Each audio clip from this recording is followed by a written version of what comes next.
Hey guys, today we're diving into another truly horrifying case. If you want to support my channel, make sure to subscribe and stay active. It really helps me out. I'd be super grateful for that. Let's get started. These two little boys were the perfect reminder that sometimes the greatest danger doesn't come from outside the home, it comes from within it. On the night of November 26, 2001, a quiet street in Cantonment, Florida, was jolted awake by the sight of flames rising into the sky. A frantic 911 call had alerted firefighters to a house fire, and first responders rushed to the scene, expecting to find a tragic accident, perhaps someone trapped inside, or a last-minute attempt to escape that had gone horribly wrong.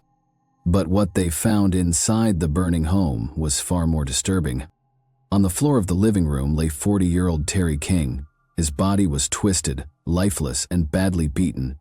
His head had been bludgeoned with such violence that his skull was shattered. The fire, it turned out, had been intentionally set, but not to harm him. It was an attempt to erase the truth. Terry King hadn't died in the blaze. He had been murdered. And as investigators would soon discover, the people responsible were the very ones who should have been safest in his care, his own sons. But as investigators processed the gruesome scene, they quickly realized something even more disturbing. Terry's two sons, 13-year-old Derek and 12-year-old Alex, were nowhere to be found. At first, the situation seemed like an unspeakable tragedy. A father dead, his children possibly kidnapped, or, even worse, trapped inside the burning house. But the truth that unfolded over the next few hours was something no one could have expected. When authorities located Derek and Alex nearby, the boys didn't run. They didn't cry. They didn't even hesitate. Instead, they calmly confessed. They had taken a baseball bat, crept into their father's room while he slept, and repeatedly beat him until his skull caved in. And then, as if that wasn't horrifying enough, they set the house on fire in an attempt to erase their crime. At first, their reasoning seemed simple. They claimed their father was too strict, that his punishments were too harsh, spankings, rules, a home with too many restrictions. That was why they did it, they said.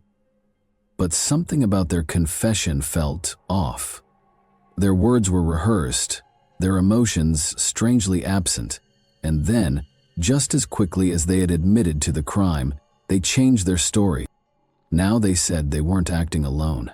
A new name surfaced. 40-year-old Ricky Chavis, a local man who had been a family friend. According to the boys, Chavis had manipulated them, convinced them to kill their father, and after the crime, took them in, washing their bloody clothes and coaching them on what to say. He had given them a place to stay, a place where they wouldn't have to follow rules or face their father's discipline. But when pressed for details, the story changed yet again. Suddenly, Derek and Alex claimed that they never killed their father at all. Ricky Chavis had done it. They insisted he had beaten Terry to death, then forced them to take the blame. Each new version of events contradicted the last, leaving investigators struggling to separate truth from lies. But then a chilling revelation came to light, one that would shake the case to its core.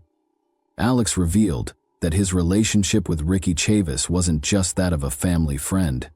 According to him, Chavis had manipulated him into believing they were in love. He described a twisted dynamic where Chavis, a grown man, had taken advantage of him, convincing him that they shared something special. With every revelation, the case became more unsettling. Was this the story of two boys rebelling against an overly strict father, or were they victims themselves, manipulated by a predator who had used them to carry out his own dark agenda? Before we begin to dissect every inch of this case, let's take a moment to understand the King family. First, Terry Lee King was born in Florida on April 17, 1961. He met Janet Little at a young age, and by the time Terry was 23, the two had started living together. They went on to have two sons, Derek, born in 1988, and Alex, who followed just 14 months later. Life wasn't easy for the young couple. Financial struggles weighed them down, and by the time their boys were just toddlers, things took a turn for the worse. Their relationship fell apart. But even after breaking up, Terry and Janet continued living under the same roof for about 2 years. During this time, Janet gave birth to twins fathered by another man. Despite their split, Terry attempted to co-parent all 4 children with Janet, trying to make the best of a complicated situation. But raising 4 young children with limited resources became overwhelming. Desperate for a solution, the couple turned to the Heritage Christian Academy, a church-run institution that provided shelter for struggling families. The director introduced them to the idea of open adoptions, assuring them that their children would live with new families while still staying in touch with their biological parents. Believing this was in their children's best interest, Terry and Janet made the heartbreaking decision to give them up. Soon after, Janet moved out of Terry's home, leaving him behind to start over. Terry picked up another job, but it paid little, and he was barely getting by. 8 months later, another blow hit the family. The church shut down, unable to afford the costs of caring for the children. The 4 siblings were separated, each sent to different families across the state. Derek and Alex, once inseparable, were now miles apart. Alex in particular struggled. No matter how much his new family tried, he couldn't adjust. He cried endlessly, mourning the loss of his father. His distress became so unbearable that his foster parents ultimately sent him back to Terry. The boy clung to his father like a lifeline, refusing to be apart from him again. While Terry worked, Alex would sit quietly in the lunchroom playing by himself. And at night, he made a makeshift bed by pushing 2 chairs together, anything just to be near his dad. Meanwhile, Derek took a different path. As he grew older, his rebellious streak intensified. By the year 2001, Janet received a call from his foster parents. They could no longer handle him. They were at their breaking point. And just like that, Derek was sent back to Terry, reuniting with his younger brother. Around the same time, Janet had moved to Lexington, Kentucky, after marrying another man. While Terry had finally reached some stability, he had bought a rental home with a large garden, creating what seemed like a fresh start for his boys. Derek and Alex were enrolled at Ransom Middle School, and at first, things seemed to be settling down. They were bright kids, performing above average in their classes. But just as life started to resemble some kind of normalcy, everything unraveled on November 16. The boys vanished. Terry reported them missing, frantic with worry. Days passed, and then he received a phone call from his own children. They told him to stop looking for them. But Terry refused to give up, frustrated by what he believed was police inaction. He even went to the local news, pleading for help. Then, on November 24, there was a breakthrough. Derek was found wandering near a wooded area in Pace. The next day, Alex resurfaced, returning home. Neighbors saw the 3 of them together, preparing to leave the house to visit a friend. It looked like things might return to normal. Later that night, they came back home, but within hours their house was engulfed in flames. Firefighters rushed to the scene, but what they found inside was far more horrifying than the fire itself. Authorities quickly pieced together the gruesome truth. The attack had happened in the dead of night. Terry had been asleep in his recliner, completely unaware that his own children were lurking in the shadows. Derek, gripping an aluminum baseball bat, struck the first blow, then another, and another. It was a ruthless, frenzied assault. The man who had fought so hard to keep his sons together was left unrecognizable. His skull had been shattered as his lifeless body lay there. The boys set the house on fire, hoping the flames would erase the evidence. But fire doesn't destroy everything. Instead of seeking help, Derek and Alex fled. They didn't go to the police or a family member. They ran straight into the arms of Ricky Chavis, a man who had been lurking in the background of their lives for some time. Chavis wasn't just a family friend. He was a convicted felon with a troubling history. While Terry had been busy working hard as a single father, Chavis had been keeping a watchful eye on his boys, offering them an escape from their strict household. His home was their hideaway, a place where rules didn't apply. Investigators soon uncovered disturbing details. Chavis had more than just a casual friendship with the boys. He had introduced them to alcohol and marijuana, blurring the lines of authority. But the most unsettling revelation came from Alex himself. He confessed that he and Chavis weren't just friends. He claimed they were lovers. Chavis had manipulated him, convinced him they were in love. Authorities found letters, love notes written by Chavis to Alex, diary entries from the young boy professing his devotion to the 40-year-old man. It was clear this was grooming, and it raised a terrifying question. Had Chavis orchestrated the murder of Terry King? To understand just how deep Chavis's influence ran, you have to understand who he was in their lives. Every neighborhood has that one house, the one where kids gather, where rules are flexible, where no one asks too many questions. For Derek and Alex, that house belonged to Ricky Chavis. To some, he was just a friendly neighbor, the guy who let kids hang out at his place, play video games, and escape their troubles. But to others, there was something unsettling about him. Rumors swirled over the years. Multiple minors had come forward with allegations of inappropriate relationships with Chavis. Yet somehow, nothing ever stuck. As a father juggling work and raising 2 kids, Terry King had no idea about Chavis's past when he first allowed his sons to spend time there. As a struggling single father, he saw it as a blessing, someone willing to watch over Derek and Alex when he was working long hours. But the relationship between Chavis and the boys became too close. Prosecutors had a tangled case on their hands. 2 minors accused of patricide, a felon with suspicious ties to them, and a defense riddled with inconsistencies in statements of 2 young, angry boys. Alex took the stand first. His testimony retold a horrific tale. On the night of the murder, he claimed Chavis had sneaked into the house while Terry was asleep. The brothers had been woken and led outside, told to wait in the car while Chavis carried out the evils that he had kept hidden all these years. It wasn't until they reached Chavis's home that he revealed the truth. Terry, their father, was dead. The crime, he insisted, had been for them. The alternative, he allegedly warned, was far worse. Terry would have never allowed them to live with Chavis, even if it meant taking their lives himself. As the jury absorbed the disturbing details, Derek King supported his brother's version of events, though his emotions overwhelmed him. He spoke of how Chavis had promised them a better life, a life where they would be free, taken care of, and given everything they wanted. Yet as he tried to put into words the gravity of what had happened, his composure shattered, revealing the confusion of a child caught in the midst of something far beyond his understanding. With the prosecution's case laid out, the defense turned its attention to one crucial element, the confession. When the boys had first been arrested, they had admitted to the crime, offering chilling descriptions of their father's final moments. The defense seized upon this and argued that their detailed account clearly showed they had been present during the attack, not waiting outside in Chavis's car as they now claimed. The jury deliberated, reaching a decision in a short time. However, the verdict was sealed, its contents hidden until the conclusion of the second trial, the one in which Alex and Derek King, still barely more than children, would stand accused of the same crime.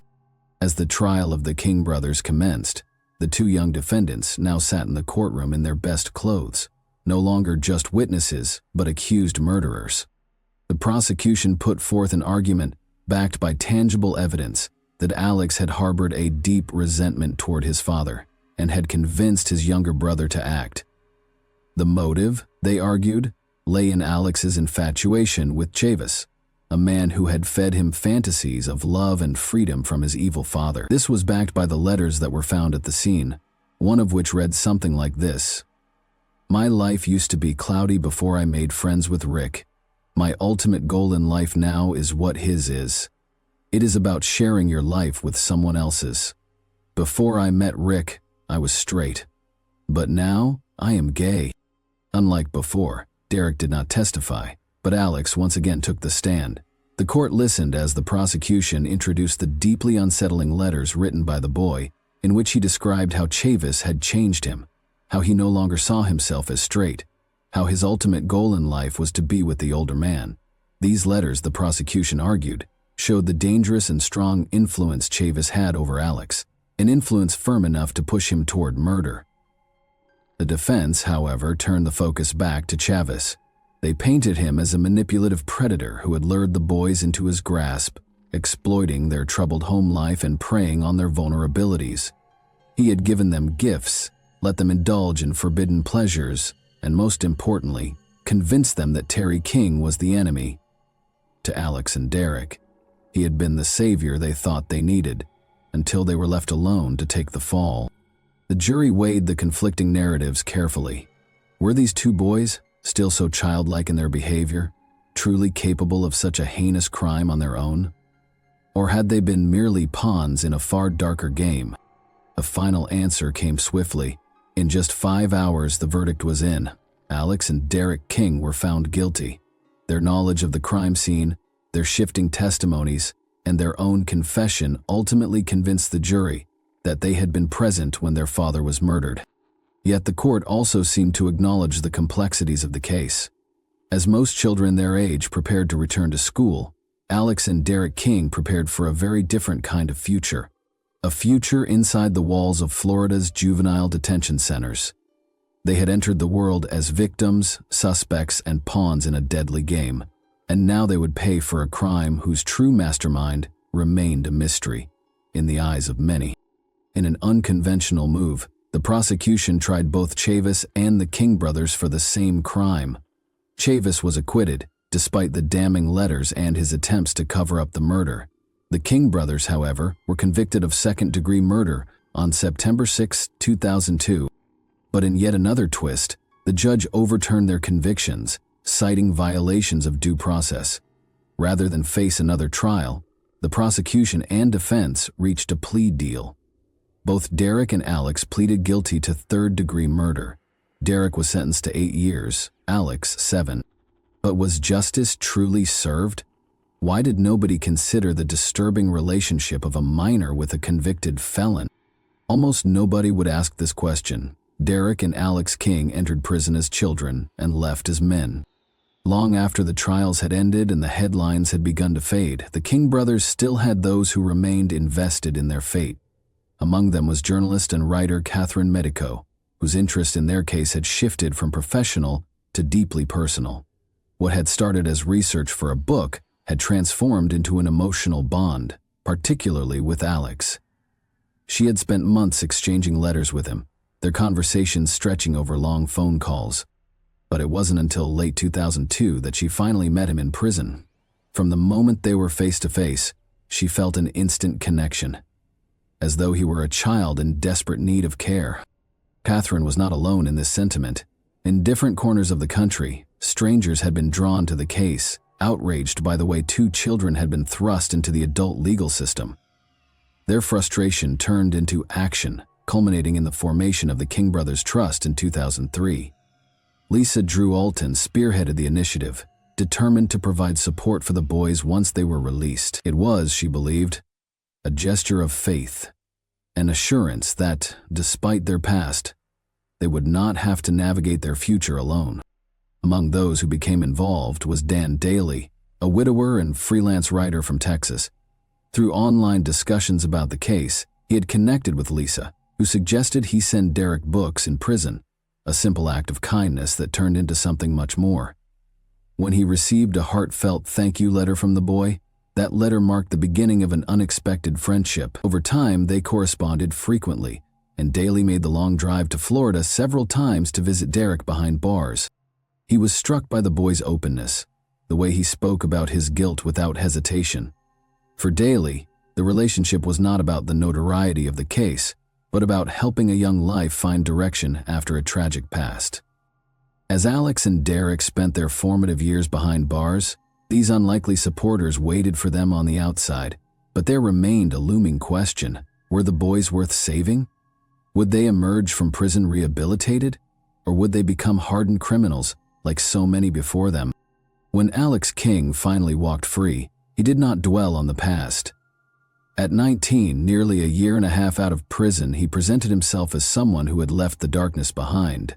He had built a new life, one he never imagined possible, with a family that embraced him as one of their own. Prison had changed him.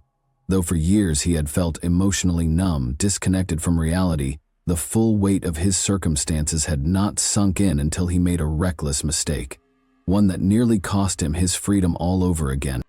In April 2005, with 3 years remaining on his sentence, Alex and another inmate attempted an escape. Their plan had been amateurish at best. stuffing their beds to make it appear as though they were still sleeping, then slipping into a classroom where they attempted to climb through the ceiling. The plan failed, and they found themselves right back where they started, caught before they even had a chance to make it beyond the walls of the facility. The consequences were severe. Arrested and booked on new charges, Alex faced the terrifying possibility of an additional 15 years behind bars. It was then that Catherine Medico rushed to see him, shaken by the news. When she expressed her worry, his response was dismissive. She wasn't his mother, he told her, but she refused to accept that. In her eyes, Alex was as much her child as her own biological children. Something in that moment shifted. The next time she received a letter from him, it was addressed simply, "Dear Mother." From that day forward, he never called her anything else. Derek was released at the age of 20 in 2009 after serving 7 years. Alex was freed a year earlier, in 2008, at the age of 18. But freedom didn't guarantee a new beginning. Alex King's life had been anything but ordinary. From a troubled childhood to a high-profile murder trial, his past had always loomed over him like a shadow he could never escape. And now, at just 35 years old, his story had come to a tragic end. For years, Alex struggled with drug addiction, a battle that, according to his uncle Greg King, had consumed him. The last time Greg saw Alex was 5 years ago in Pensacola. He had urged his nephew to enter a rehab program, but Alex found it difficult to handle confinement yet again. Whether it was prison walls or the strict rules of rehab, he always found a way to run. On April 14, Alex was found unresponsive in Missoula, Montana, after a drug overdose. Doctors at Providence St. Patrick Hospital fought to save him, but the damage had been done. It wasn't his first overdose in recent weeks. In fact, the doctor treating him recognized him immediately. Alex had already been in the hospital several times before. This time around, however, he wasn't so lucky. His heart had stopped. Medical staff worked desperately to revive him, but after days on life support, Alex King was declared legally dead. On April 23, 2024, his family gathered for a final goodbye, but not in person. His last moments were witnessed through a screen, a heartbreaking farewell from miles away. He had once been the boy at the center of a case that captivated the nation, the child who made a confession that changed everything.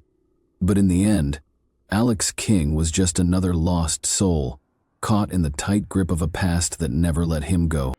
And Ricky Chavis, he remains incarcerated, serving a 35-year sentence, not for murder, but for false imprisonment and being an accessory to the crime. The murder of Terry King also ignited a media firestorm. Were the boys victims of abuse or cold-blooded killers? A book, A Perversion of Justice, a Southern tragedy of murder, lies, and innocence betrayed, argued that they were innocent. But Assistant State Attorney David Rimmer had his own take. There will always be people who believe Derek and Alex are innocent, just like there will always be people who believe that Michael Jackson is innocent. The murder of Terry King was not just a local tragedy. It became a nationwide sensation, dividing public opinion and sparking heated debates about justice, abuse, and manipulation. One of the most controversial takes on the case came from authors Catherine Medico and Molly A. Barrows in their book, A Perversion of Justice, a Southern tragedy of murder, lies, and innocence betrayed. The book painted the King brothers not as cold-blooded killers, but as victims, children caught in a web of manipulation and discrepancies in the legal system. It suggested that the justice system failed them, raising a question that left goosebumps. Were the boys innocent all along? Years after their release, Derek and Alex King sat down for an exclusive Dateline NBC interview in a special titled Second Chances. For the first time in years, the brothers reunited on camera, their faces now marked by time and the weight of their past.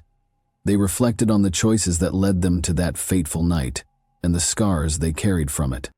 The case was also the subject of Evil Kin, Season 1, Episode 5, titled Deadly Darlings. The episode delved deep into the chilling bond between the King brothers and the sinister influence of Ricky Chavis. The legal battle that followed was examined in American Justice, Season 12, Episode 21, Blood Brothers, the Derek and Alex King Case, It presented the twists and turns of the trial, leaving audiences to decide, were these boys monsters or merely pawns in a much larger, darker game? Even decades later, the story of Terry King's murder remains as unsettling as ever. Some still believe justice was served, while others insist that the full truth has yet to be uncovered. What do you think should have happened? Thanks for watching, everyone. Your support means a lot to me, and you can help my channel grow by hitting that like button, dropping a comment, and sharing this video. Your engagement really makes a difference. See you soon. Today, we're going to take a look at another horrible case with you. Inevitability. That haunting word takes on a chilling weight when an entire family vanishes without a trace. It's tragic when one person goes missing, but when children are involved, the pain cuts deeper, the questions multiply, and the urgency becomes unbearable. Children, innocent by nature, are rarely seen as part of dark adult tragedies. But sometimes, their lives are swept into chaos they never asked for, bearing consequences meant for others. In the fall of 2013, Deltona, Florida became the backdrop of one such tragedy, one that remains etched in silence and mystery. Yesenia Suarez, a 28-year-old mother of two, was building a life with her young children, 9-year-old Thalia and 8-year-old Michael Otto. But on the night of October 22 into the early hours of the 23rd birthday, something went terribly wrong. By morning, all three were gone. It began with a missed call. Every morning, like clockwork, Yesenia would call her mother, Felicia Perez, between 8:30 and 9 o'clock a.m. It was part of their routine, a simple check-in, a habit born out of closeness.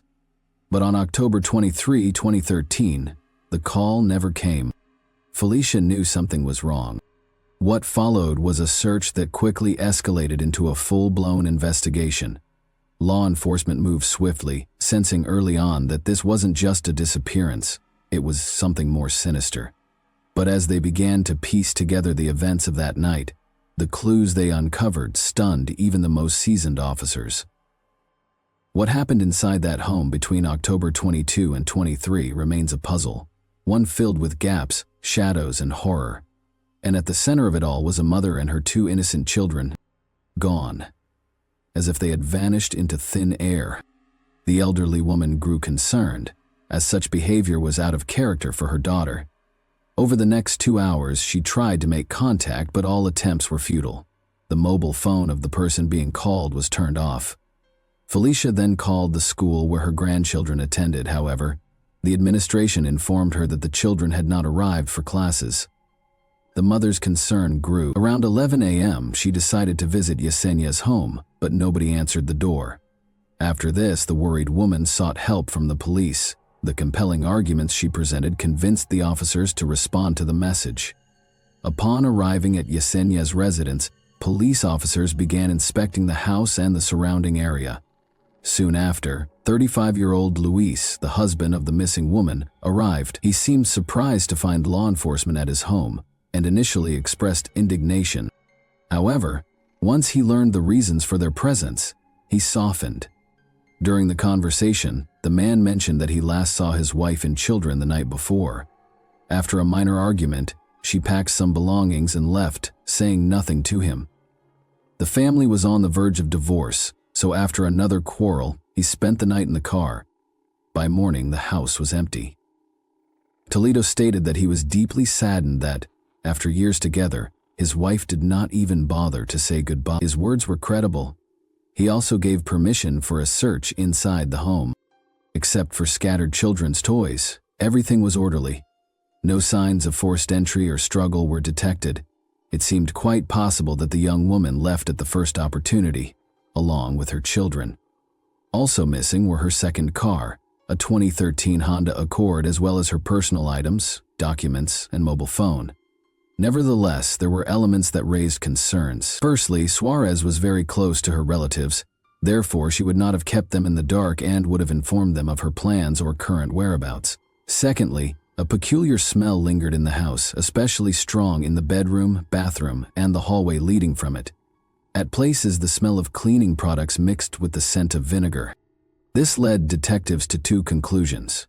Either the homeowners were exceptionally clean, or someone was attempting to destroy evidence of a crime that had occurred there. Thirdly, Felicia's account raised suspicions. She had previously told the police that on October 22, a terrible argument occurred between Yesenia and Luis, during which he showed aggression and struck her daughter. Finally, neighbors of the couple who had gathered at the arrival of the police reported strange noises coming from the house under investigation. Witnesses explained that they heard something resembling a scream around 2 a.m., but did not attach any significance to it. Altercations among teenagers in this area were not uncommon. Therefore, only when law enforcement arrived did they realize that something extraordinary had happened on the brink of collapse. Subsequent investigations shed light on the details of the argument mentioned by the mother of the missing woman and her children. Luis suspected his wife of infidelity and had installed a tracking program on her phone. This led him to discover an affair between Yesenia and her colleague Kevin Drin. On October 22, the distraught husband confronted his wife at her workplace publicly, accused her of infidelity, and slapped her. He then declared he would not hinder the lovers further. During the conflict, one of the organization's employees called emergency services to report the incident. However, Toledo left the building before the police arrived.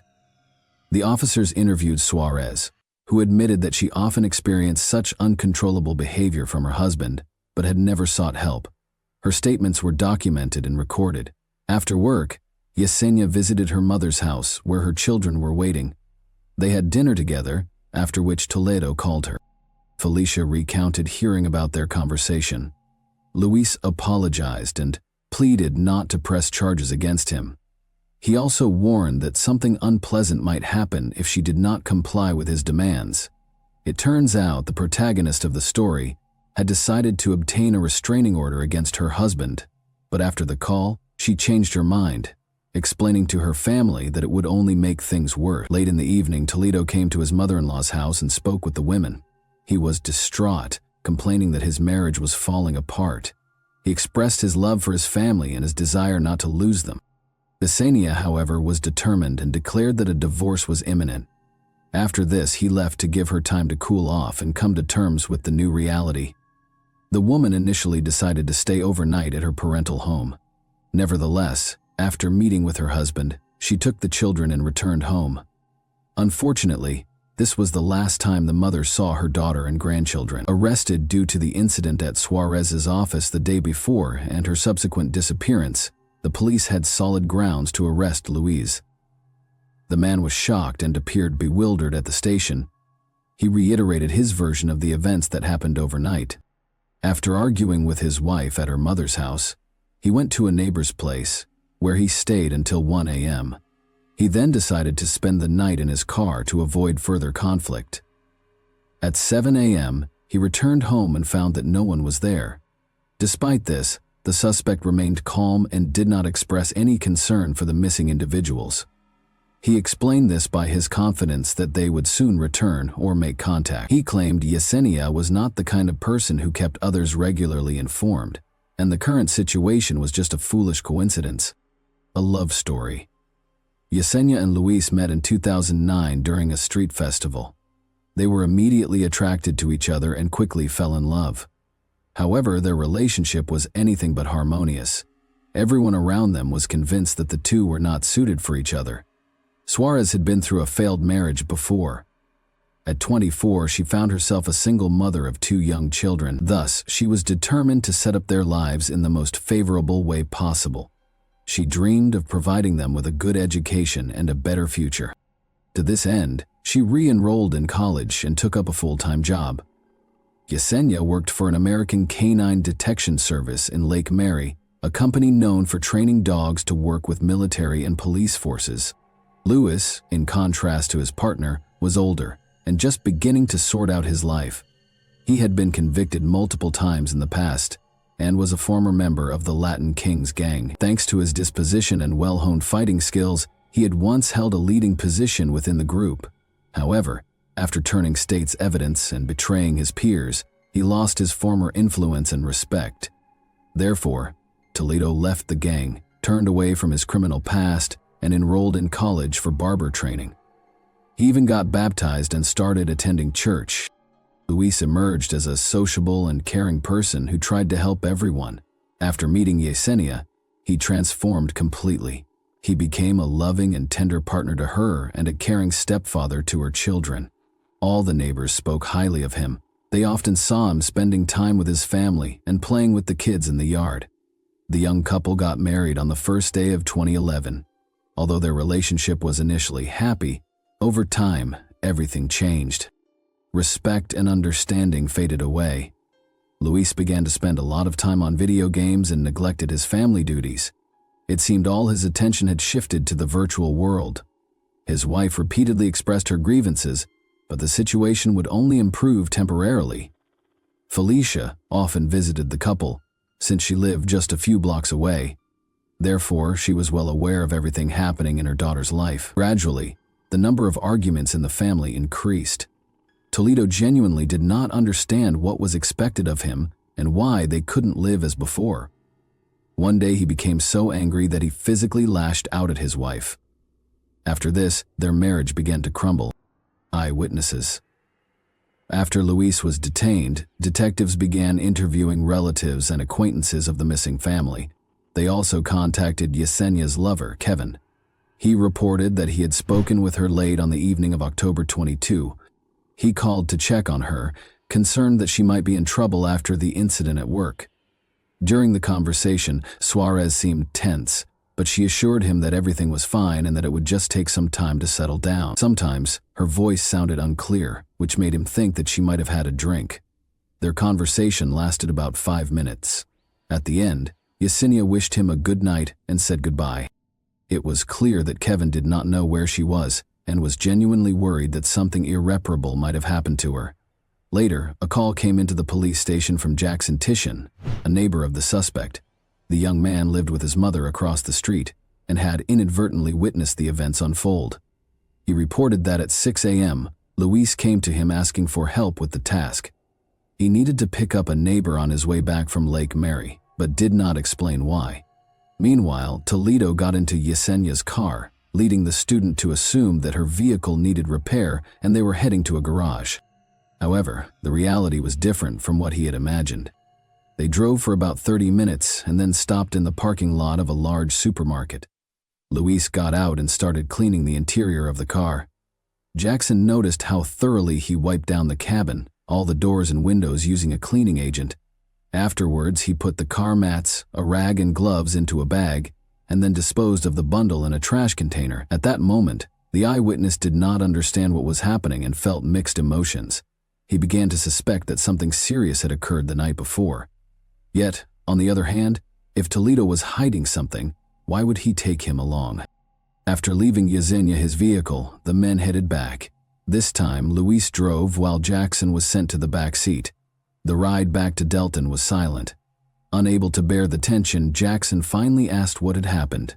The neighbor simply replied that he had lost his temper and refused to explain further. The incident occupied the 20-year-old student's mind all morning, but after hearing rumors about the family's disappearance, he pieced together the events and immediately called the police. Later, the young man was questioned in the office and confirmed everything he had said on the phone. He then directed law enforcement officers to the location of the sought-seller vehicle and the container where Luis had discarded the items. Armed with Jackson's testimony, detectives summoned Toledo. Everyone hoped to see Yesenia and her children alive, so they hoped the alleged criminal would confess sooner rather than later. Therefore, they informed him of everything the neighbor had reported and asked him to comment on these statements. However, the suspects suggested that the law enforcement officers were bluffing and refused to engage in conversation. Detectives knew that solid evidence was needed for substantial accusations, so they didn't rush things and instead headed to the parking lot. The sought-after car was indeed there, but it was empty. However, Yesenia's personal belongings were found inside: her purse, Idaho card, wallet, work pass, and mobile phone. Forensic experts examined the vehicle for DNA, blood, or fingerprints, but were unable to find anything conclusive. The experts stated that this was because the car had been cleaned thoroughly.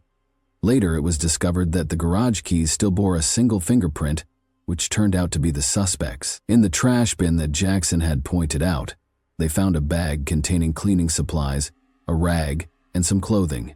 Additionally, bloodstains were found on the discarded mats and men's shoes, a wet shower curtain, and the same cleaning products were then found in a container near the couple's home. When the house was thoroughly inspected, it was difficult to find any traces. However, experts were able to find a few stains in the bathroom. Blood spatters were found on the cabinet door, doors, and on the floor under the bathtub. DNA analysis determined that they belonged to Talia and Michael. After this discovery, the lead detective expressed doubt that the missing persons would be found alive. Nevertheless, the search continued. The operation involved relatives and acquaintances of Yesenia, as well as numerous volunteers. They searched everywhere using dogs and divers, but to no avail. It became obvious that the only person who could give any information was Luis, but he continued to remain silent. Confession. Eventually, during the third interrogation, Toledo cracked and confessed to Yesenia's death.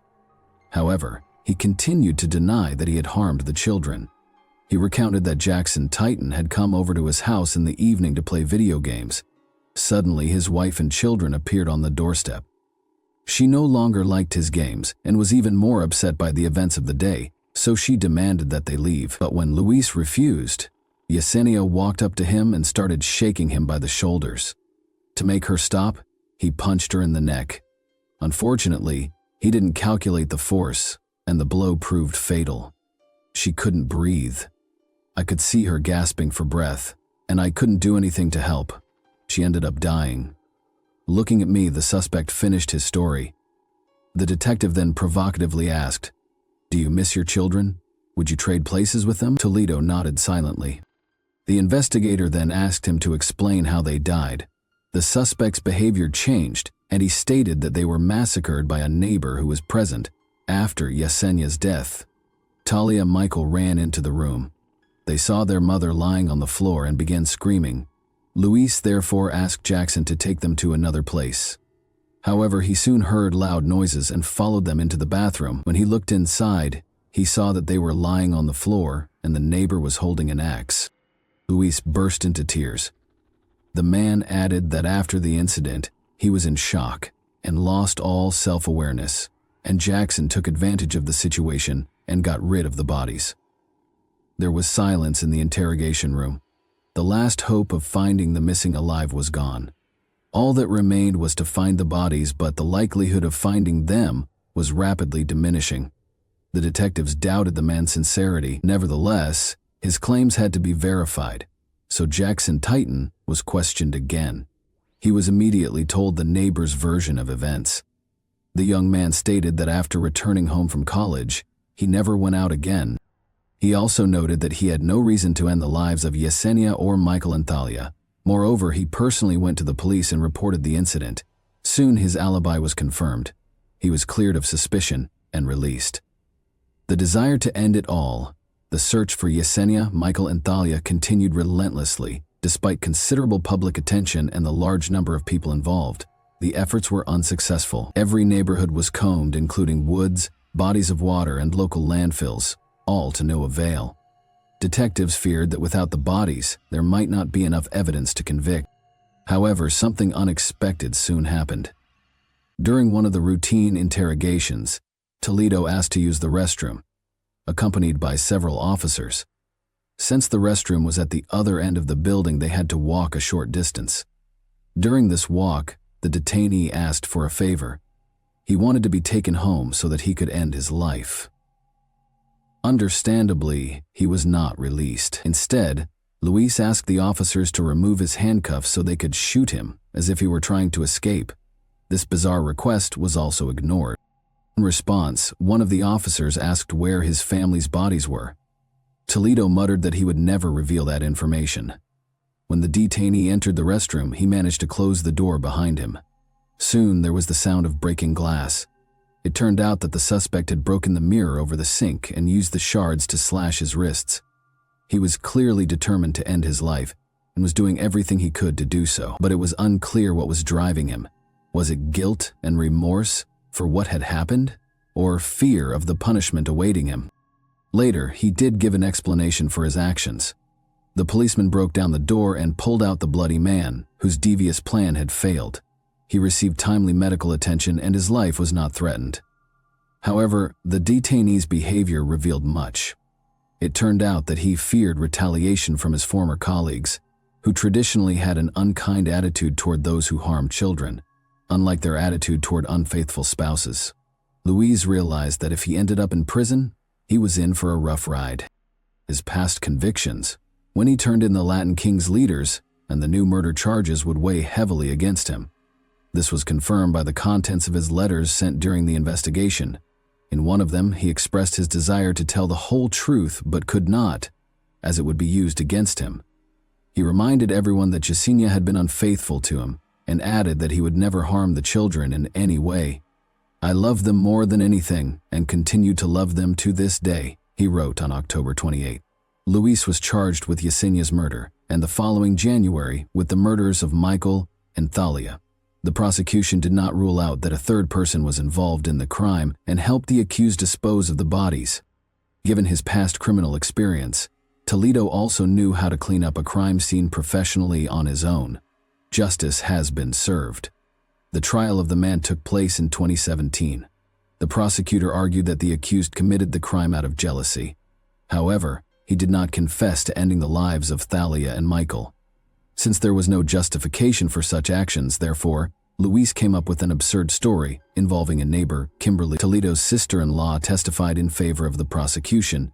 She told the court that because of numerous threats from him, she obtained a restraining order against him. She claimed that Luis had previously sent her text messages threatening to take the children and send someone to harm her. At trial, she testified to her constant fear of him and produced the saved text messages. The defense, on the other hand, attempted to incriminate Jackson Titan, resulting in a lie detector test and searches of his home and car, though nothing incriminating was found that day.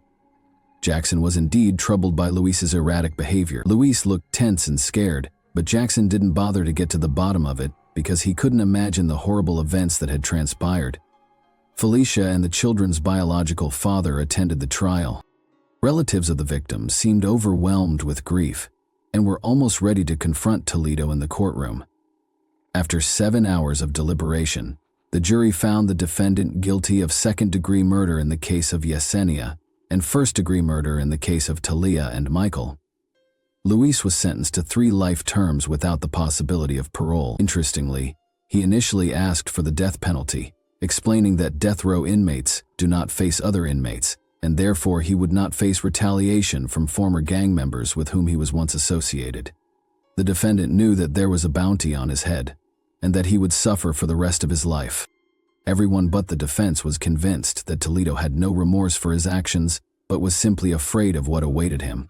After the trial, the relatives of the victims were satisfied with the verdict outcomes.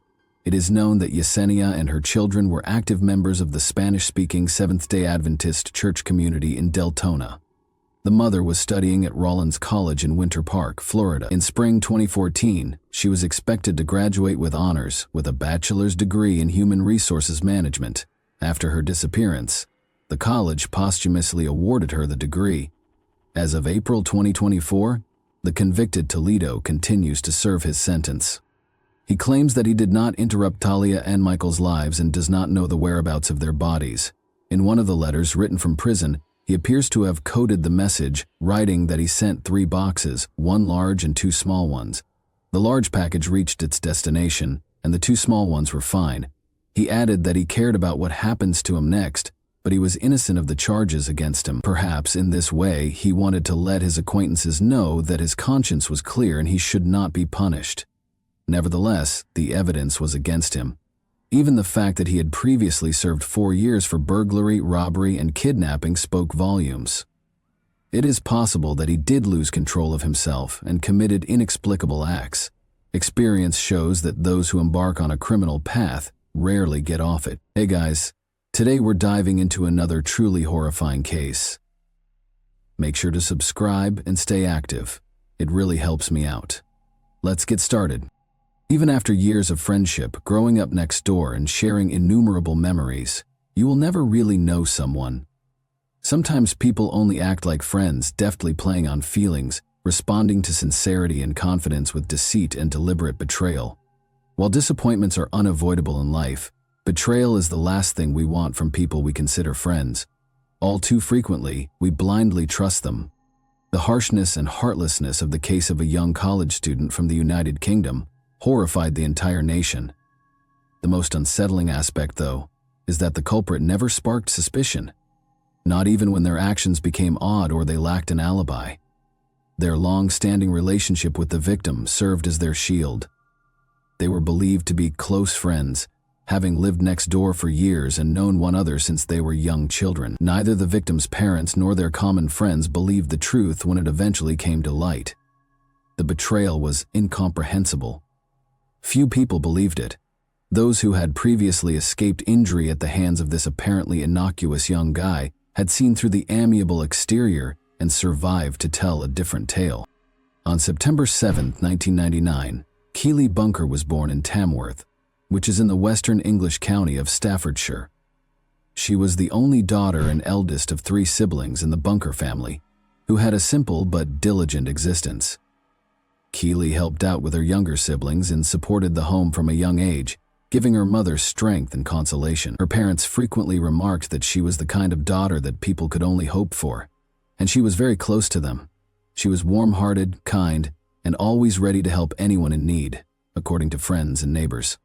Keely excelled academically in school and was passionate about music, literature, and modern dance.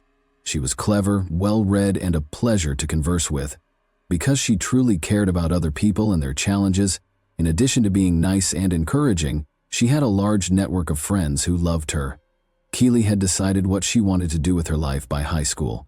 She aspired to become an elementary school teacher, since she wanted to work in education. To everybody who knew her, it made perfect sense. She had always enjoyed dealing with young children, and she was more than willing to watch her brother's children as well as the children of her neighbors. After graduating, Keely was accepted into a teaching program at a respected educational institute that was part of Staffordshire University. She was overjoyed, and her parents were incredibly proud. She quickly adapted to student life, made new friends, and found her coursework manageable. She continued dancing and stayed socially active, regularly attending concerts, sporting events, and campus parties with fellow students. Keely also maintained a social media presence where she shared photos, updates about school, and glimpses into her daily life. In the summer of 2019, at the age of 19, Keely began looking for her first job. Before long, she got an interview for a teacher's assistant position at an elementary school, the very one she had recently graduated from. It was a full-circle moment for her, and she was thrilled to start working there. At the end of September, Keely took the job on a part-time basis so she could balance work with her college studies. She was preparing for this new chapter in her life with excitement, confident that it would be the perfect stepping stone for her teaching career. Around the same time, she was also getting ready to celebrate her 20th birthday, her first big milestone as an adult. On Saturday, September 7, 2019, Keely planned a quiet celebration at home with her family. The small gathering included her parents, younger brothers, grandparents, and her maternal uncle with his wife and their kids. These were the people Keely loved most, and she saved the party with friends for a later date. The following Saturday, September 14, Keely threw a party with her college friends at a local venue. The night was filled with music, dancing, and laughter. Keely looked radiant and full of life. Among the guests were her best friend Monica Brown and her childhood neighbor Wesley Street. Keely had known both since grade school. They'd grown up together, and she considered them part of her inner circle. Nothing seemed out of the ordinary. No one could have predicted that Keely had less than a week left to live. As a birthday gift, Monica gave Keely tickets to a concert by their favorite rapper, set for Wednesday, September 18, in the nearby city of Brighton. The two had been looking forward to the event and had planned everything in advance. The 2 college students had several options for getting to the concert in a nearby city and returning home afterward. Both Keely and Monica had driver's licenses and owned their own cars, but since they planned to relax and enjoy a few drinks that evening, driving was quickly ruled out. Their families could have picked them up, but the show was scheduled to end around 11 p.m., and everyone had to be up early the next day for work or school. Taking the train seemed like the most reasonable choice. There was just one small catch. The train back from Brighton to Tamworth only ran once during the night, at 2 a.m. Still, the girls weren't too worried. They figured they had more than enough time after the concert to make it to the station. On the day of the event, the two friends got ready and traveled together to see their favorite hip-hop artist perform. They had a fantastic time dancing, singing along, and enjoying every minute of the show. Afterwards, still full of energy and with nearly 3 hours to spare before the last train, they decided to hang out at a local bar. At the bar, they ran into Wesley Street, who had originally shown up with a different group. When he saw Keely and Monica, he left his table to join them. The three chatted and had a couple of cocktails. They got so caught up in conversation and enjoying each other's company that time slipped away. By the time they realized it, the train had already departed. Not wanting to wake their families in the middle of the night for a ride, they decided to share a cab home. Splitting the fare 3 ways made it an easy decision for the students. Surveillance footage outside the bar showed the 3 of them leaving together around 2:30 a.m. and getting into a taxi. The drive home took about 30 minutes, and the group got out near Monica's place. Keely had left a makeup bag and some perfume there earlier when they were getting ready for the concert and wanted to pick up her things. Monica offered to let her spend the night, but Keely had errands to run the next morning. She wanted to change clothes and grab a few things from her room. Her house was only about a 15-minute walk away, and Wesley lived nearby on a parallel street. Keely even joked with Monica, saying, "I've got Wesley with me, nothing to worry about. He'll look out for us both." Monica didn't argue. The friends said their goodbyes at the front door, and Monica headed inside. About half an hour later, Monica texted Keely to check if she'd made it home safely, but she got no reply. She didn't think much of it at the time. They had both had a long, exhausting day, and she assumed Keely had just fallen asleep. Monica went to bed and didn't try to call or text again. Keely's parents didn't immediately worry either. They knew their daughter as mature, responsible, and independent. They trusted her completely and never imagined something could go wrong. All evening and late into the night, Keely had been posting photos on social media, pictures from the concert and the bar. Her parents could see where she was and who she was with. Since they knew Monica and Wesley well, they had no reason to be concerned. When they realized in the morning that Keely hadn't come home, they assumed she'd just stayed over at Monica's, something she had done before.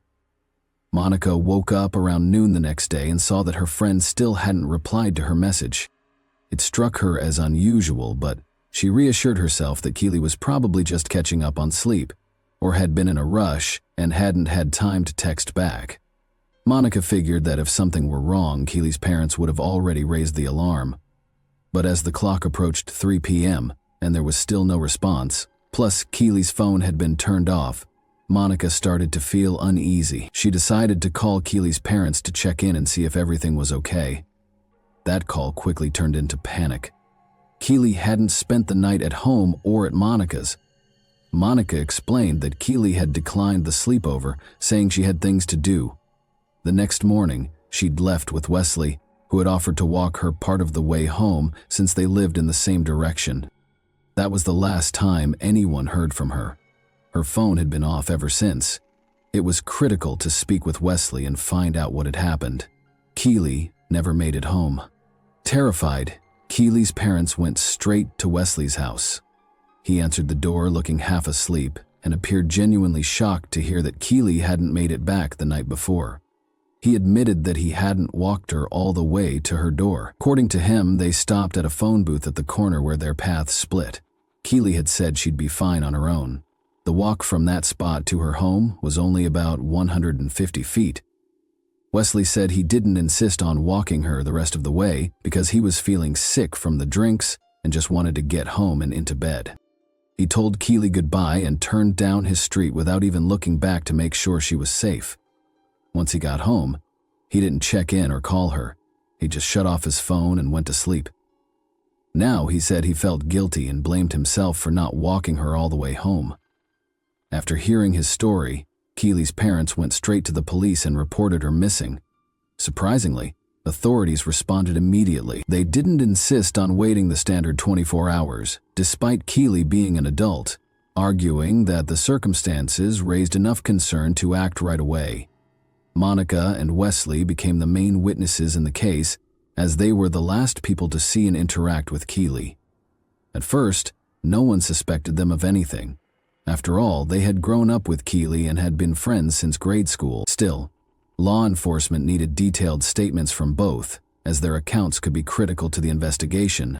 Both Monica and Wesley were cooperative and seemed eager to help. They recounted the night's events minute by minute in great detail, and their stories matched almost exactly. Wesley claimed that after parting ways with Monica, he and Keely walked a short distance together. He said nothing seemed out of place during that time, nothing suspicious, no signs of danger. He explained that he hadn't escorted her all the way because he was feeling sick from the alcohol and didn't want to get ill in front of her. According to him, they made it to a corner where an old phone booth stood. Keely continued walking straight toward her house while Wesley turned off onto his street feeling nauseous. "Come on." He never circled back to check on her, nor did he stay to make sure she got inside safely. Unfortunately, the stretch of road Keely had to walk alone had no surveillance cameras, making it impossible to confirm whether she made it home. The incident took place in the early hours of the morning, so there were no bystanders, and none of the neighbors reported seeing or hearing anything unusual. Officers decided to search the Bunker family home, working off the theory that Keely may have made it back but then left again for some reason. However, nothing in the house or in Keely's room indicated that she had returned that night. There were no signs of anything unusual or out of place. Investigators brought Monica and Wesley in again for further questioning. Once more, the two walked through the night's events step by step, down to the minute. No new information came to light, so detectives attempted to track Keely's phone. Unfortunately, the device was turned off, and the last signal had been picked up during the early morning hours, right around the area where she was last seen. Cell service providers responded to law enforcement's request for phone activity, but no calls or texts provided any helpful leads. Monica then gave investigators access to Keely's social media accounts to review her messages, in case she had arranged to meet someone else that night. But that theory went nowhere. Keely's last activity online was around 2 a.m. on Monday, when she posted a couple of photos from the bar where she had been with Monica and Wesley. When Monica and Wesley were called in again for another round of statements, Monica showed up immediately. She was visibly shaken, cried through most of the questioning, and blamed herself for what had happened. She offered any and all help she could provide. Wesley, on the other hand, appeared increasingly agitated and began to treat the repeated interviews as though the police were accusing him of something more troubling. His story began to shift. He changed small details, added new ones, or left things out. For instance, he initially claimed he had gotten sick shortly after parting ways with Keely, but he couldn't pinpoint exactly where.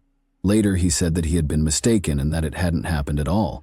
He chalked up the inconsistencies to the heavy drinking that night, saying the alcohol had blurred his memory. These contradictions raised concerns, but detectives held off on making conclusions. It was true that all three had been drinking, and that alone could cause some memory gaps, but when officers asked Wesley to walk through the night again in full detail, he lost his composure and frustratedly, he demanded to know if he was being accused of something. His defensive attitude continued to raise red flags, though at that point there was still no physical evidence tying him to a crime, and the police had no grounds to charge him with anything. Yet, the Bunkers were informed of Wesley's erratic behavior, but they didn't see it as suspicious. They noted that Wesley had been friends with Keely since elementary school and figured he was just overwhelmed with worry. Monica also suggested that he might be feeling intense guilt and stress about Keely's disappearance. Detectives, along with both Monica and Wesley, went back once more to the last location where the friends had parted ways. They wanted to be sure nothing had been overlooked. Monica did her best to recall every detail that might help. Wesley, however, started avoiding direct questions and became increasingly defensive, acting as if he was already being blamed. With no solid leads to go on, the police quickly launched a full-scale search operation, hoping they still had a chance to find Keely alive. Less than 24 hours had passed since her disappearance, so time was critical. Search teams were formed, including officers, volunteers, Keely's family members, friends, including Monica and Wesley, neighbors, and concerned locals. The area was divided into search zones, and each group was assigned a section to cover. Crews combed through vacant lots, abandoned or unfinished buildings, and a nearby park with wooded areas and a lake. It was at the lake, around 9 p.m., that a horrifying discovery was made. A team led by Keely's uncle Jason Bunker noticed an unusual pile of branches and leaves. Deciding to investigate, they began to clear it away. What they found underneath shocked everyone. A young woman's body lying face down. It was Keely, and sadly nothing could be done to save her. Her body was partially submerged in water, weighed down with branches and covered in leaves and grass. Her jeans had been pulled down and her clothing was torn, suggesting a targeted and violent assault, believed to be the motive behind the attack.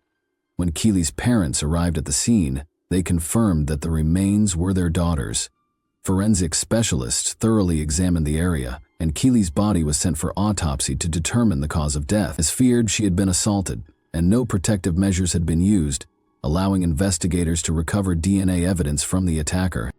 The official cause of death was mechanical asphyxiation. Keely had been strangled with bare hands. In addition to that, her body showed signs of multiple injuries, including bruises, abrasions, and defensive wounds on her arms, proving that she had fought back with everything she had. A toxicology report revealed only a low level of alcohol in her system, meaning Keely was not intoxicated and had likely been fully aware of what was happening to her. But how did she end up in that lake? The case was reclassified as a criminal investigation, and Wesley became the primary suspect. He had been the last known person to see Keely alive.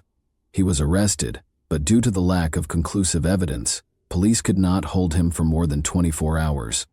Interestingly, Wesley now acted completely calm, detached, even indifferent. Phone records showed that Wesley's device had been turned off around the same time and in the same area as Keely's. While not definitive, it added to growing suspicions. He also had visible bruises and scratches on his body, which he couldn't clearly explain. He chose not to speak and requested an attorney. The park had several surveillance cameras, and investigators analyzed the footage carefully. One video showed a couple resembling Wesley and Keely walking down a pathway. About 15 minutes later, a dark figure wearing a hood was seen hurrying out of the park. Though the face was obscured, authorities strongly believed it was Wesley.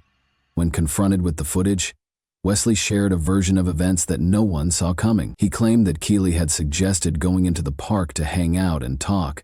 They were having fun goofing around, and he had lifted her onto his shoulders as a joke, but allegedly due to the alcohol he'd consumed, he lost his balance after just a few steps. He said he stumbled, fell, and Keely hit her head on the curb and then stopped moving. Wesley claimed he panicked when he realized Keely wasn't breathing. Overcome with fear, he said he left her in the park and fled. However, the forensic report revealed no signs of head trauma that would support this version of events. Additionally, this explanation didn't align at all with the evidence of an intentional physical assault. Then Wesley suggested a new theory, that someone else must have come across Keely after he left, taken advantage of her, and tried to cover it up by placing her body in the water. But this theory quickly unraveled.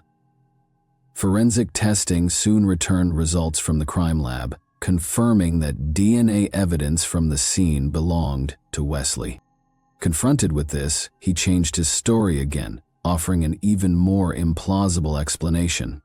Now, he claimed that Keely had lured him into the park, confessed her feelings for him, kissed him, and that they ended up being physically intimate by mutual consent. He insisted everything that happened was voluntary, and that afterward they went their separate ways. According to Wesley, someone else must have attacked Keely later on, but the autopsy results contradicted this account. The injuries Keely sustained were consistent with forced aggression, and no DNA from any other individual was found, only Wesley's. When pushed further, Wesley altered his story once again. He claimed Keely had certain preferences during intimacy and had asked him to be rough, specifically to apply pressure to her neck. He said he was trying to please her and didn't realize how much force he was using until it was too late. When he noticed she was unresponsive, he panicked, dragged her to the water's edge, concealed her with branches and leaves, then went home and acted like nothing had happened. The claim that Keely had initiated anything with Wesley or even felt romantically about him, was rejected outright by everyone who knew her. Keely saw Wesley not just as a close friend, but as a brother. She had never expressed any romantic interest in him, something her family and close friends all confirmed. Though the exact motive remained unclear, the court concluded the crime was driven by uncontrolled passion. As the investigation progressed, even more disturbing information about Wesley's past surfaced. This wasn't his first incident. He had previously been accused of inappropriate conduct toward other women. However, this was the first time he had taken someone's life. 2 other women came forward during the trial, both of whom had been harmed by Wesley in the past. One of them had been underage at the time of the incident. They had remained silent out of fear, but felt compelled to speak once they learned he had been arrested. Their testimonies helped paint a fuller picture of a dangerous individual hiding behind a friendly face. The trial began in September 2021, a year after Keely's life was taken by someone she had trusted deeply. While the act wasn't premeditated, the court found that Wesley had taken advantage of an opportunity to fulfill a disturbing impulse. Wesley Street was found guilty and sentenced to life in prison, with the possibility of parole no earlier than 30 years. He has never admitted guilt, nor has he shown remorse to Keely's loved ones. To this day, he continues to insist that their encounter was consensual and that her passing was a tragic accident that cost him his freedom. Thanks for watching, everyone. Your support means a lot to me, and you can help my channel grow by hitting that like button, dropping a comment, and sharing this video. Your engagement really makes a difference. See you soon. Hey guys, today we're diving into another truly horrifying case. Make sure to subscribe and stay active. It really helps me out. Let's get started. A jungle that enticed them in before engulfing them. A trail of eerie hints and eerie quiet was left behind when 2 young women disappeared without a trace. 10 years later, the truth is still buried in quiet, unheard, unanswered, and unwilling to be uncovered. Was it the fury of untamed nature, or something much darker lurking in the shadows? In Buka, April 1 began like any other sunny morning. After putting on their hiking boots, Chris and Lizanne, 2 students in their 20s who enjoy exploring, headed for El Pianista, a trail renowned for its stunning vistas and uncanny quiet. Before the hike, they reportedly had brunch with 2 Dutchmen. Others remembered them bringing a gregarious dog from a nearby eatery. Lizanne took pictures with her Canon PowerShot camera that morning, and nothing about them seemed strange. The pictures featured sunshine leaking through the clouds, mountain peaks, and happy faces. They appeared content and at ease. Just after 1 p.m., Chris was seen cautiously crossing a brook in image number 508, the final picture, before nothing happened. It was an easy strategy. Eager to discover Panama's untamed splendor, Lizanne Froon and Chris Creamers had planned to climb the trail with a local guide. However, on the night before their trip, an odd incident occurred. Unexpectedly, they decided to go into the jungle alone, without a guide or anyone to keep an eye on them, a day sooner than they had originally intended. What made them do it? The solution is still unknown. The next morning, their guide arrived at the trailhead, expecting to meet the 2 tourists, but there was no sign of them. No footprints, no trace that they had even started the trail. A sense of unease began to settle in. It wasn't until the following day that the search began, but the clues didn't match the story anyone had expected. Against all logic, 2 hikers were found on the trail.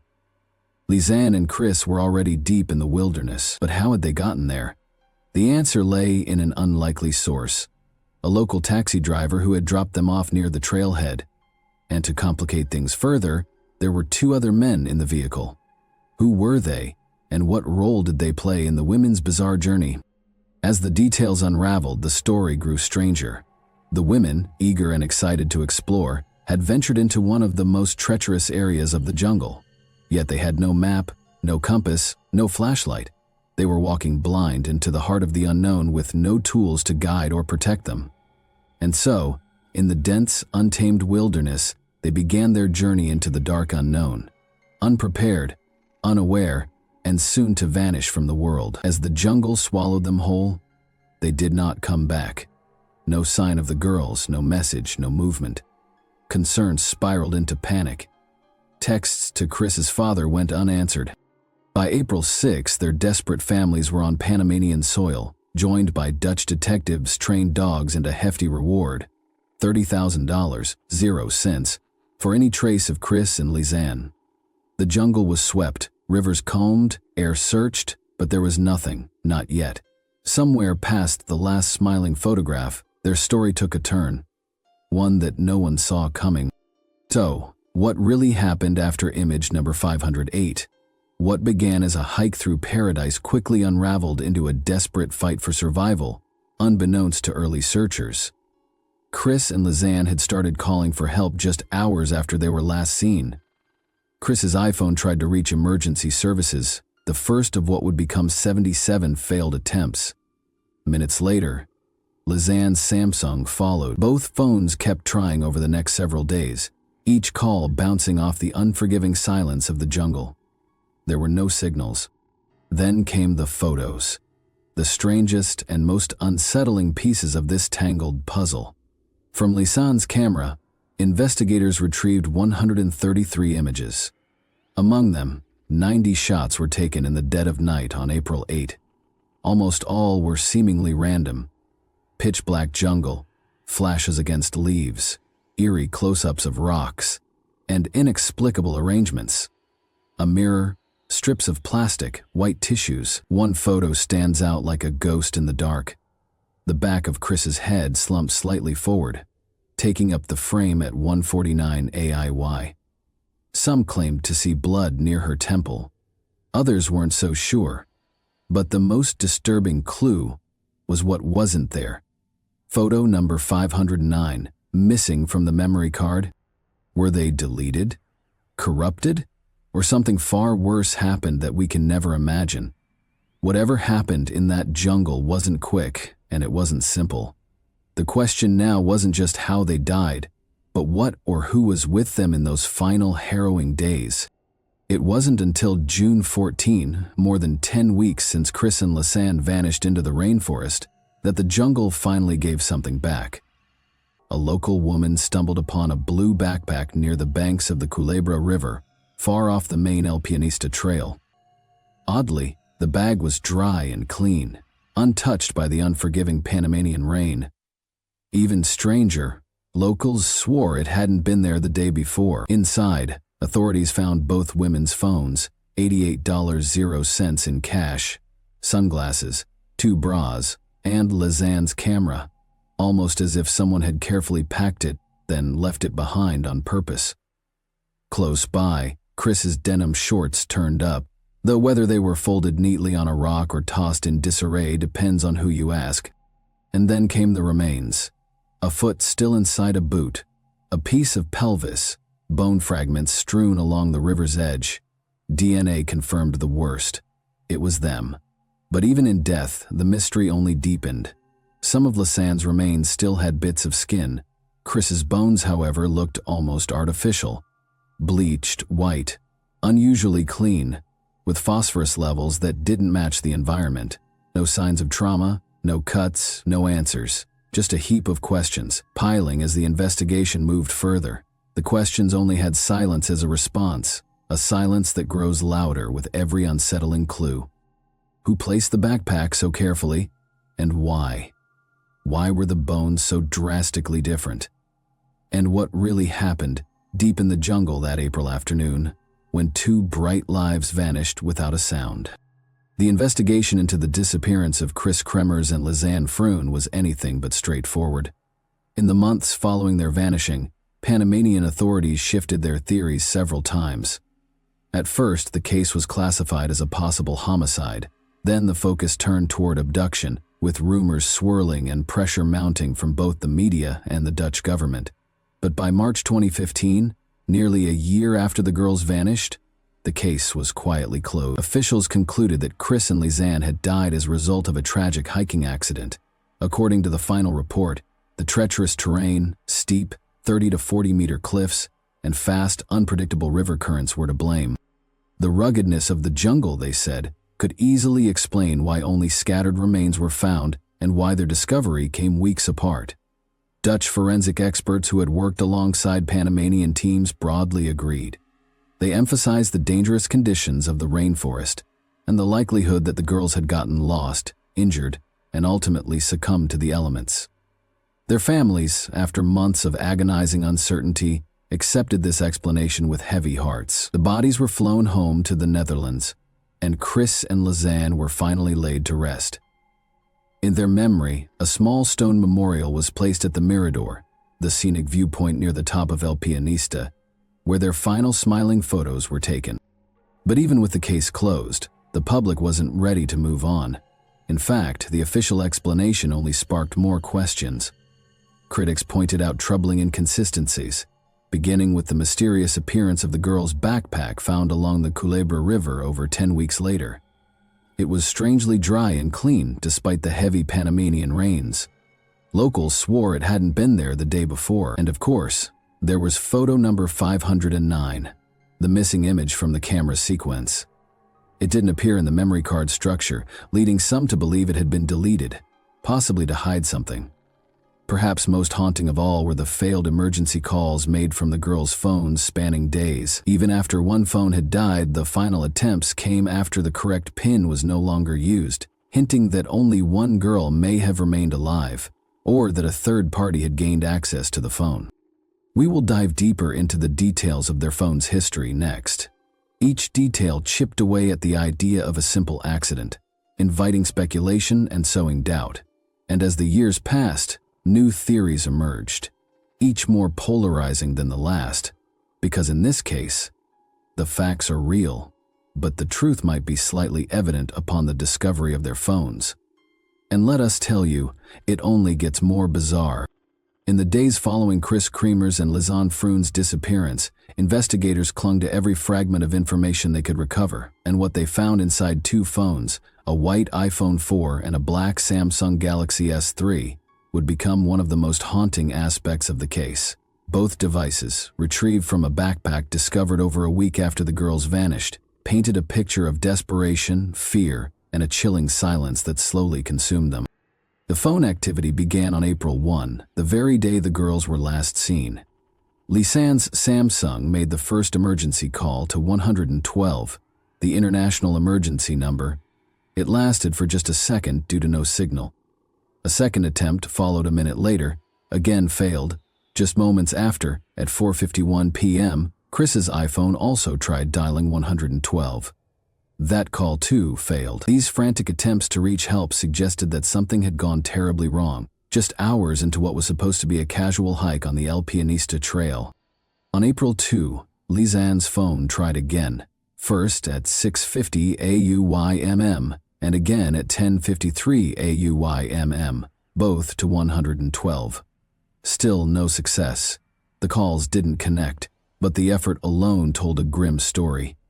The girls were alive, stranded, and desperately trying to call out for help.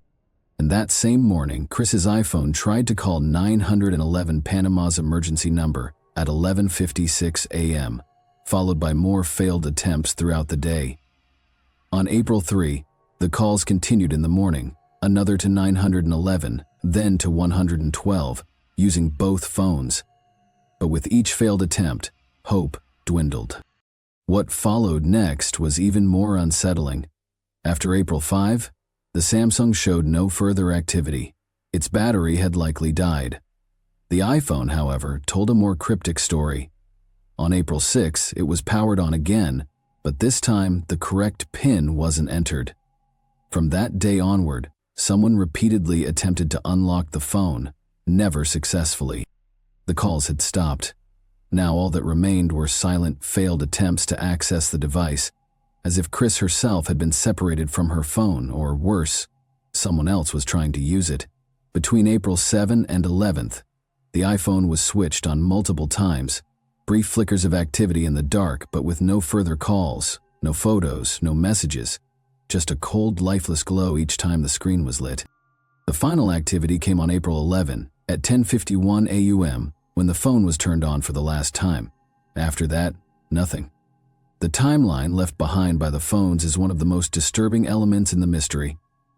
It's as if the devices were their last lifeline, slowly dimming, along with their chances of survival. While no call ever connected, the signal they left behind, a trail of unanswered cries, still echoes through the jungle and through every unanswered question in this haunting case. But the story the phones told wasn't just about failed calls. It was about what didn't happen, about the silence that followed and the disturbing gaps that raise far more questions than answers. Why, for instance, on April 11, Chris' iPhone was turned on for exactly 64 minutes, a full hour. No call was placed, no message typed, no photo taken.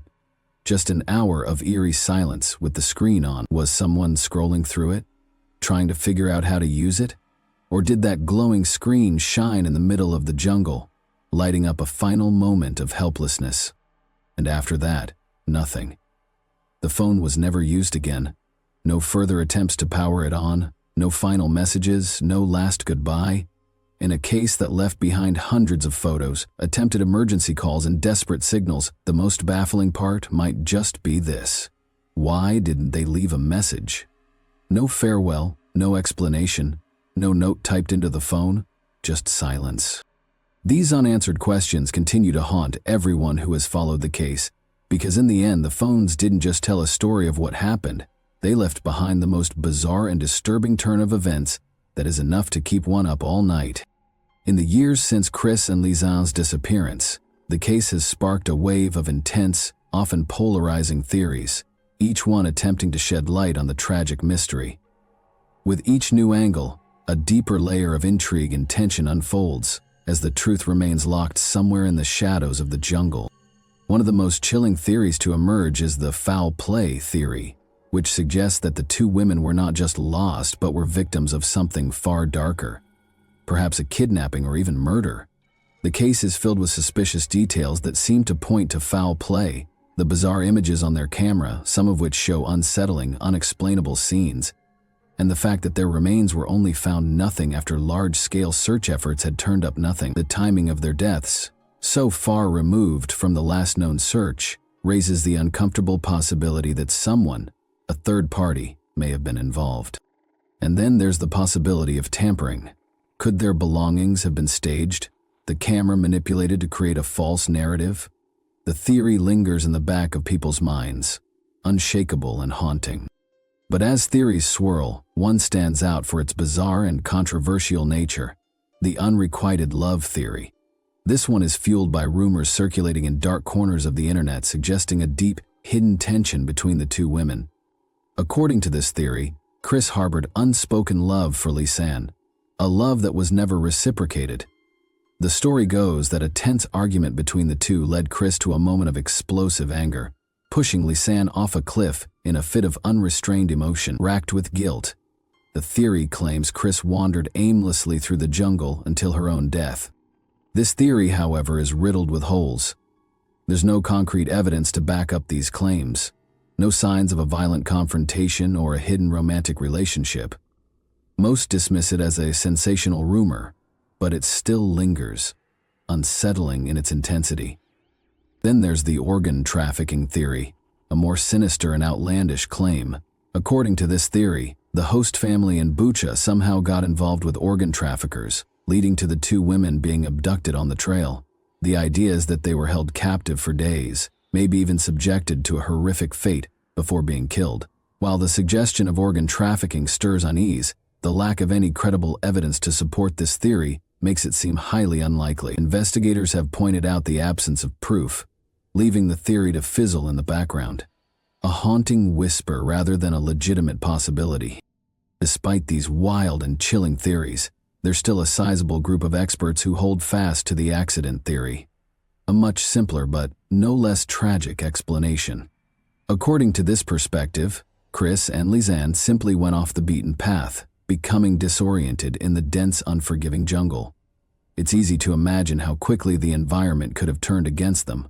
Rugged terrain, sudden injuries, the crushing isolation of the jungle. One of them could have been hurt, forcing the other to venture out for help. The theory suggests that they eventually succumbed to the dangers of exposure, starvation, and the unforgiving landscape, with no way to escape. While it's a hard theory to accept, It's one that, for many, fits the known facts best. An accident, tragic and unavoidable, in a place where survival is a constant battle against nature. Each theory has its own unique set of supporters, and with every new piece of evidence, the questions grow. But the one thing that remains clear in this case is that Chris and Lisanne's final hours are shrouded in mystery, leaving behind only fragments of truth and endless speculation. The mysterious case of Chris and Lisanne has refused to fade into the past. Over the last 5 years, the story has continued to captivate the public's imagination, drawing attention, theories, and intense scrutiny. In 2021, Dutch authors Maria West and Jurgen Snoren stirred the pot once again with the release of their book. Having spent countless hours combing through police files and records, they uncovered new perspectives and inconsistencies that had previously gone unnoticed. Their work seemed to breathe new life into the case, offering alternative theories that reignited public fascination. The unresolved questions they uncovered left many wondering, had the official narrative been wrong all along? As the years rolled on, the 10th anniversary of the women's disappearance in April 2024 marked a significant milestone. Despite the passage of time, the case had not faded from memory. Instead, advances in forensic technology and the relentless curiosity of online sleuths led to renewed calls for the reevaluation of evidence, specifically the bones that had been found in the digital data from the women's phones. With the sharp precision of modern forensic methods, some wondered if hidden clues might finally come to light, possibly shedding new insights into what really happened to Chris and Lisanne.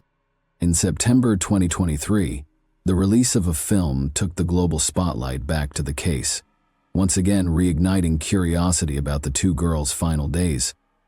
The film's re-examination of the case, highlighting alleged investigative oversights, gave a different perspective to how evidence had been handled. People began questioning, were critical pieces of information overlooked? Were the investigations flawed from the start? As the media spotlight once more focused on the tragic story, it stirred a new array of debate and speculation, causing so many people to wonder if there was more to this haunting mystery than anyone had realized. With each passing year, the case only grows more enigmatic. Its disturbing questions continue to haunt those who dare to dig deeper. New angles, fresh evidence, and renewed curiosity make it clear this is a story that refuses to be forgotten. As the years have gone by, the families of Lisanne Froon and Chris Kremers have steadfastly stood by the official conclusion of their loved one's tragic accident. Their belief in this explanation has offered them a measure of closure, even as the rest of the world remains captivated by the mystery. For them, the story may have come to an end, but for everyone else, the puzzle lingers. The phone records, camera images, scattered remains, and lingering forensic uncertainties provide enough material to fuel a host of competing theories. While the families try to heal, investigators, journalists, podcast hosts, and online communities are still debating. Some see a tragic, albeit straightforward misadventure in the treacherous landscape of El Pianista's rugged terrain. Others, however, sense the shadow of something far darker, a hidden truth that has yet to be uncovered. Lisanne and Chris's case has evolved into one of Panama's most confusing and talked about modern mysteries. Over the decades since their horrific hike, countless theories have surfaced, each more chilling than the last. Yet despite all the speculation, no definitive answer has emerged.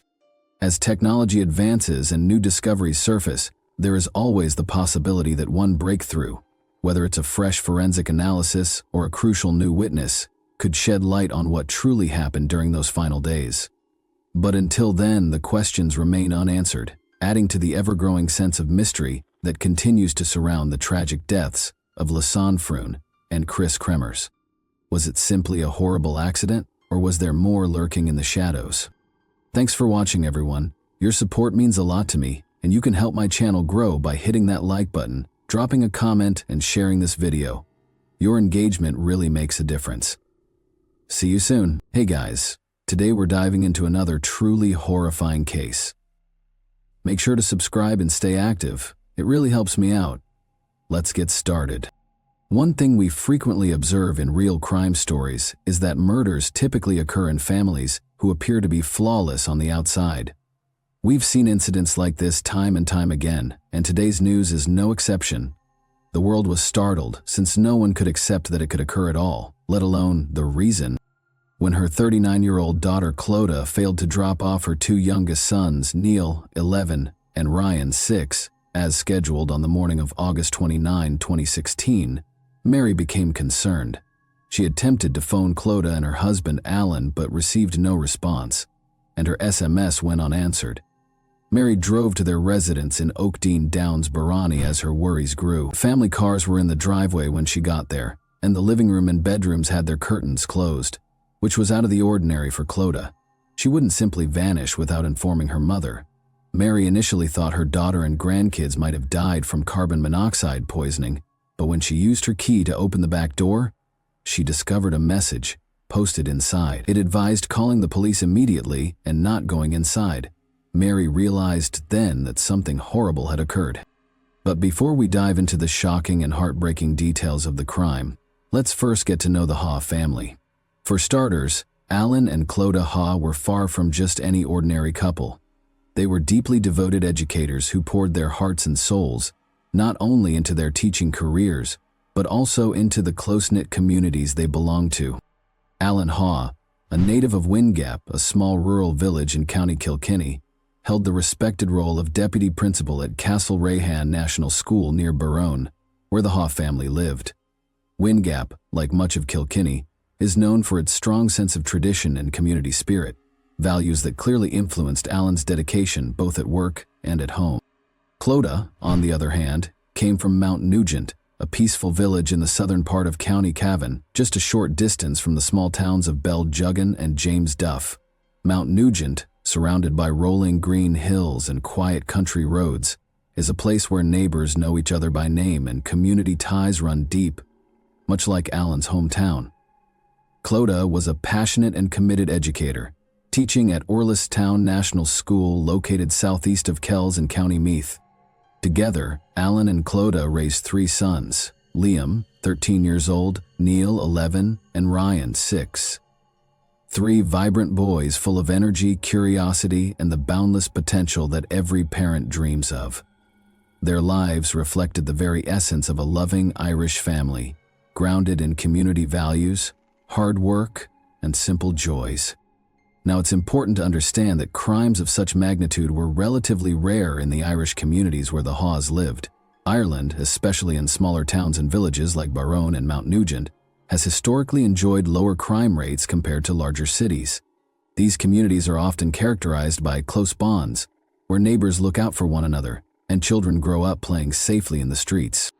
But perhaps, as Clodagh's sister Jacqueline would later reveal in a heartbreaking interview, there were signs all along. Subtle, easy to miss, and painfully easy to ignore. Let's rewind the story, not to the moment of tragedy, but to the beginning, because to truly understand the horror of what unfolded, we need to understand how Alan and Clodagh came to be and what may have been hiding in the shadows all along.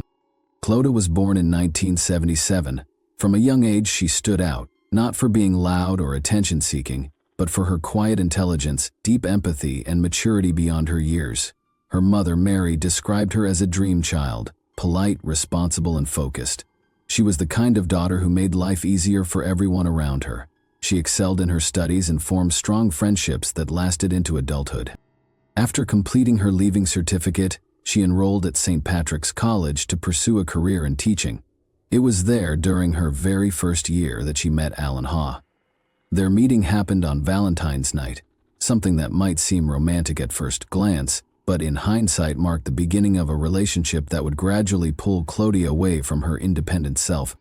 Alan, who was a year ahead of her, lived in the student residences. He came across as disciplined, serious, and principled. They quickly became inseparable. But from early on, those closest to Clodagh noticed subtle changes. She stopped going out as often. She began distancing herself from her friends. Alan didn't drink alcohol, and soon Clodagh gave it up too. Little by little, her world began revolving around him. Jacqueline, Clodagh's sister, recalled a telling moment that stood out. The family had gone shopping for bridesmaid dresses for Clodagh's upcoming wedding. Jacqueline had a strange feeling Alan might show up, even though this was a day for the women. Sure enough, he did. When Jacqueline suggested that she and Clodagh finish the shopping on their own, Alan insisted on staying. It was a small thing easily brushed off, but Jacqueline never forgot it. The couple eventually married, and from the outside, it was a beautiful union. But there were moments, even at the wedding, that left Clodagh's family uneasy.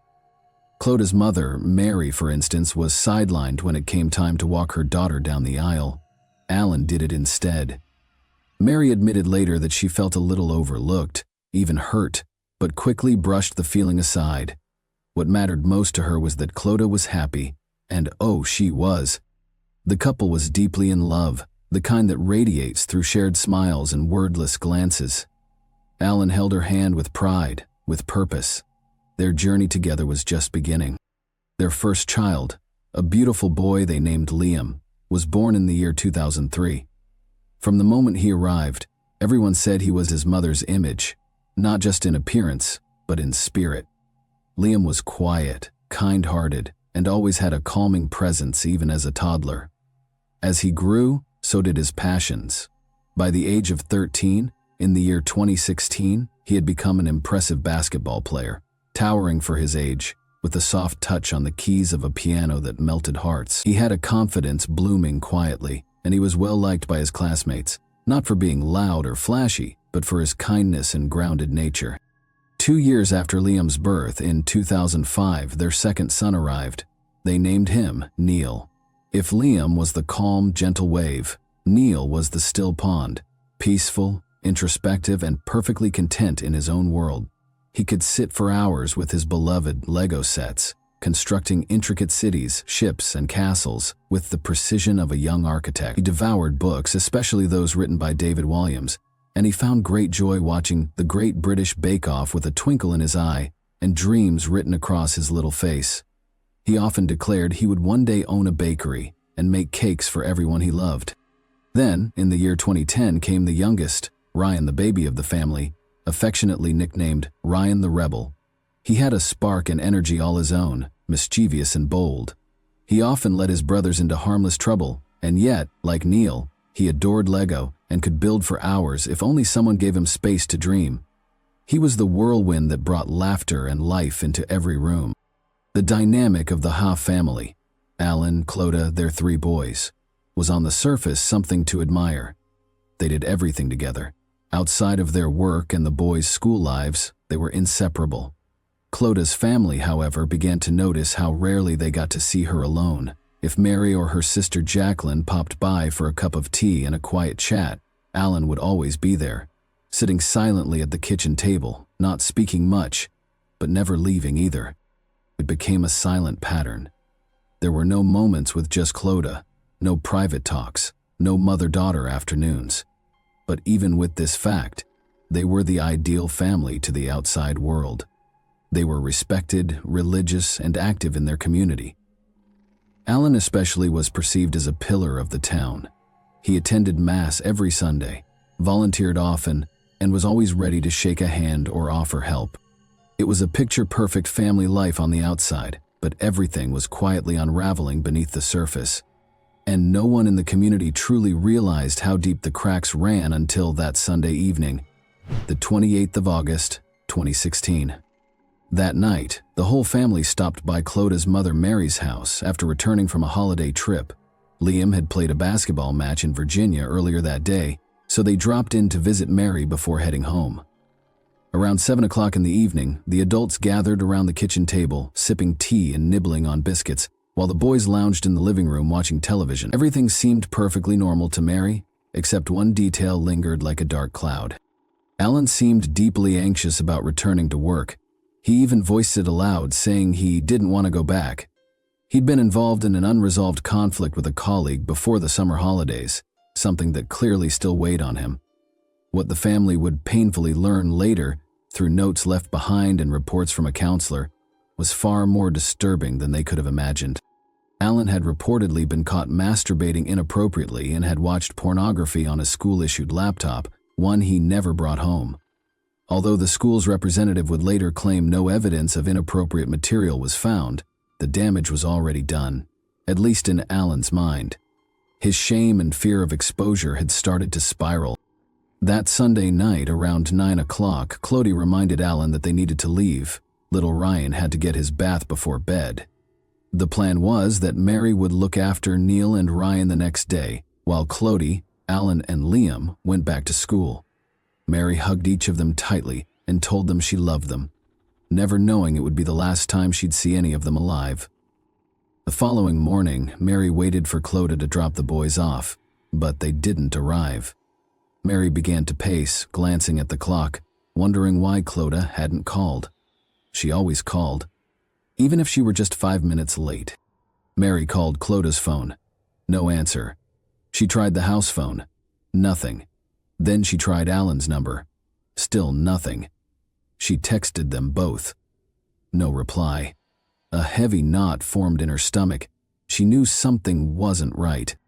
In a panic, she jumped into her car and drove the short distance, just 5 kilometers, to the family's home. But it felt like the longest, most agonizing journey of her life. When she arrived, the sight of both family cars in the driveway and the curtains drawn sent chills through her. She had a key to the back door, and as she approached, she saw a note taped to the glass. In Alan's handwriting, it read, "Don't come in, call the Gardaí." Mary fled to the road, her hands trembling so badly she dropped her phone. It took her nearly 10 tries to dial the emergency number. When she finally got through, she reported what she'd found. Then she ran to her neighbor Edie's house, terrified and breathless, telling her that she feared Alan had done something horrific to Clody and the boys. Together, they returned to the house and waited for the police. The first officers on the scene, Garda Isling Walsh and Garda Alan Ratcliffe, asked the women to return to the neighbor's home and wait there. A short while later, they broke the devastating news. 5 bodies had been found inside, and no one had survived. The horror was only just beginning to unfold. Cloda's sister Jacqueline, who was already en route to visit her mother, began receiving news alerts on her phone. 5 found dead in Cavan. The full horror would later come out in the inquest. Clody was the first to die. She had been online browsing holiday packages, sipping a cup of tea, when Alan came up behind her. Without warning, he struck her in the head with an axe he'd taken from the shed and then stabbed her in the back. She tried to defend herself, raising her hands, and he nearly severed one. He killed her with a level of rage and violence that stunned investigators, using 2 weapons, as if consumed by hate. After murdering his wife, Alan calmly left the knife and axe beside the couch, sat down, and began writing a letter. 5 full pages in total. In it, he poured out his emotions, talking about his shame and the storm he believed was coming. He assured the family that they had all been happy despite what he was about to do. Then he walked upstairs to the bedroom shared by Liam and Neil. He crept over to Liam's bed, knelt on his chest, and slit his throat to silence him before he could scream. Neil, however, did try to fight back. His hands bore the marks of defensive wounds, but Alan killed him too. Finally, he went into little Ryan's room. Ryan was a small, gentle boy, fragile, even for a 6-year-old. He didn't stand a chance. After killing his youngest son, Alan placed the knife on Ryan's pillow and gently pulled the duvet over his body, just as he had done with his older brothers. With his family gone, Alan returned downstairs, wrote more of his twisted letter, and around 2:30 in the morning, transferred €2,000 from the joint bank account to his own. He wasn't finished. He laid out Cloda's jewelry on the bed, writing that it should go to her mother, Mary. He included photographs, money boxes, and even the tin used to collect football club fees. He left instructions about the mortgage, bank statements, and which brother should get his new car. He urged his siblings not to make the same mistakes he had and begged them not to forgive him. He didn't want a Catholic burial. He wanted to be cremated and his ashes scattered in the sea. Once everything was in place, Alan hanged himself in the hallway. In his final words, he confessed that he had been caught red-handed, referring to the disturbing behavior noted by the counselor. He had also been in touch with the Irish National Teachers Organization, though the family never found out whether he was seeking help or legal defense. In his letter, he expressed his belief that Clody didn't know what he had done, and that it would be kinder to kill her than let her live with the shame of who he was.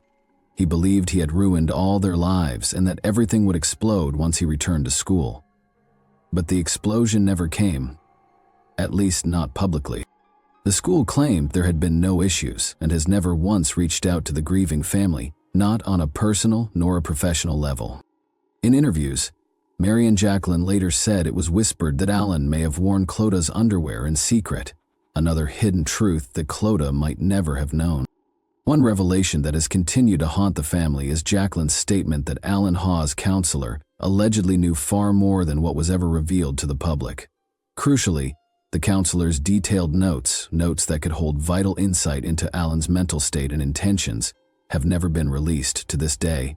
They remain hidden from the family, guarded behind privacy regulations and red tape. Jacqueline also recalled that a local man came forward with a chilling account. He told her that in the early hours of Monday morning, August 29, the same day the bodies were discovered, he saw Alan Haw driving near Castle Rayhan School. The man wasn't alone. He was with someone else, who also witnessed the same thing. Disturbed by what he saw, he went straight to the Gardaí and made a formal statement. But when the Haw family later inquired about this crucial piece of information, they were told it may have simply been a case of mistaken identity. This explanation didn't sit right with them. To Jacqueline and her family, the pieces painted a far darker picture. It appeared as though Alan had returned to the school in the dead of night, likely to destroy or tamper with evidence on his work laptop, to perhaps delete files, cover his tracks, or eliminate digital fingerprints that could reveal more about his mindset or plans. It felt to them like a deliberate, calculated move. In fact, counselor records noted that 97% of the pornographic material Alan Haw viewed was accessed through the school laptop. That figure alone sparked immense concern. The Haw family formally requested access to the full file from the Gardaí, only to be flatly denied. Even after the inquest, after the media frenzy and the formal findings, the family was left with gaping holes in the narrative, critical questions left unanswered. Adding to their frustration was the way information was trickled out to them. Jacqueline has said the family was drip-fed by authorities. Often, they learned new developments through the media before the Gardaí would confirm or deny anything. Imagine losing your sister and nephews in the most brutal way possible, only to be kept in the dark. Forced to piece together the truth through news snippets and speculation. The inquest itself, intended to provide closure and clarity, was instead described by the Haw family as a disaster. They felt re-traumatized, unheard, and sidelined. Alan Hawes' medical and counseling records were brought into the inquest, and Professor Harry Kennedy, a consultant forensic psychiatrist and the director of the Central Mental Hospital, presented an assessment of Hawes' mental state based solely on those records. According to Kennedy's analysis, Alan Haw suffered from depression that escalated into psychosis. This mental unraveling, he claimed, led to the murder of Cloda and their 3 sons. But Jacqueline wasn't buying it. She was horrified at how an expert could sit in a courtroom, never once speaking to Alan, and declare him psychotic based purely on paper trails and secondhand reports. Indeed, Alan Hawes' final letter read, "If it is any consolation, we were happy. Cloda was happy, the boys were happy." Those aren't words typically associated with someone in the throes of severe depression or psychosis. And it wasn't just his final letter that contradicted the narrative. He had seen his GP regularly over 5 years, and she never diagnosed him with depression, nor did she know he was seeing a counselor. He was never off work due to illness, never showed visible signs of mental distress, and continued to uphold his duties as vice principal, a role of significant responsibility. He was active in the community, regularly attended GAA football events, and was viewed as a stable and involved family man. Strangely, Alan stopped attending his counseling sessions 2 months before the murders. Why? Jacqueline and her family can't help but wonder. Was that the point when he began formulating his plan? Around that same time, another disturbing detail emerged. Alan had moved a couch in their living room, a piece of furniture that hadn't budged in 12 years. It was relocated from a side wall to directly in front of the fireplace, with its back facing the room's entrance. Was this part of a premeditated layout to conceal his presence? and launch a surprise attack on Clodagh? The setup would have given him the perfect vantage point, hidden, waiting. And then came the bitter legal aftermath. Because Alan was the last to die, having taken his own life after murdering his family, he was still considered the legal heir to the estate. This meant that the property, the family home, would pass to his next of kin. For Clodagh's family, it was unbearable. They wanted the house gone. They didn't want to profit. They didn't want compensation. They wanted the place where their loved ones were butchered to be demolished. They envisioned a garden of remembrance built in its place, something beautiful to honor the lives lost, rather than a grim reminder of horror. But Irish law, rooted in outdated statutes dating back to 1965, meant that the family had to fight in court to stop the murderer's family from inheriting the property. It was, as Jacqueline put it, a final insult. Eventually, the two families reached a difficult but necessary agreement. A planning application was submitted to have the house demolished. Jacqueline promised she would be there the day it happened. As of the most recent updates, the house still stands. A haunting reminder, its demolition postponed but not forgotten. Then came another heartbreaking decision. Still reeling from the unimaginable tragedy, Clodagh's family initially agreed that Alan would be laid to rest alongside Clodagh, their 3 sons, in the family plot. In their shock, they were simply trying to make sense of the impossible. But as time passed, the unbearable truth settled in. They could no longer endure the idea of him lying beside the family he destroyed. Since Claude's family had no legal authority to act, they reached out to the Haw family, and to their credit, they agreed. In May of 2017, Alan Haw's body was exhumed and cremated. The inquest stretched across 2 harrowing days. The final verdict: Alan Haw was found to have unlawfully killed Clodagh, his wife, and his sons Liam, Neil, and Ryan, before dying by suicide. Clodagh's surviving family has never stopped fighting for the full truth. They've long insisted that a psychological autopsy should have been conducted, something that could have reconstructed the final days before the tragedy and examined Alan Haw's mental state with expert precision. To them, understanding his intent wasn't just a legal matter, it was a vital piece of healing. But instead, they were met with silence. No one asked them what they had seen behind closed doors. No one asked them what it was like to live alongside Alan. Jacqueline later voiced what had haunted them for years, saying, "Alan was so manipulative. He only ever showed people what he wanted them to see. Only we know how unhinged he really was. He didn't raise his voice. He didn't need to. He could fill a room with unease just by standing silently in a doorway. He'd seize control of everyday routines, whether it was redoing the laundry to suit his impossible standards or stepping in mid-meal to fix something he thought wasn't done right. These weren't quirks. They were red flags of coercive control. But the law failed them. Under the Coroner's Act, the investigation could only address the what, where, how, and who, not the why. If the family wanted to contest the findings or seek a deeper understanding, they'd have to hire an independent expert from outside of Ireland.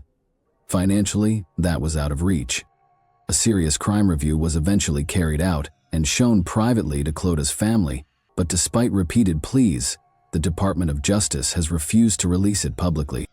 The answers the family craves remain locked away while their grief plays out in the open. Mary and Jacqueline never intended to step into the spotlight. They wanted to grieve in peace, but when no one in power would listen, they spoke out, and Ireland began to listen.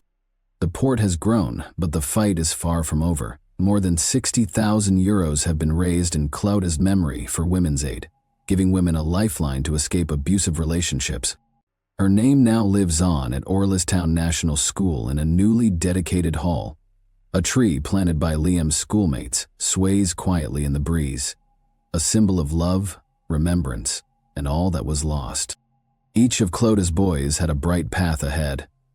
Liam, studious and focused, would almost certainly be in college today, shaping his future with purpose. Neil was the dreamer, the one with creativity brimming in his every word and drawing. And Ryan, just 6 years old, was the life of every room, a little rebel with a megawatt smile. They were more than victims. They were individuals bursting with potential, stolen too soon. Every year, the anniversary mass overflows with mourners. The silence speaks volumes. Their absence still echoes louder than words. And in the midst of that mourning, one truth remains: they are still deeply, painfully missed. It's also worth pausing to acknowledge the pain of the Haw family. They lost not only grandchildren but a son. Their grief is complex, pierced by guilt, confusion, and the burden of having loved the man who committed the unthinkable. They believe Alan's actions stemmed from severe depression, a diagnosis that offers them some form of explanation if not peace, and if holding on to that belief helps them get through the day, who are we to judge? Grief doesn't follow rules. It just asks us to survive it. Now I want to hear from you.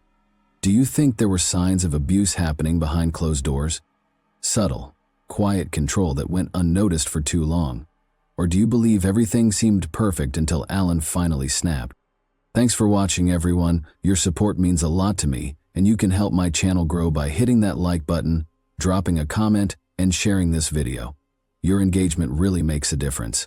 See you soon. Hey guys, today we're diving into another truly horrifying case. If you want to support my channel, make sure to subscribe and stay active. It really helps me out. I'd be super grateful for that. Let's get started. On July 29, 2016, Gabriella and her younger sister Sunilda started their day as usual. They had intended to do some schoolwork that evening at a local internet cafe. Their lifestyles had become accustomed to living without internet access at home. They kept in touch and completed their homework by going to the neighborhood coffee. The sisters left the house without voicing any concerns at around 6 o'clock, but Gabriella abruptly changed her plans a few blocks away. She informed Sunilda that she would not accompany her. She was going to see her boyfriend after all. Although a little taken aback, Sunilda chose not to bring up the subject. Gabriella's independent departure was not the first time. After assuring her that she would return shortly, Gabriella turned to go. The sisters didn't see each other again after that. Sunilda came by herself to the cafe. When she got home later that night, she saw Gabriella was still gone. Nobody gave it much thought at first. Particularly in the summer, teens have a tendency to remain out late, but as night fell, worries started to surface. Liliana, their mother, attempted to phone Gabriella but got no response. WhatsApp messages first appeared as unread before abruptly changing to seen, but no responses were ever received. They were obviously being read, but no one was answering. Panic truly set in when someone showed up at their doorstep, a young man the family believed to be Gabriella's boyfriend. He asked if they knew where she was. His question stunned everyone. They thought she was with him. His confusion didn't seem staged. He genuinely appeared to have no idea where she could be. That moment changed everything. Up until then, everyone assumed Gabriella had simply stayed out longer than usual, but if her boyfriend hadn't seen her that night, maybe she never made it to him at all. That was when the family realized something was wrong. Sunilda recalled seeing Gabriella turn a corner toward an area where a relative had once stayed at a boarding house. It hadn't seemed important at the time. By the next morning, it was clear Gabriella had vanished. Her phone was still on, but all calls went unanswered. The atmosphere at home turned tense. Her loved ones began calling everyone they could think of, relatives, friends, even her father, but no one had any idea where she could be. It was as if she had disappeared without a trace. The family decided to take formal action. Liliana contacted local authorities and a missing person case was officially opened. Flyers began appearing on the streets. Friends, neighbors, and strangers joined the search, but no one had seen Gabriella after she turned that corner, leaving her sister behind. Gabriela Villarroel was born in 1998 in Argentina to parents of Bolivian descent. Her mother and father separated when she was only 6. After the split, Gabriella stayed with her mother, Liliana Cham, and eventually began referring to another man, Cesar Garcia, as her father. He became her stepfather. Sunilda and other relatives on Liliana's side also lived in the same household. Life at home wasn't easy. The family did their best to maintain stability and meet basic needs, but the atmosphere inside was often tense. Disagreements were frequent. Gabriella had particularly strained interactions with her grandmother, and their arguments went far beyond typical household disputes.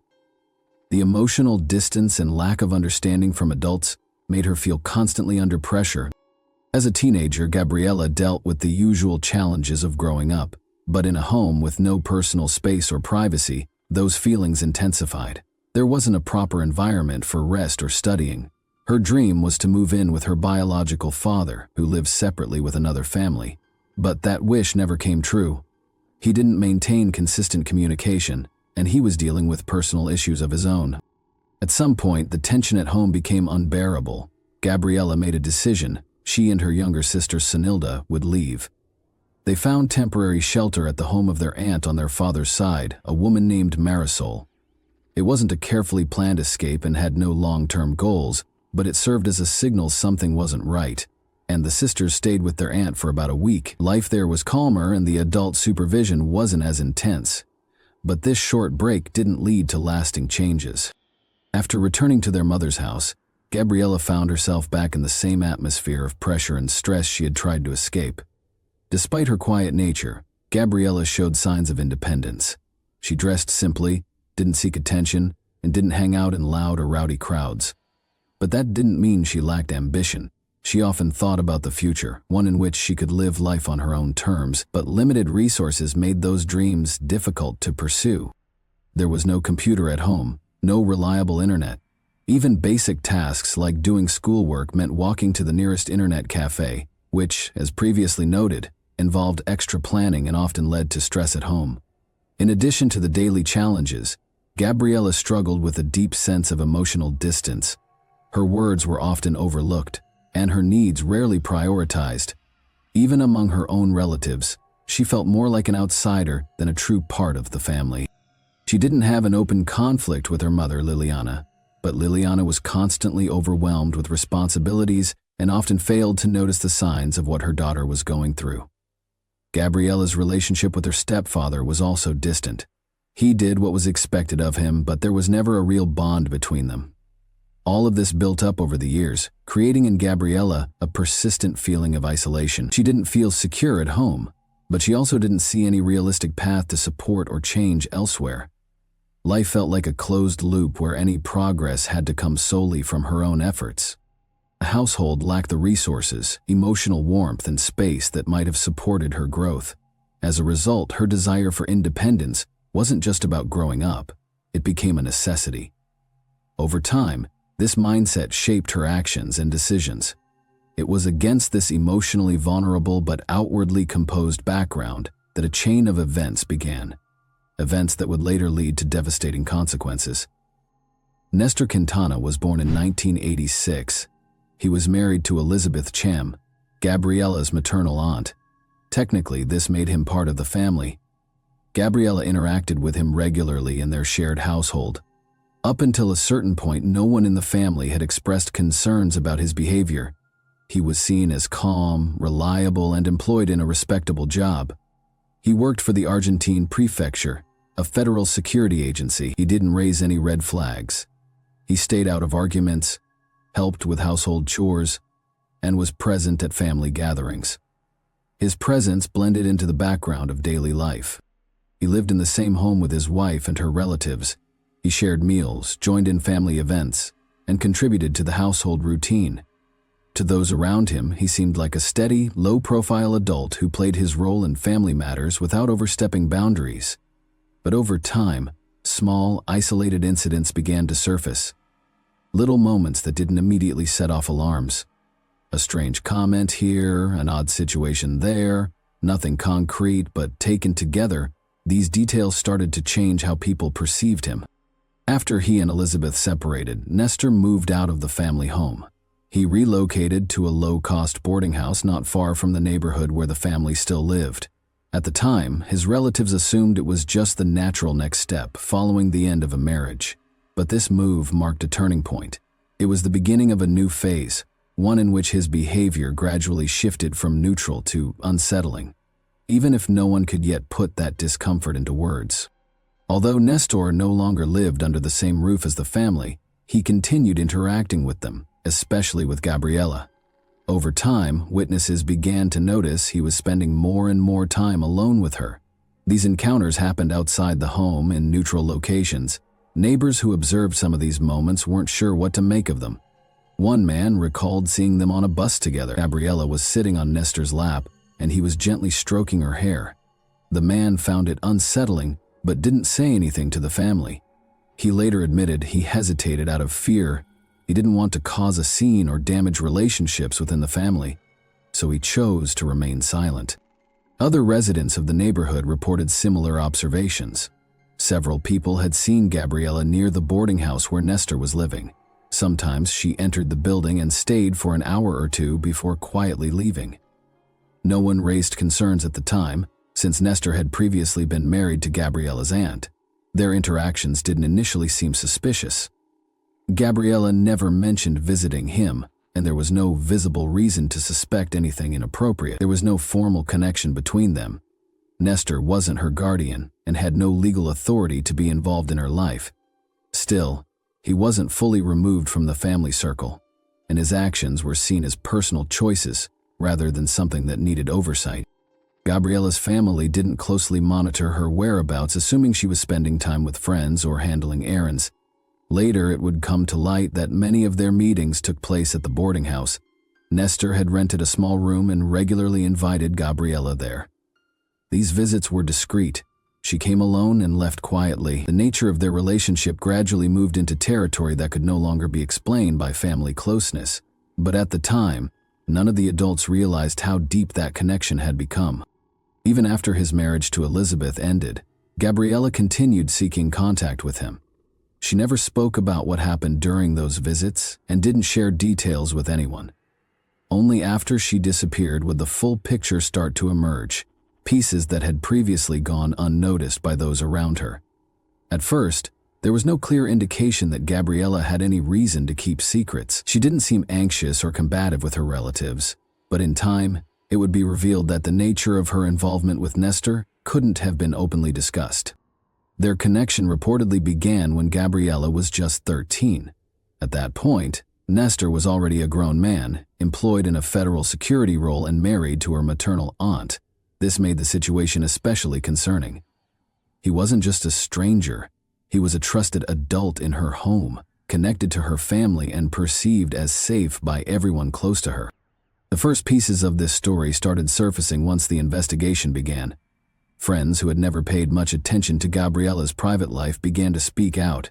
Several admitted they had suspected for years that something wasn't right between her and Nestor. Some recalled seeing him near Gabriella's school, repeatedly offering rides or finding reasons to be there.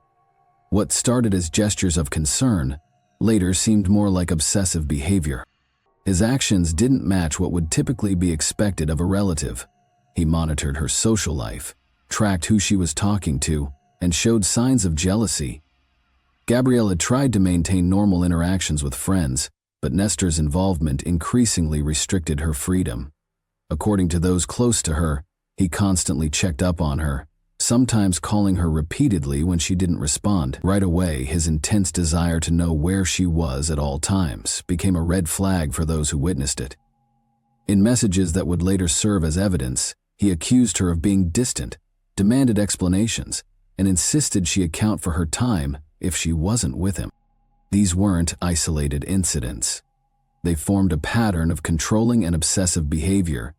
Classmates recalled situations where Gabriella would skip events unless she had his approval.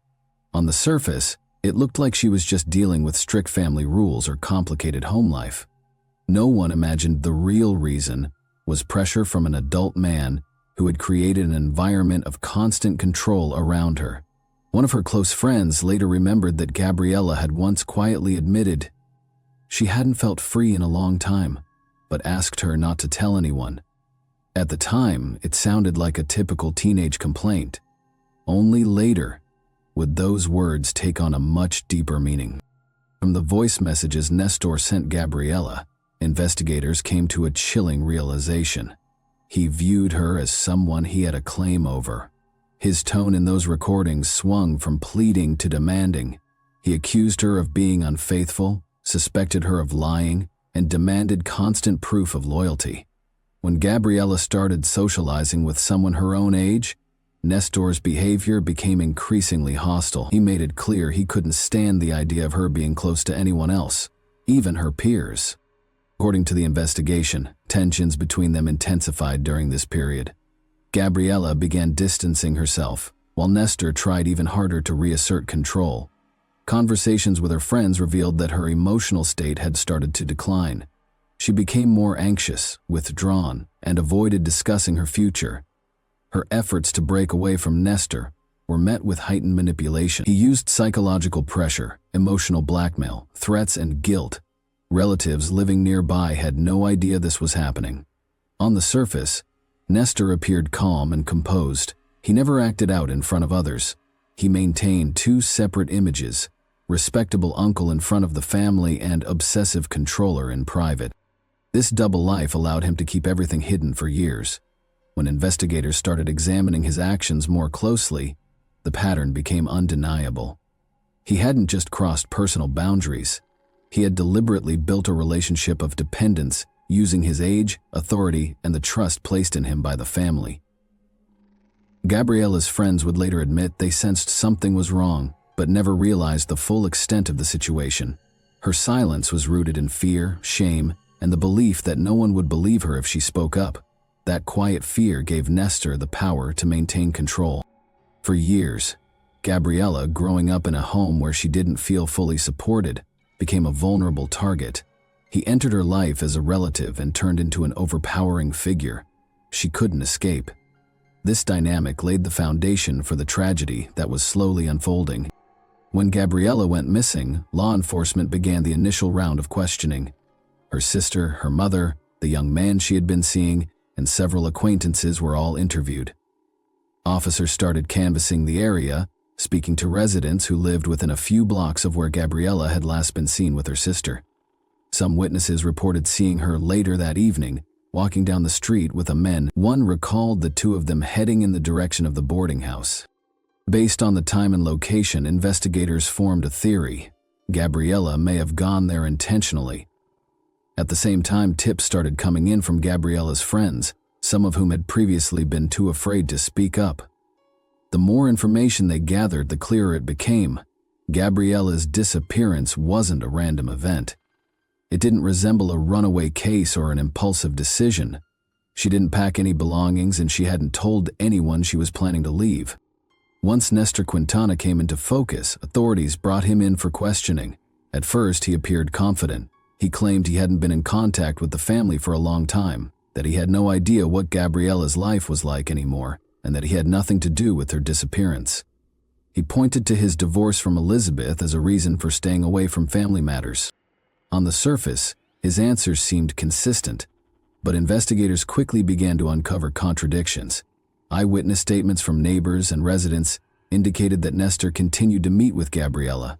Reports of their regular encounters near the boarding house and testimonies from her friends describing controlling behavior directly contradicted his earlier claims. Investigators intensified their questioning. Nestor was brought in again, and with each interview, his confidence seemed to erode. He started confusing timelines, changing versions of events, and dodging direct questions. Even those who had initially doubted his involvement began to grow suspicious. The turning point came a few days after the investigation gained momentum. Nestor unexpectedly showed up at the police station and requested to speak with an officer. This time, he didn't deny having contact with Gabriella. He said he knew where she was. What followed was a confession that changed everything. According to his statement, on the evening of July 29, he met with Gabriella as he had done before. That night, they got into an argument. Nestor claimed the fight escalated into a physical altercation, during which he lost control and caused Gabriella's death by manual strangulation. He provided the exact location of her body, stating that he had hidden it in his room at the boarding house, wrapped in bed sheets and plastic. He insisted he had acted in a moment of emotional breakdown and hadn't planned the act in advance. Police immediately went to the location he described, inside the room he had rented. Investigators found Gabriella's body. It had been carefully wrapped in multiple layers of fabric and plastic bags and placed in the corner of the room. Forensic specialists were called to the scene. The inspection confirmed that the body had been kept in the room for several days, but showed limited decomposition due to the way it was sealed. Investigators collected all surrounding items for forensic analysis. A preliminary autopsy concluded that the cause of death was mechanical asphyxiation by hand. There were no signs of physical assault with intent of an intimate nature, allowing investigators to rule out that as a motive. Still, the core question remained. If it wasn't an act of aggression for that reason, what led to such a violent outburst? Some theorized the act stemmed from prolonged emotional tension, jealousy, and a loss of control by an adult who couldn't accept Gabriella's growing independence. Only further interviews and psychological assessments could confirm whether this theory held true. Gabriella's family was informed of Nestor's confession by the authorities. The shock was overwhelming. Her mother, stepfather, and other relatives couldn't comprehend that someone they had lived with could be capable of such a thing. The man who had once been seen as a caring uncle had now confessed to ending her life. For many, it wasn't just devastating. It shattered their trust in the people closest to them. Cesar Garcia, Gabriella's stepfather, told reporters he couldn't process what had happened. According to him, Nestor had never shown signs of suspicious behavior, and everyone saw him as a normal relative who could be trusted. Gabriella's sister, Senilda, did not comment publicly, remaining in a state of shock. Their mother, overcome with emotion, broke down in tears. For the family, grief over the loss was compounded by the feeling of betrayal. Despite Nestor's confession, the investigation continued. Law enforcement needed to verify the truth of his claims and rule out the possibility that he was hiding additional facts. His explanation of an emotional outburst raised doubts, especially given how deliberately he had hidden the body. Investigators also considered the possibility that Nestor was attempting to downplay his responsibility in hopes of receiving a lighter sentence. All of this became part of the case as it moved toward trial. Following the confession and discovery of Gabriella's body, Nestor Quintana's case moved into the formal criminal investigation phase, and he was officially charged. But at the very first court hearing, the situation took a turn. Nestor suddenly retracted his confession. He claimed he had been pressured by police, that psychological coercion had been used, and that he hadn't been properly informed of his rights. This new statement became the foundation of his defense strategy. Nestor's attorney moved quickly to challenge all evidence obtained from the confession. He argued that the search of the boarding house had been conducted improperly without a valid warrant. The defense also pushed to exclude the text messages, voice recordings, and witness testimonies collected before legal representation was present. Their central claim was that Nestor had been in a psychologically unstable state and incapable of understanding the consequences of what he had said. Prosecutors took a firm stance. The lead attorney emphasized that the confession had been both voluntary and detailed, and that Nestor's precise directions to the location of Gabriella's body were too specific to be coincidental. In addition, evidence had been gathered showing a long-standing controlling dynamic between the accused and Gabriella, including signs of psychological manipulation and jealousy. One of the most compelling pieces of evidence was the presence of Nestor's DNA under Gabriella's fingernails, clear proof that a physical struggle had taken place. The courtroom heard testimony from several witnesses. Gabriella's friends described the emotional toll she had suffered in the months leading up to her disappearance, his obsessive control, his restrictions on her social life, and the emotional pressure he exerted. At one point during the proceedings, a message exchange was read aloud in which Nestor issued threats. The content made a strong impression on the jury. The defense attempted to shift tactics. They portrayed Nestor as an emotionally unstable individual who had acted during a moment of intense stress. Years, they claimed, had passed since the relationship began, and they framed it as mutual, though informal, and stated the act had not been premeditated. These assertions sparked outrage from Gabriella's family. Her stepfather, in particular, expressed his anger publicly after several hearings, stating that efforts to justify the accused were an insult to Gabriella's memory. Throughout the trial, Gabriella's mother, Liliana, kept her emotions in check. She attended every session. The family remained unified in their position. This was not a case of a domestic dispute. It was a betrayal and the loss of a life that had been controlled and suppressed for years. Their legal team framed the case around a betrayal of trust, made worse by Nestor's role as a family member. The prosecution demanded the maximum sentence, life imprisonment, citing the severity of the crime, the familial relationship, the long-term psychological manipulation, and the deliberate attempt to hide the body. After both sides presented their final arguments, the jury was dismissed to deliberate. The atmosphere in the courtroom grew tense. Gabriella's family sat in silence, waiting. When the jury returned, the foreperson delivered the verdict: guilty of first-degree murder with aggravating factors related to the family connection and gender-based violence. The judge did not delay in delivering the sentence. Nestor Quintana was sentenced to life in prison. The court rejected the defense's claims of coercion, citing the level of detail in his confession and the supporting physical evidence. The added element of long-term psychological control only reinforced the severity of the charges. Nestor showed no visible reaction as the verdict was read. His attorneys looked down, silent, on the other side of the courtroom. Gabriella's mother broke down in tears. Her husband wrapped his arms around her. It wasn't a moment of triumph, it was a painful form of closure. Justice had been served, but their daughter was gone. Thanks for watching, everyone. Your support means a lot to me, and you can help my channel grow by hitting that like button, dropping a comment, and sharing this video. Your engagement really makes a difference. See you soon. Hey guys, today we're diving into another truly horrifying case. Make sure to subscribe and stay active. It really helps me out. Let's get started. April 2025.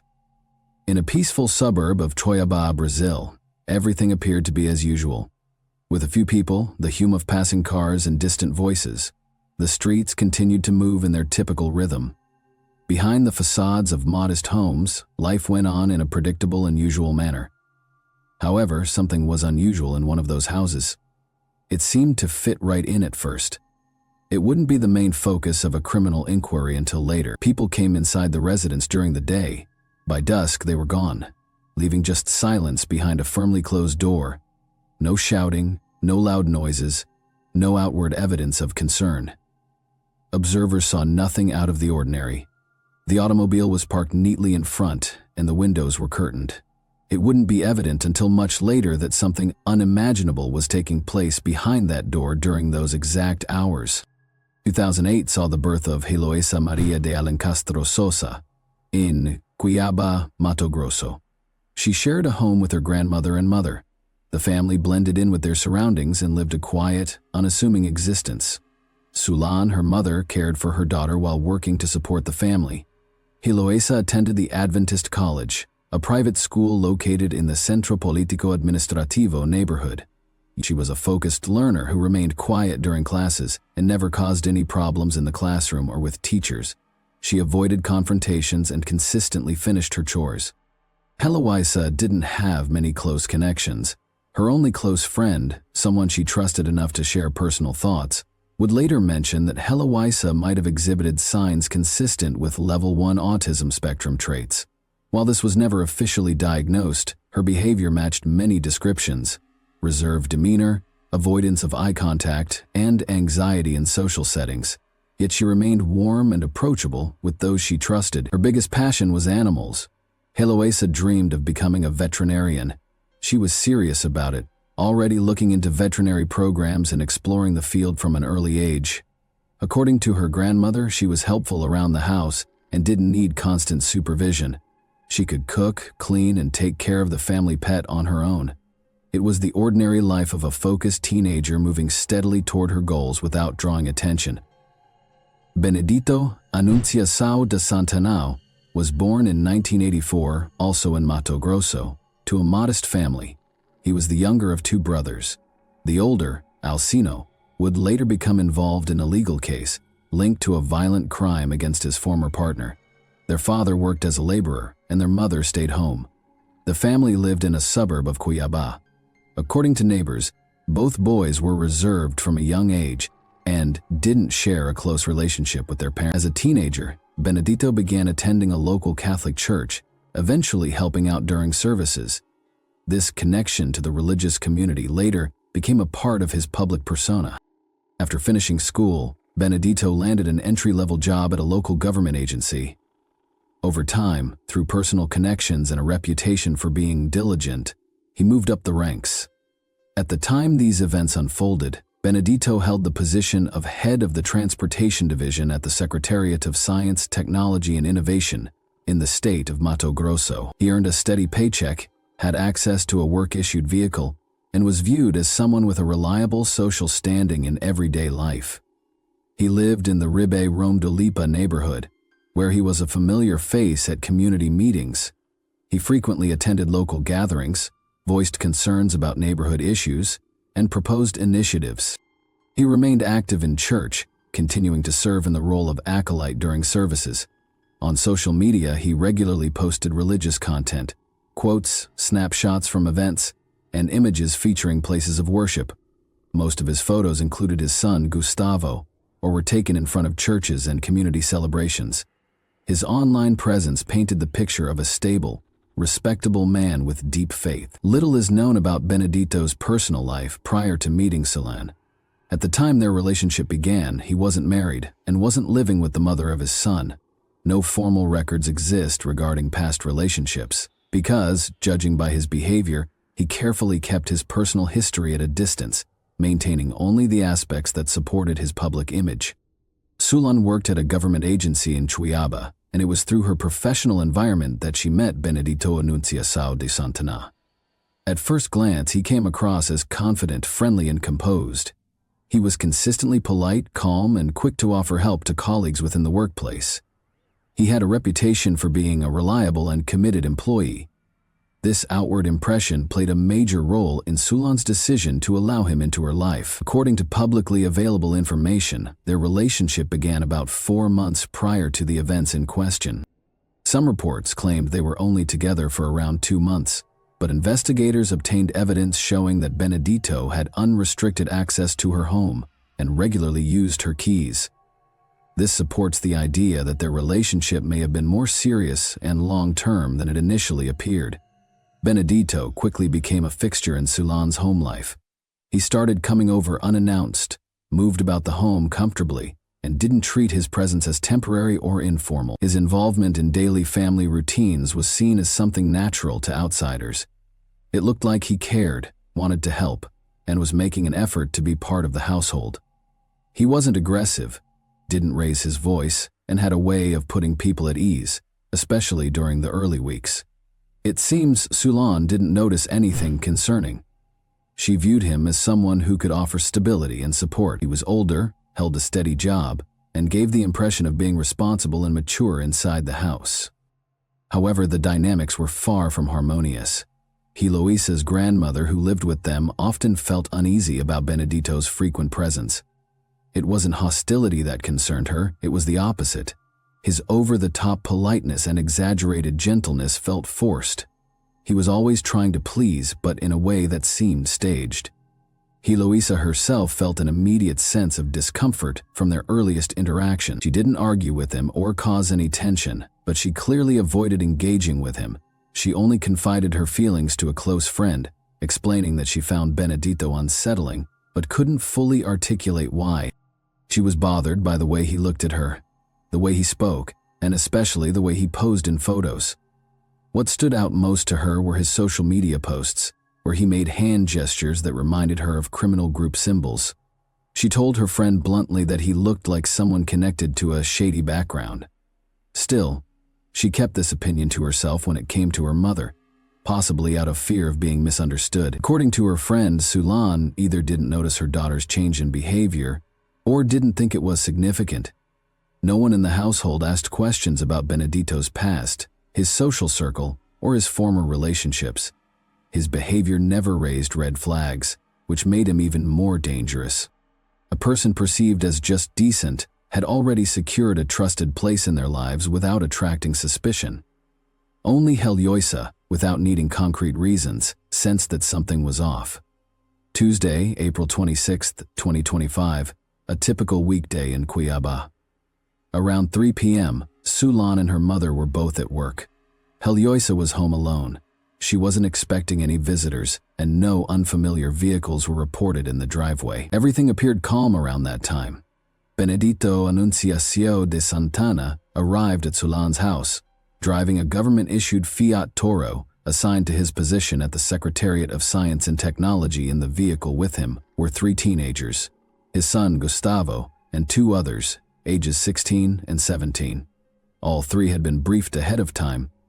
They remained hidden inside the vehicle to avoid drawing attention from neighbors or security cameras. The plan was to wait until the house was empty of adults. Benedito parked the vehicle inside the garage. He entered the house alone. Surveillance footage shows he stayed inside for about 15 minutes. Then he returned to the car and drove away. The cameras didn't capture anything suspicious. He appeared calm. No neighbors reported hearing any noise or witnessing signs of aggression. But in that short window, Benedito had let the 3 teens into the house, leaving them inside with 16-year-old Heloisa, who had no idea what was coming. According to one of the confessions, they waited until Benedito had left the property. That's when they began to carry out the plan. Heloisa was inside by herself when she saw the unfamiliar faces. She panicked. She tried to run into another room, but one of them caught up to her. She was disoriented, too shocked to scream or resist. They tied her legs. What followed took place in a room where, tragically, her life was ended using a USB cable. The investigative team worked to determine who played what role in the act, based on testimony and forensic evidence. One of the teens later admitted that he was the one who pulled the cable, saying he did so under instructions from the older individual at the time of the crime. Benedito was not physically inside the house. He had left, allegedly for a work call. However, according to testimony, he was fully aware of what was taking place. Instructions had been given in advance. It was all part of the plan to remove himself from the immediate scene so as not to be directly implicated. Participants stated that he emphasized everything had to be done right and that the incident should look like a break-in with the intent to steal. After the act, the teens remained inside, waiting for the next phase, their target's return. According to their accounts, things moved quickly. Heloisa lost consciousness due to restricted breathing while lying on the floor. One of the assailants checked for a pulse and signs of breath, but claimed she was unresponsive. Her shifts, her blood pooled all the way down to the same size of the back of her arm. They used ropes and bedsheets to move her. The body was wrapped, dragged into another room, temporarily hidden, and the house was then ransacked to make it appear as though a burglary had taken place. Roughly 30 minutes passed between the time of the crime and Benedito's return. This time, he didn't pull into the garage. Instead, he parked further away and walked to the house. Inside, the others had already staged the scene. The next phase of their plan was to simulate an attack on Sulan. By 6 p.m., Sulan returned home with a relative, a woman holding an infant. Security cameras captured them approaching the property. Everything appeared normal from the outside, but inside, the perpetrators were preparing to act. The lights were off, but the air conditioning was running, which immediately raised Sulan's suspicions. She called out loudly for Heloisa, but there was no response. As they entered the home, the 3 teens sprang into action. They assaulted Sulan, used force to bring her to the ground, delivered several blows, tied her up, and dragged her deeper into the house. The woman carrying the infant was not harmed. She was told to sit quietly against the wall and not interfere. The attackers did not show aggression toward them. Sulan didn't immediately understand what was happening. She had been tied up, physically assaulted, and isolated in one of the rooms. She believed a robbery was in progress and that her daughter was possibly tied up elsewhere in the house. No explanations were given. The intruders did not reveal names or faces. However, at one point, Sulan recognized the voice of one of them. It was Gustavo, Benedito's son. That's when she began to realize this was not a random attack. After isolating Sulan, the group began removing valuables from the house. They loaded a TV, electronics, documents, and the sheet containing Heloisa's body into a vehicle. Everything was done swiftly and efficiently. The vehicle used belonged to Sulan. They used her own car to transport the stolen items. Neither neighbors nor people nearby noticed anything suspicious. Once everything was loaded, the group left the house. Sulan remained inside, tied up and injured, with no idea what had really happened. She believed that Heloisa had been taken. No one told her the truth. The crime had been disguised as a robbery with an abduction. The scene was left in disarray. Cabinets forced open, lights cut, a mess left behind. It looked like a chaotic break-in, but in reality, it had been carefully planned step by step. The individuals involved had hoped their actions would be interpreted as a standard home invasion. Sulan had no idea that the worst had already happened. Shortly after the others left, Benedito appeared near the house again. He didn't go in right away. Instead, he waited outside until he was sure everything was done. When he entered, Sulan, still bound and shaken, told him that a group of young males had broken in, attacked her, taken items from the house, and left with Heloisa. Benedito's reaction was performative. He acted surprised, worried, and rushed. But by that point, he already knew exactly what had occurred. He just played the part of someone hearing it for the first time. Benedito was the one who suggested taking Sulan straight to the nearest urgent care clinic located in the LeBlanc area. On the way, he began calling contacts, sending voice messages, and preparing social media posts.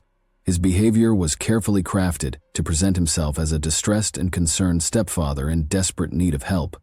He contacted friends, claimed his stepdaughter had been abducted, and urged them to spread the word. He published a social media post featuring Heloisa's photo along with an emotional plea for assistance, stating she was missing and that he needed everyone's support. When they arrived at the hospital, Sulan was brought in a wheelchair. Surveillance footage showed Benedito helping her into the building, speaking to medical staff and remaining close by. He made no effort to avoid cameras. In fact, it appeared he wanted to be seen. Authorities launched an investigation immediately after receiving the report of an assault and possible abduction. While Sulan was being treated, police took her statement and began gathering evidence. The first step was tracking the vehicle, a silver Hyundai registered to Sulan. Surveillance systems traced the car's route. Cameras captured it traveling along Dubai Avenue, then heading toward the area between Riberand Ulipa and the highway leading out to Gia. In that vicinity, investigators discovered a white bundle made from bed sheets, license plates, and signs that the vehicle had stopped there. Nearby, they found an old concrete well. That's where the body had been disposed of. Fire department personnel were called in to safely recover the remains. Forensic experts determined that the lower legs had been bound and that there were markings around the neck consistent with restricted breathing. There were no clear signs of physical struggle. A foot fracture appeared to have occurred after passing, likely during the fall into the shaft. By this point, investigators had already begun focusing on individuals close to the family, reviewing surveillance footage. They noticed Benedetto's behavior, his conspicuous effort to present himself as a victim. But Sulan's testimony, the vehicle's path, and forensic findings began to paint a conflicting picture. Meanwhile, investigators started compiling information about Benedito's son, Gustavo. The first arrest came quickly. A 17-year-old teen involved in the crime was found hiding in an apartment in a housing complex in Ribe, Round Olipa. He did not resist and surrendered immediately. During questioning, he gave a detailed statement.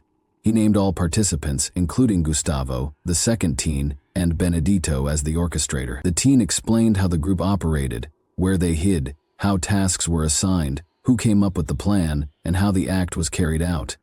Using that information, investigators tracked down Gustavo's location. He was staying at his grandmother's house. Law enforcement arrived and arrested him without incident. Gustavo confirmed the previous testimony, didn't deny his involvement, and explained how his father had instructed him to gather people, outlined the plan, and personally involved him in the attack.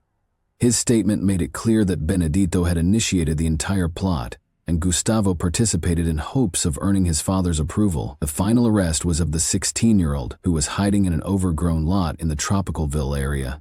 He was found in possession of some of the stolen property, documents, and small electronics. He admitted to participating but offered fewer details. Nonetheless, by the time of his arrest, the investigation already had a full picture.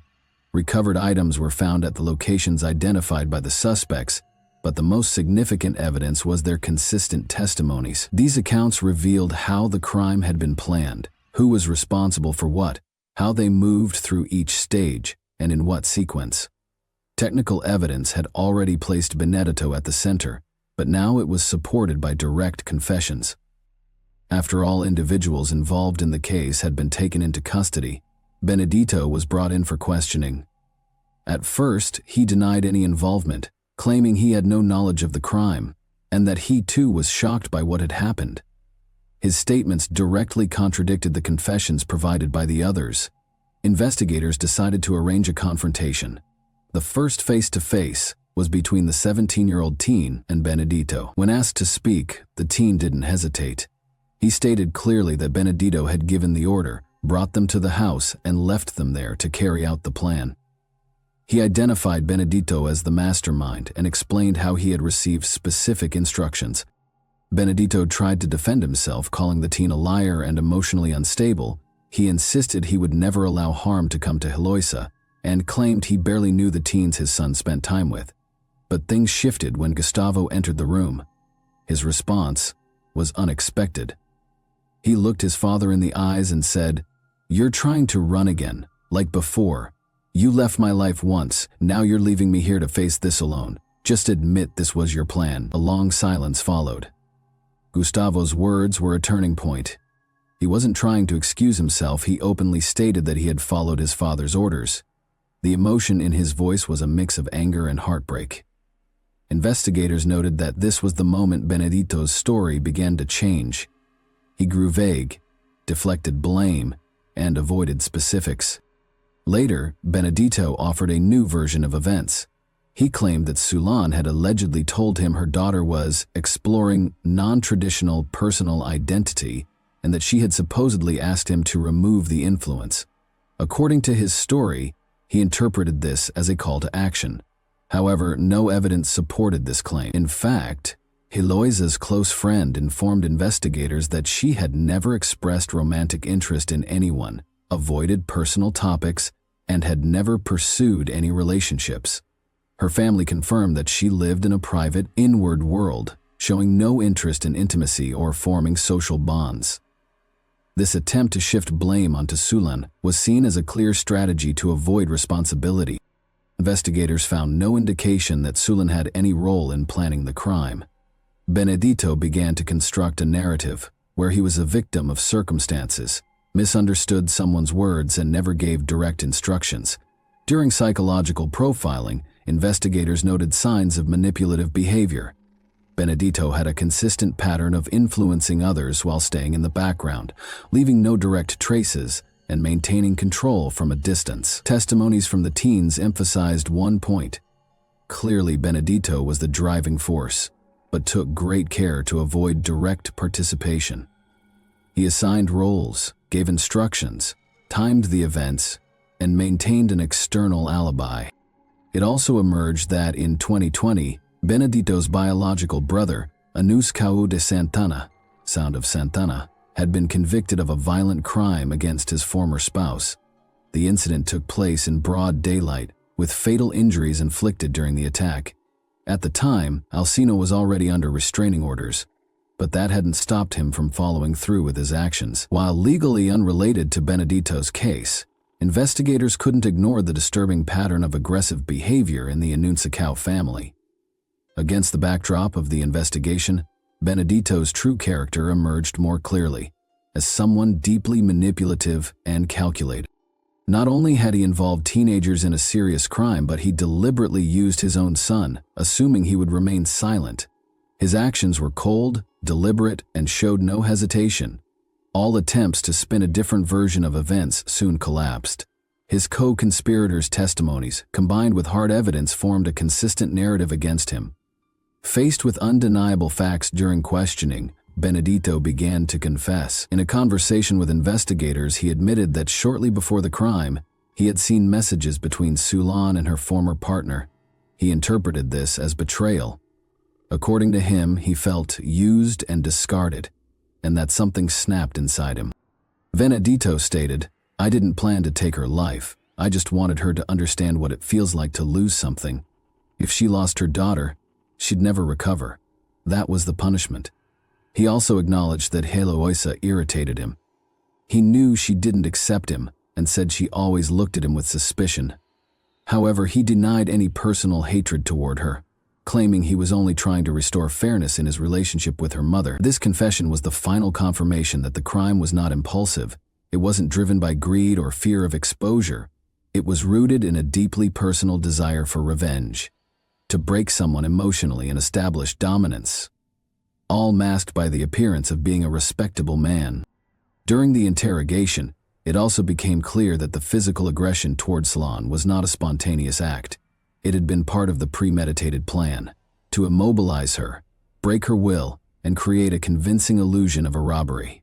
Benedito intended to use her physical state and emotional shock to portray himself as a concerned bystander and deflect suspicion. That's exactly what happened. At the time, Sulan had no idea her daughter was already gone. The assault and restraint were part of an elaborate lie. After the initial investigative steps, prosecutors officially confirmed that the case would be classified as a crime committed with premeditation and aggravating circumstances. The involvement of minors, the use of deception, the planning phase, a government-issued vehicle, and the staging of a fake abduction strengthened the prosecution's position.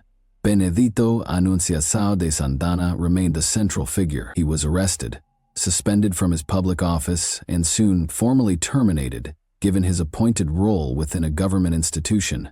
The dismissal was expedited. Termination documents were signed on the day of his arrest. By the time the investigation was underway, all individuals involved were in custody. The teens were transferred to appropriate facilities. Gustavo, having turned 18, awaited legal proceedings in adult criminal court. Public reaction was swift and intense. The crime committed against a young girl and involving her stepfather sparked outrage. Local media gave the case widespread attention, discussing not only the brutality of the act but the motives of control, dominance, and personal vengeance. At the heart of the public's concern was the issue of trust, how someone who appeared decent could plan such an act against the daughter of his partner.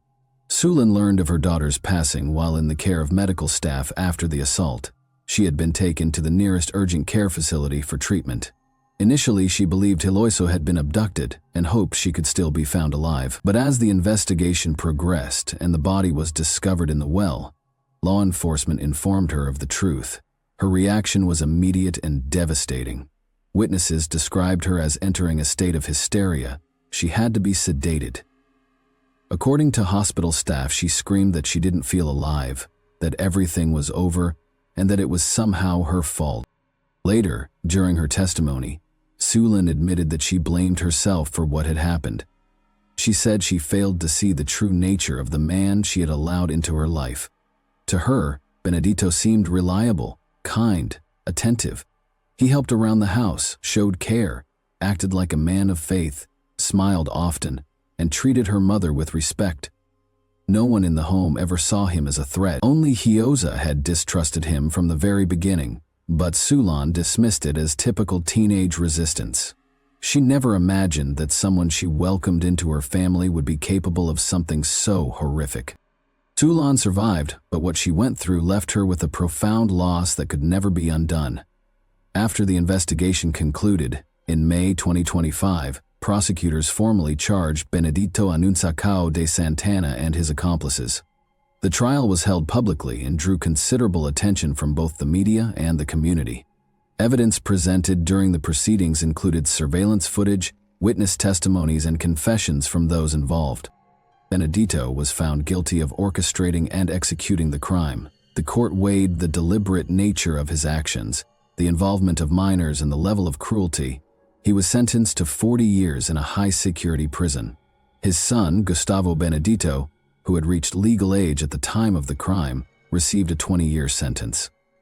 The court noted that his participation was intentional and that his age did not mitigate his responsibility. The two underage accomplices were placed in juvenile detention facilities for up to 3 years, pending behavioral evaluation and rehabilitation.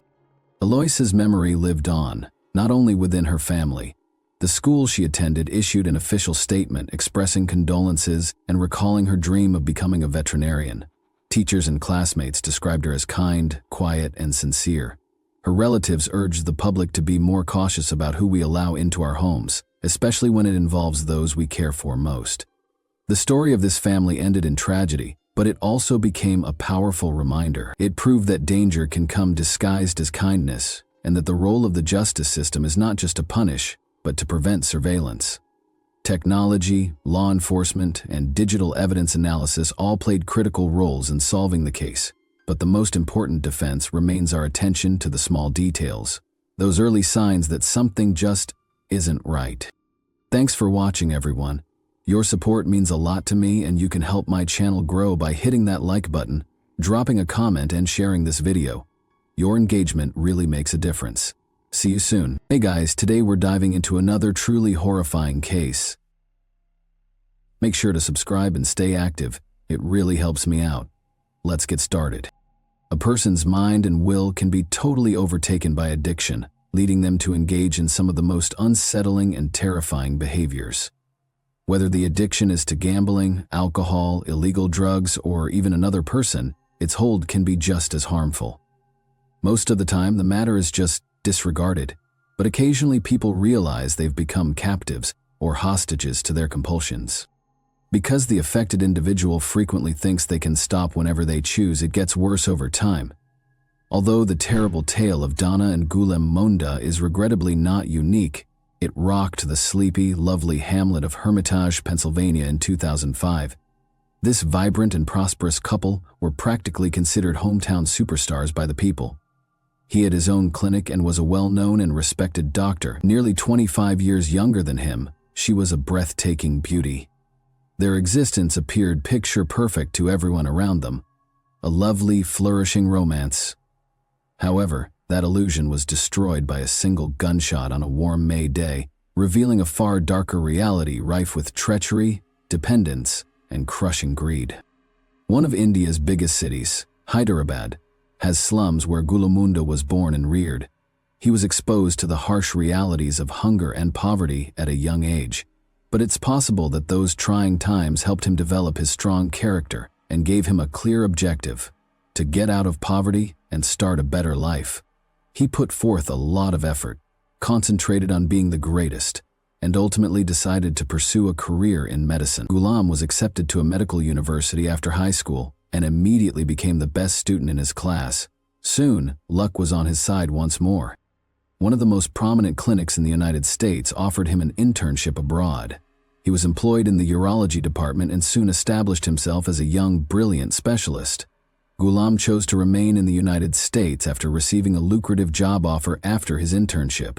He also started the citizenship application procedure. He had made his home in Pennsylvania by the middle of the 1970s in the sleepy small town of Hermitage, which had a population of just over 16,000. Soon after, he established his own urology clinic there. His career took off rapidly. Ghulam was a top-tier professional, incorporating cutting-edge technology and the latest equipment into his practice. His clinic became one of the best in the state. He took on the most challenging and seemingly hopeless cases, and patients came to him from even outside the country. Dr. Munda was admired not just for his expertise, but also for his generosity. He often treated people without charging a dime, and would even purchase expensive medications out of his own pocket for those who couldn't afford them. His empathy stemmed from personal experience.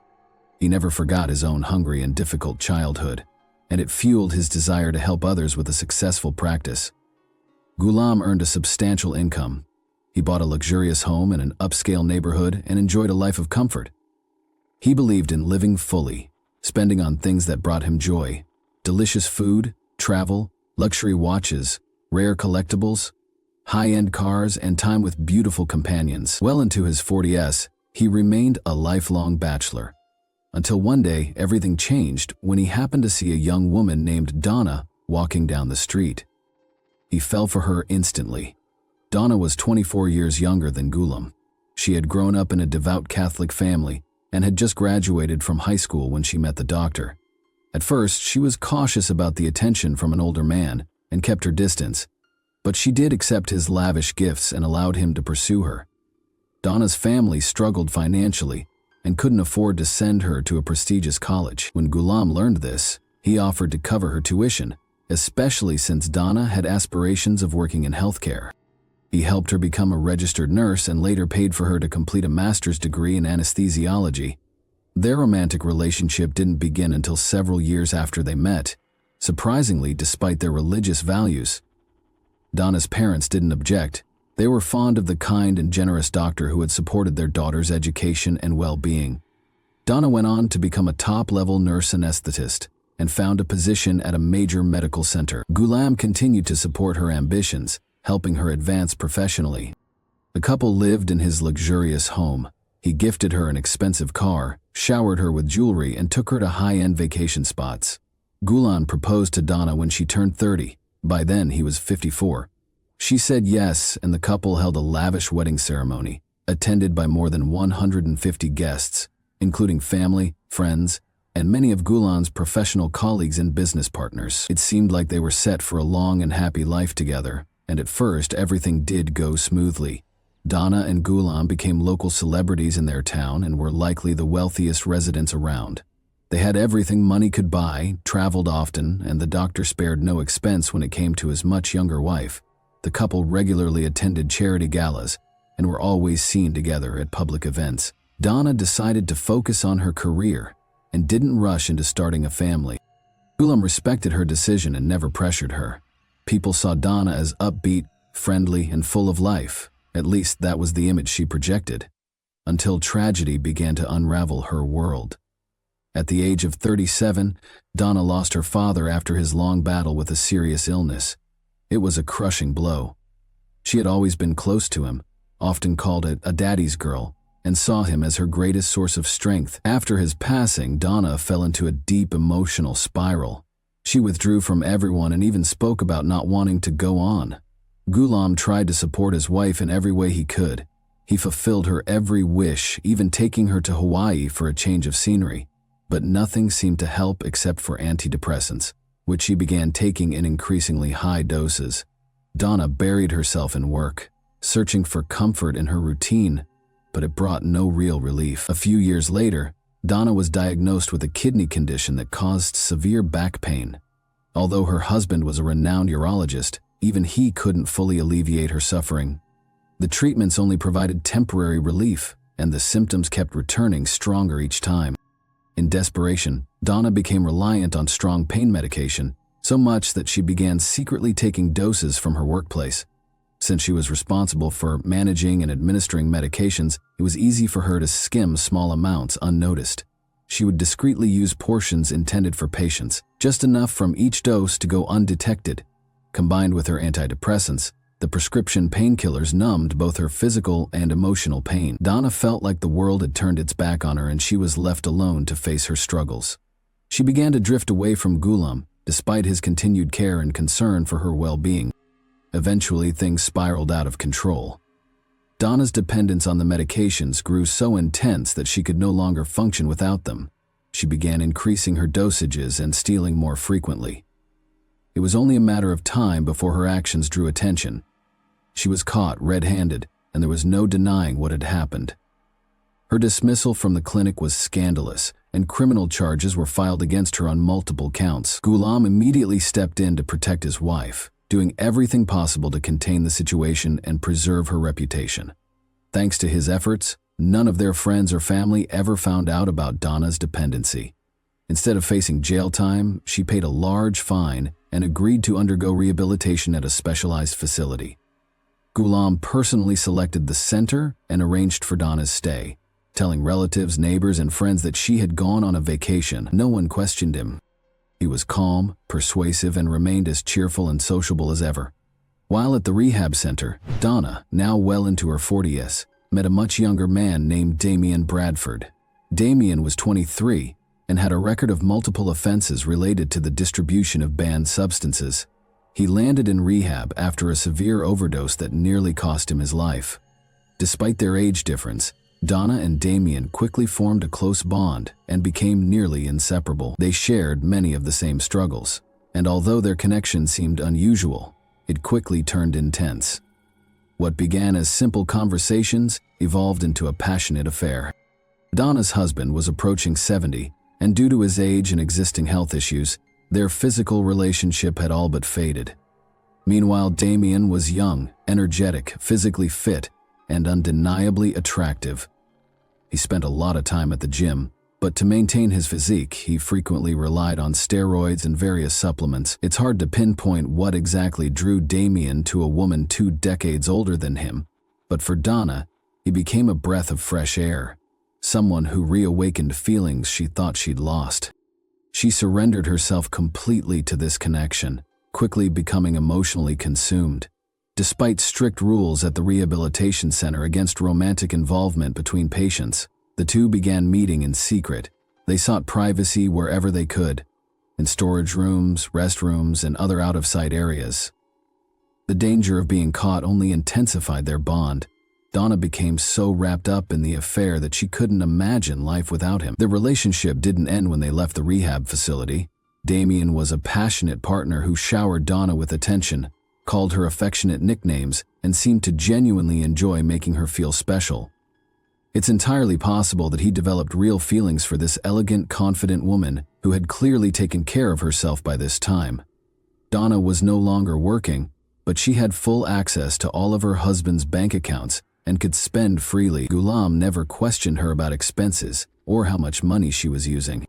Taking advantage of this, Donna began pampering Damien with expensive gifts, designer clothes, accessories, and even covering all his living expenses. She rented him a cozy apartment where they could meet in private.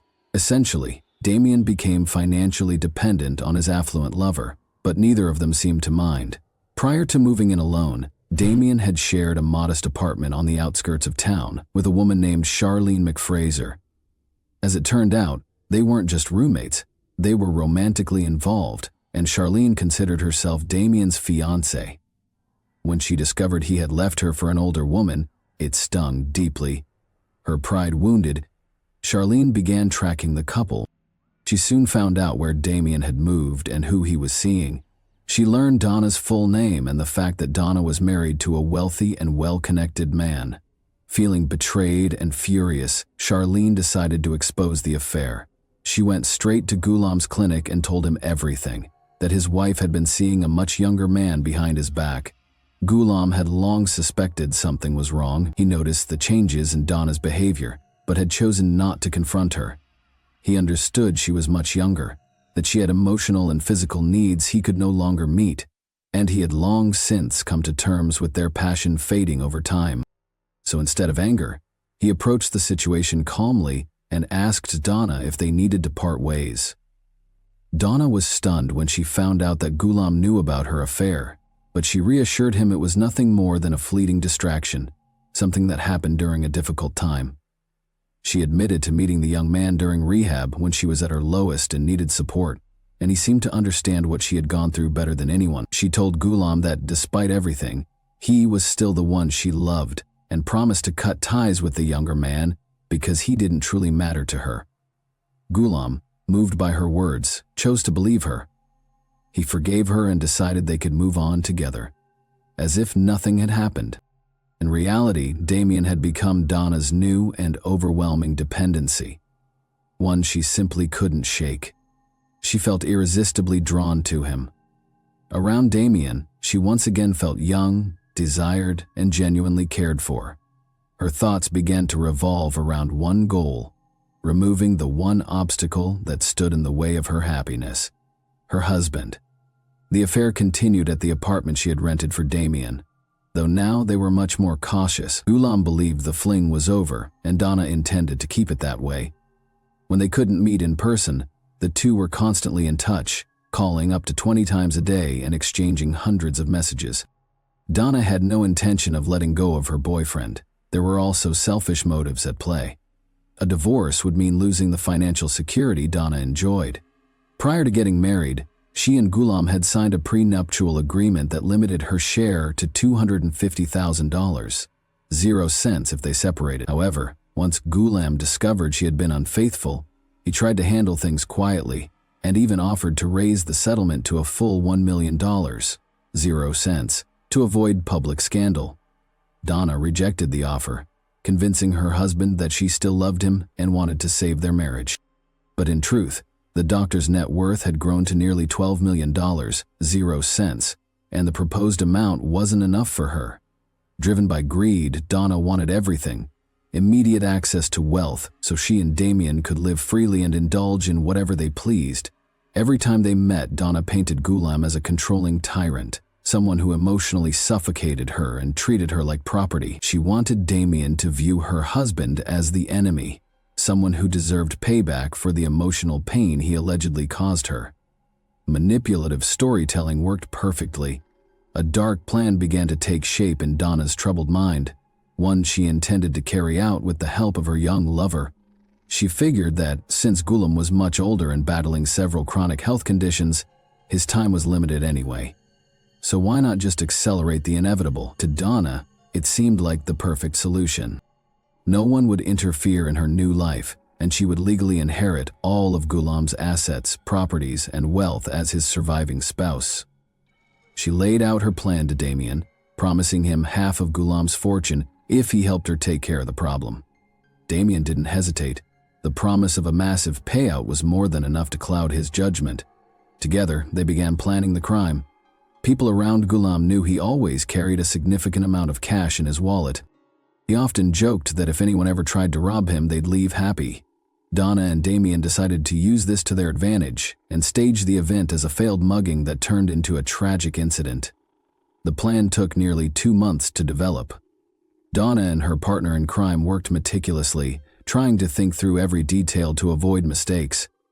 During this time, Donna played the role of the devoted wife flawlessly. She stayed close to her husband, accompanied him everywhere, and ensured no one suspected any trouble in their marriage. Friends and neighbors genuinely believed they were a happy couple. Even Ghulam believed it. Their first attempt to carry out the plan failed. Bradford was supposed to ambush Ghulam as he walked from the hospital to his car in the parking lot, but there were too many people around, and Damien backed off, fearing the presence of too many witnesses. It took them another month to come up with a new plan. This time, they decided to strike on a deserted road where no one would be around to interfere. The idea was simple. Damien would follow their car at a safe distance, and Donna would pull over at a prearranged spot under the pretense of a medical emergency. The planned date was Friday, May 13, 2005. On that day, Dr. Munda had scheduled a trip to a neighboring state to check out a house he intended to buy as a wedding gift for his nephew. Donna volunteered to come along, but her 72-year-old mother, who was visiting them at the time, insisted on joining the trip as well. Donna tried to discourage her, but Ghulam saw no problem with it and agreed to bring his mother-in-law. Damien, dressed in all black, including ski goggles to hide his face, got into his car and waited for a message from Donna that would signal their vehicle had left the house. Once he received it, he followed the agreed route, keeping a safe distance behind. After a stop to refuel, Donna took the wheel, wanting to maintain control over the timing. As they drove along a desolate highway, she faked a sudden illness and pulled over, claiming she needed to take her medication. Just then, a black Volkswagen pulled up behind them. A man in ski goggles jumped out, ran to the passenger side where Ghulam was seated, pointed a firearm at his head, and demanded his wallet. The older doctor didn't resist. He handed over his wallet without argument, but as soon as the attacker got the money, Then he bolted back to his vehicle and sped off into the distance. The bullet struck Ghulam in the head. He died instantly. Donna called emergency services, screaming and crying, begging them to save her husband. She portrayed the image of a devastated widow so convincingly that no one initially suspected she could have played any role in what had happened. But inconsistencies in the accounts emerged quickly from the very first interview. It was clear something was off. Donna claimed she didn't see the attacker or his car. It had all happened so fast and she was in shock. Her mother, however, had a completely different version. She said she clearly saw the assailant and the vehicle. According to the elderly woman, the person who shot her son-in-law was a young black man driving a black Volkswagen. Donna was visibly shaken by this and even argued with her mother, trying to convince her she must have been mistaken. But the woman stood firm and began offering more and more specific details. Donna claimed that they had pulled over because Ghulam asked her to, but her mother told a different story. She said it was her daughter who pulled the car over, pretending to feel unwell. Investigators also questioned why the assailant only harmed one person while leaving two potential witnesses unharmed. 2 days after the incident, Dr. Munda's widow held a press conference with tears in her eyes. She responded to reporters' questions and made an emotional appeal to the public, asking anyone who might have information about the case to come forward and assist with the investigation. Soon after the press conference, police received a phone call from a woman who claimed that the real mastermind behind the incident was none other than Donna herself, and that she had been assisted by her lover, Damien Bradford. The caller also provided the make-in license plate number of Damien's vehicle and even his home address. That caller turned out to be Charlene McFraser, the same woman who considered herself Damien's fiancée. She had been following the couple closely and shared everything she knew. That same day, police arrested Damien and searched his apartment. While he had managed to dispose of the weapon for reasons unknown, he had kept the victim's wallet and brought it home. Inside were around $3,000, 0 cents in cash, several bank cards in Dr. Gulamunda's name, and a photo of Donna. Authorities also found clothing with small bloodstains matching the doctor's. Damien was booked and taken into custody.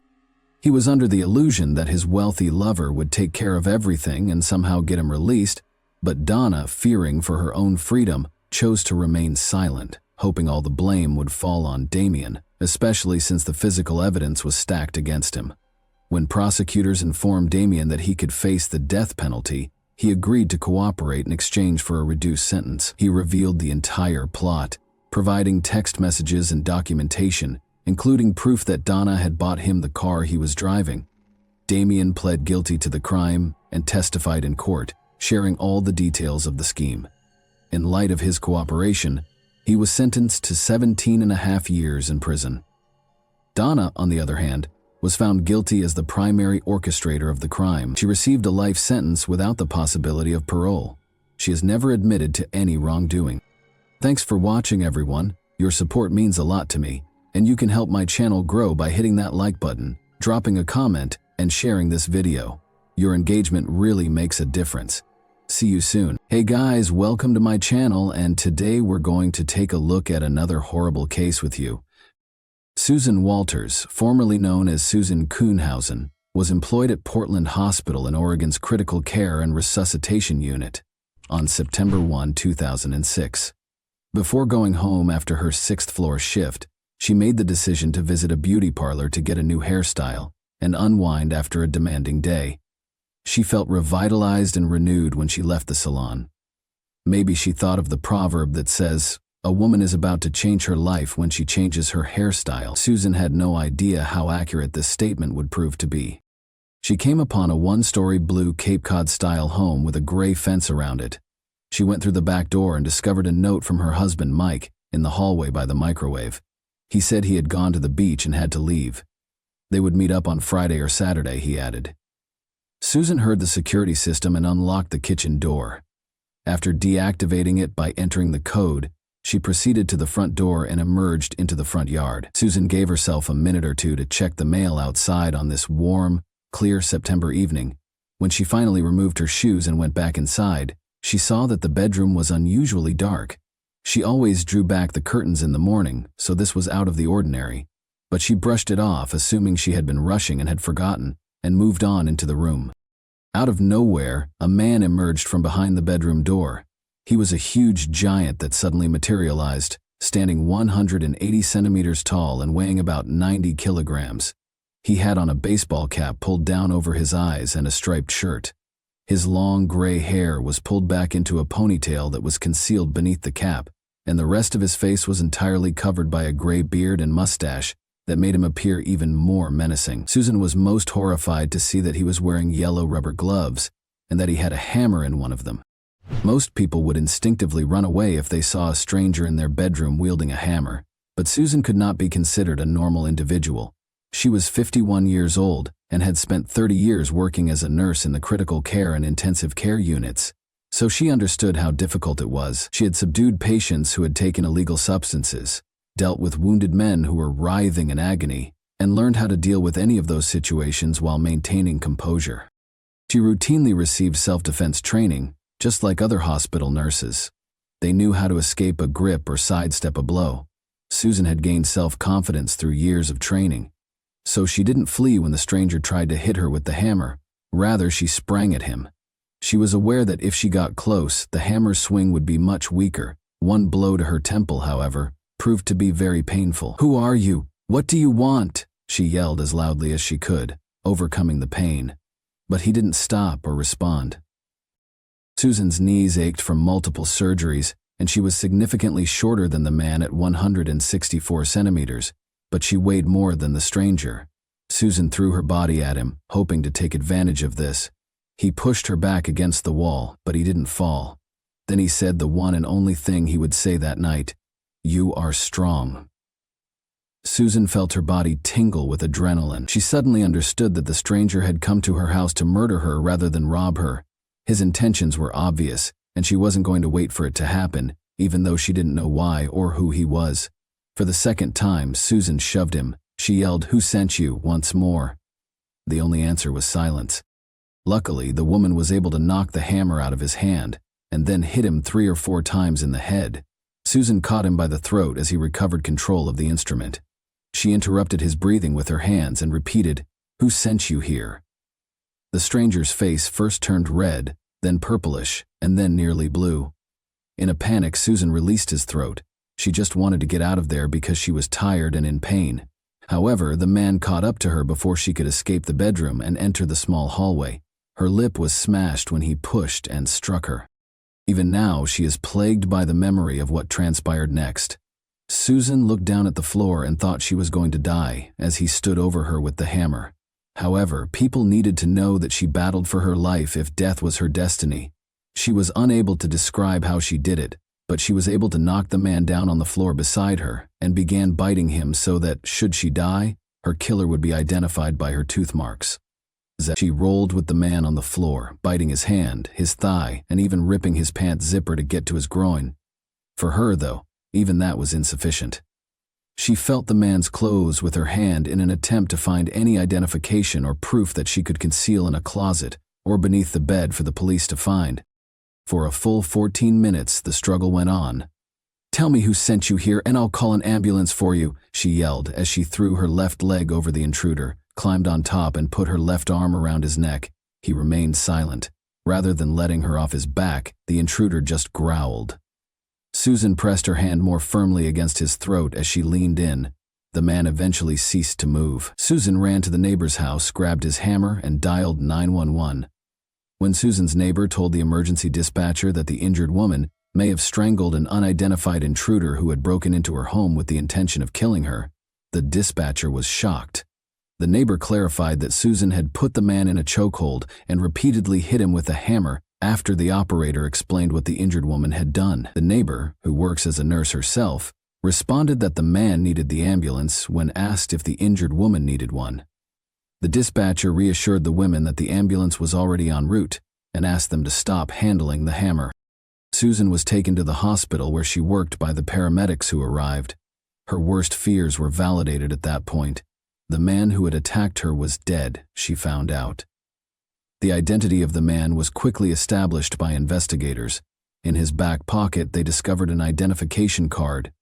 The police had been keeping an eye on Ed Haffey, a 59-year-old Viet. While Susan was being treated, she began to reflect on her life and try to figure out who could have wanted her dead.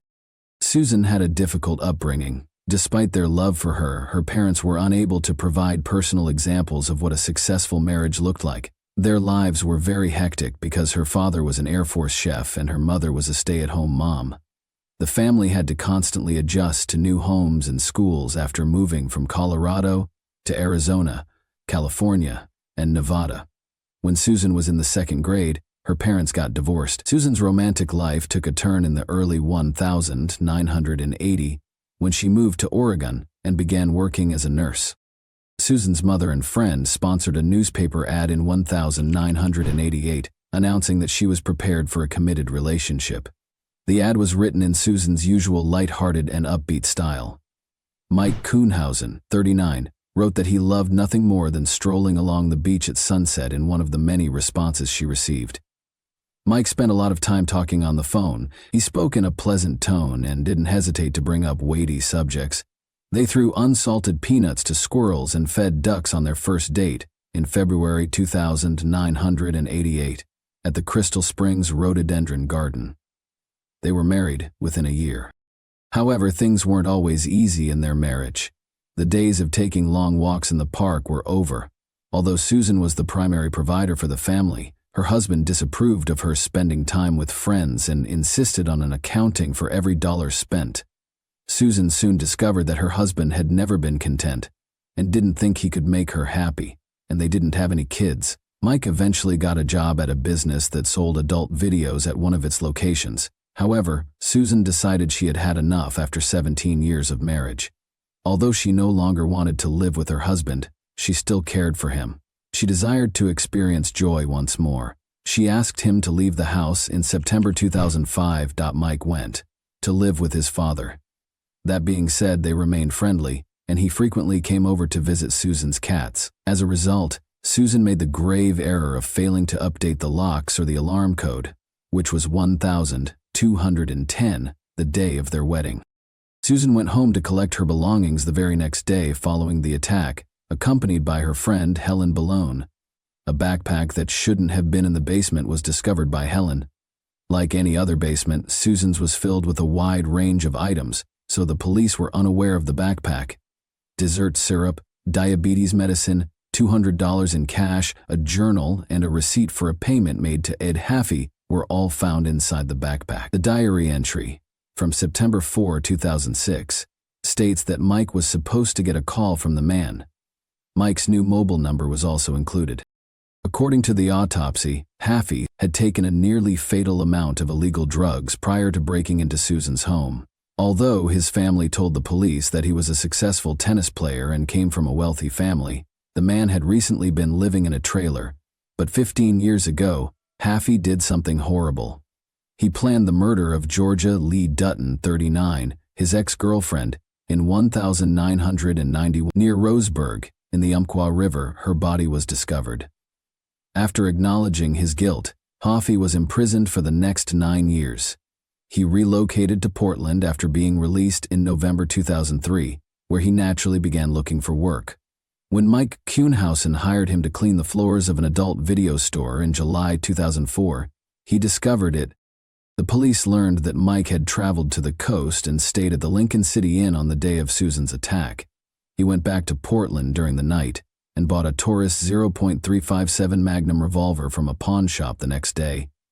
Mike ran away after leaving a parting note at his father's home on September 8 that read, "All I wanted was to be loved, and every time I achieved that, I ruined everything." His arrest warrant was issued by the police. He was arrested on September 13 in the Kaiser Sunnyside Medical Center parking lot, where Mike said he planned to go to the psychiatric clinic for assistance. He expressed to the officers his sense of meaninglessness in life. His claims of innocence were not taken seriously by the police. Mike Kuhnhausen had lost his job a few weeks earlier and was living on the streets. Mike knew that Susan had named her brother as the beneficiary of her insurance policy in case she passed away. But Mike and Susan had paid off the $300,000 mortgage on their home, and if Susan passed away, it would still belong to him. Mike first claimed he didn't even know Haffey, but the detectives had already gotten company records to support their claim. Mike acknowledged that he was acquainted with Ed Haffey, but that did not imply that he had done anything wrong. Other evidence, however, surfaced that suggested the two men were conspiring. Records from the security system indicated that someone had turned off the alarm while Susan was at work, but there were no indications of forced entry into the house. Mike denied allowing Haffey to enter the house, but he did say he had turned it off when he left the note. However, Haffey's former accomplice called the police on September 18 to report that Haffey had asked him to participate in an insurance fraud scheme. He described how he and Haffey met with the town's contractor, Mike Kuhnhausen, who offered the man $5,000 in exchange for helping Haffey murder his wife. Naturally, the man declined. Another witness reported to the police on November 17 that he had escorted Haffey to a parking lot where he met a bald man. After the assault on Susan, he saw the man's picture on the news a few days later. Mike Kuhnhausen was the one. Despite Mike's best efforts to deny it, the evidence against him was growing, and on August 30, 2007, he admitted to ordering the murder of his wife. "You wanted me to share a life with you until death do us part. Turns out, you were hoping the sooner it happened the better," "If I believed you deserved to die, I would have had the courage to do it myself," Susan said on the stand during the trial. Mike was sentenced to 7 years in prison. Susan filed a lawsuit for $1 million right after the sentencing to make sure he wouldn't have enough money left for another contract. The scheduled date of Mike's release was September 14, 2014. His former spouse was prepared for it. The new Susan, who had once been lively and daring, became very wary. She sat with her back to the door in restaurants. She started taking a different route to work, and she would circle the block for a while if she thought someone might be pursuing her in an attempt to ward them off. In Portland, she relocated to a new home on a gravel-lined dead-end street where she could hear footsteps if someone came to the window or door. She also practiced shooting in the garage next door. "I'm serving a life sentence for choosing the wrong husband," she quipped. Susan did everything she could to make sure Mike would never be able to harm her, but her ex-husband was never given the opportunity. 92 days prior to his release, he passed away from cancer on Friday, June 13, 2014. The prisoner's letters reveal that he only confessed to the crime in order to avoid a longer sentence and never really admitted his guilt. Mike thought he was the true victim of the incident. Susan acknowledges that she mourns his life, which he could have had if he had only let those who loved him into his heart, rather than his departure. She also laments that he passed away in prison, far from all of his loved ones. Since it is difficult for a victim of crime to get the information they need, Susan looked for information about Mike's release and her rights following his release while he was incarcerated.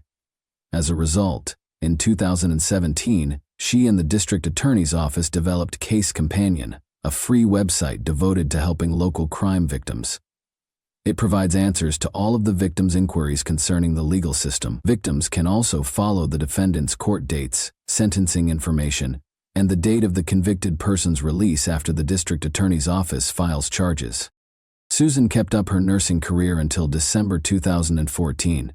Since saving lives was the focus of her work, she was long perplexed as to why her coworkers referred to her as a hero. They called her a hero not because she killed someone, but because they want to believe that if they were in a similar situation, they would also be able to survive, her supervisor explained to her. Susan can't recall what happened without crying, even after all these years. She acknowledges that she thought of Hafey's family right away after learning of his passing. Everyone has someone who loves them, children, a wife, a mother, a father. The worst part of what happened is not that someone tried to kill me, but that I had to kill someone to survive. But I'm not ashamed because I didn't choose his death. I chose my life. I chose to live. Although what happened was terrible, no one in this family thinks poorly of you. You did what you had to do, and by doing so you protected many from a similar fate. Susan finds comfort in helping others, knowing that they can also survive after an attack. Aunt Ada Duffy wrote her a letter in 2010 after learning about her suffering. "If you can't run and can't hide, you have to fight," she states. "You can't know that you won't survive." And that wraps up today's chilling story. If you enjoyed this video, don't forget to like and subscribe so you never miss a new upload. Also, let me know in the comments, what part of this story shocked you the most? Thank you for watching, and I'll see you in the next video. Hey guys, welcome to my channel, and today we're going to take a look at another horrible case with you. A prosperous physician living 2 lives, a future mother in need, a watchful twin sister. Additionally, an overheard conversation made the innocent victim aware of what was going on. This story had everything it needed to be one of the most dramatic. The media, however, mostly ignored it.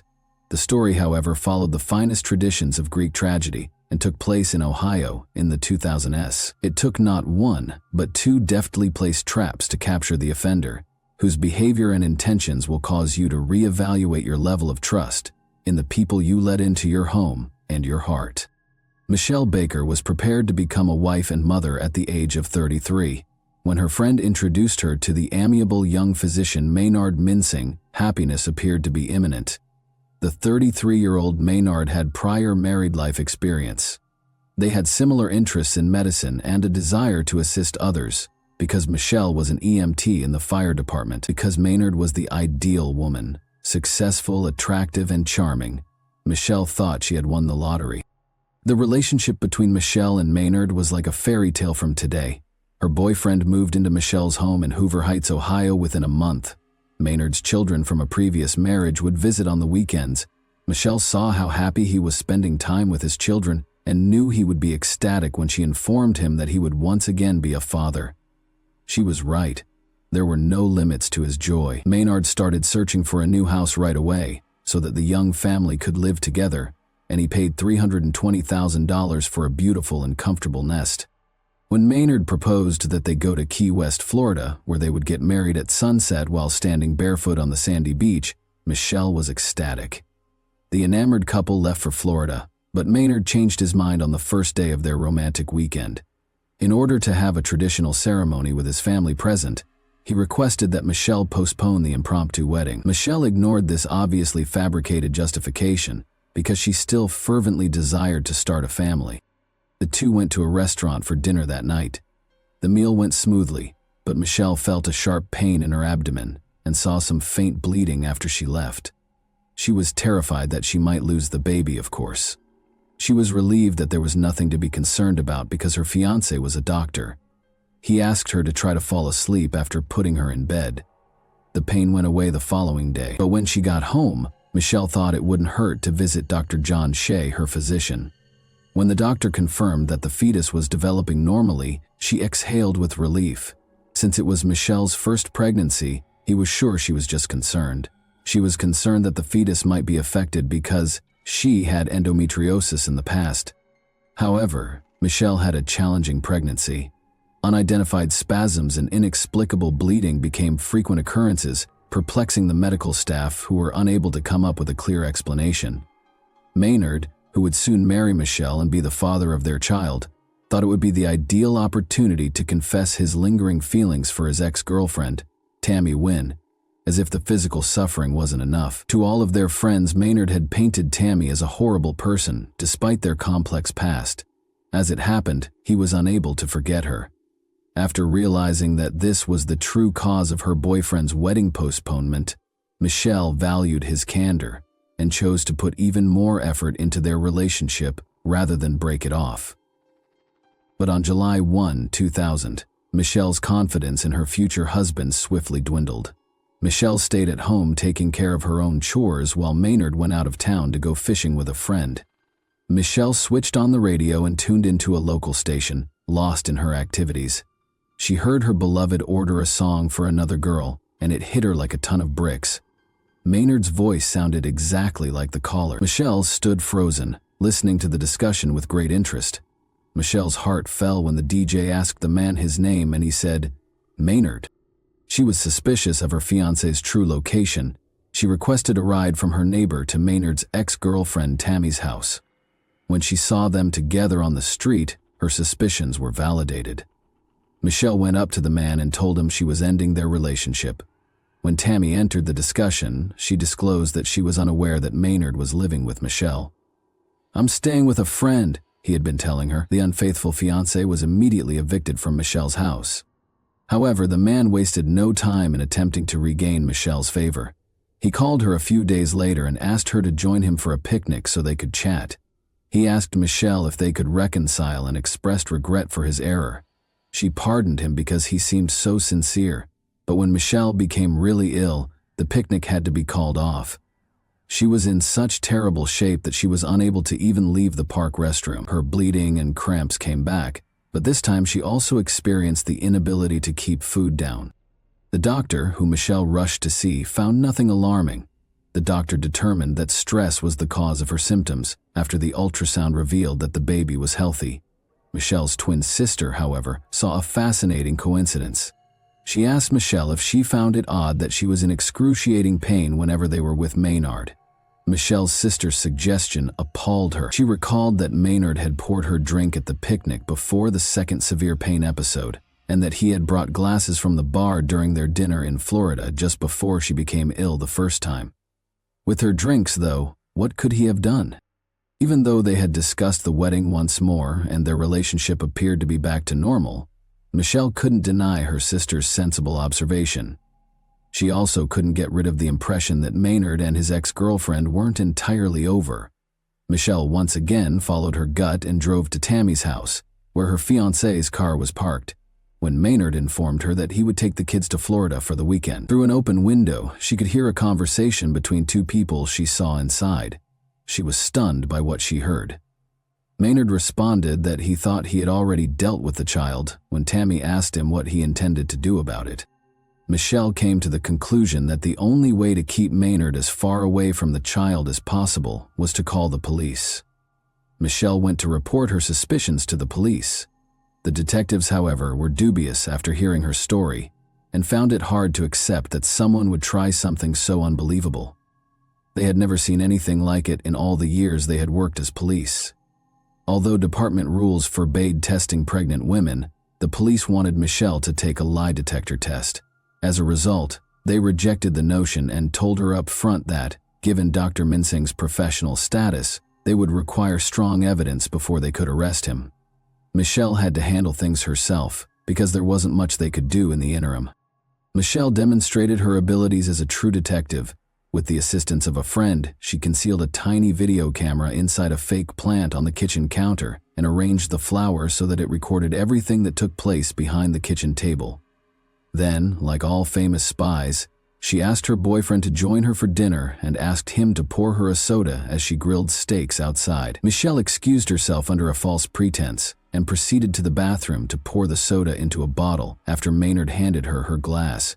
She was horrified to find residue of some substance, not a tiny bit but a noticeable amount of some sort of drug at the bottom of the glass. She calmly poured the soda from the hidden bottle into the glass and went back to the table, trying not to show that she was in shock. However, Maynard kept getting calls from Tammy, so Michelle was unable to continue dinner in a composed manner.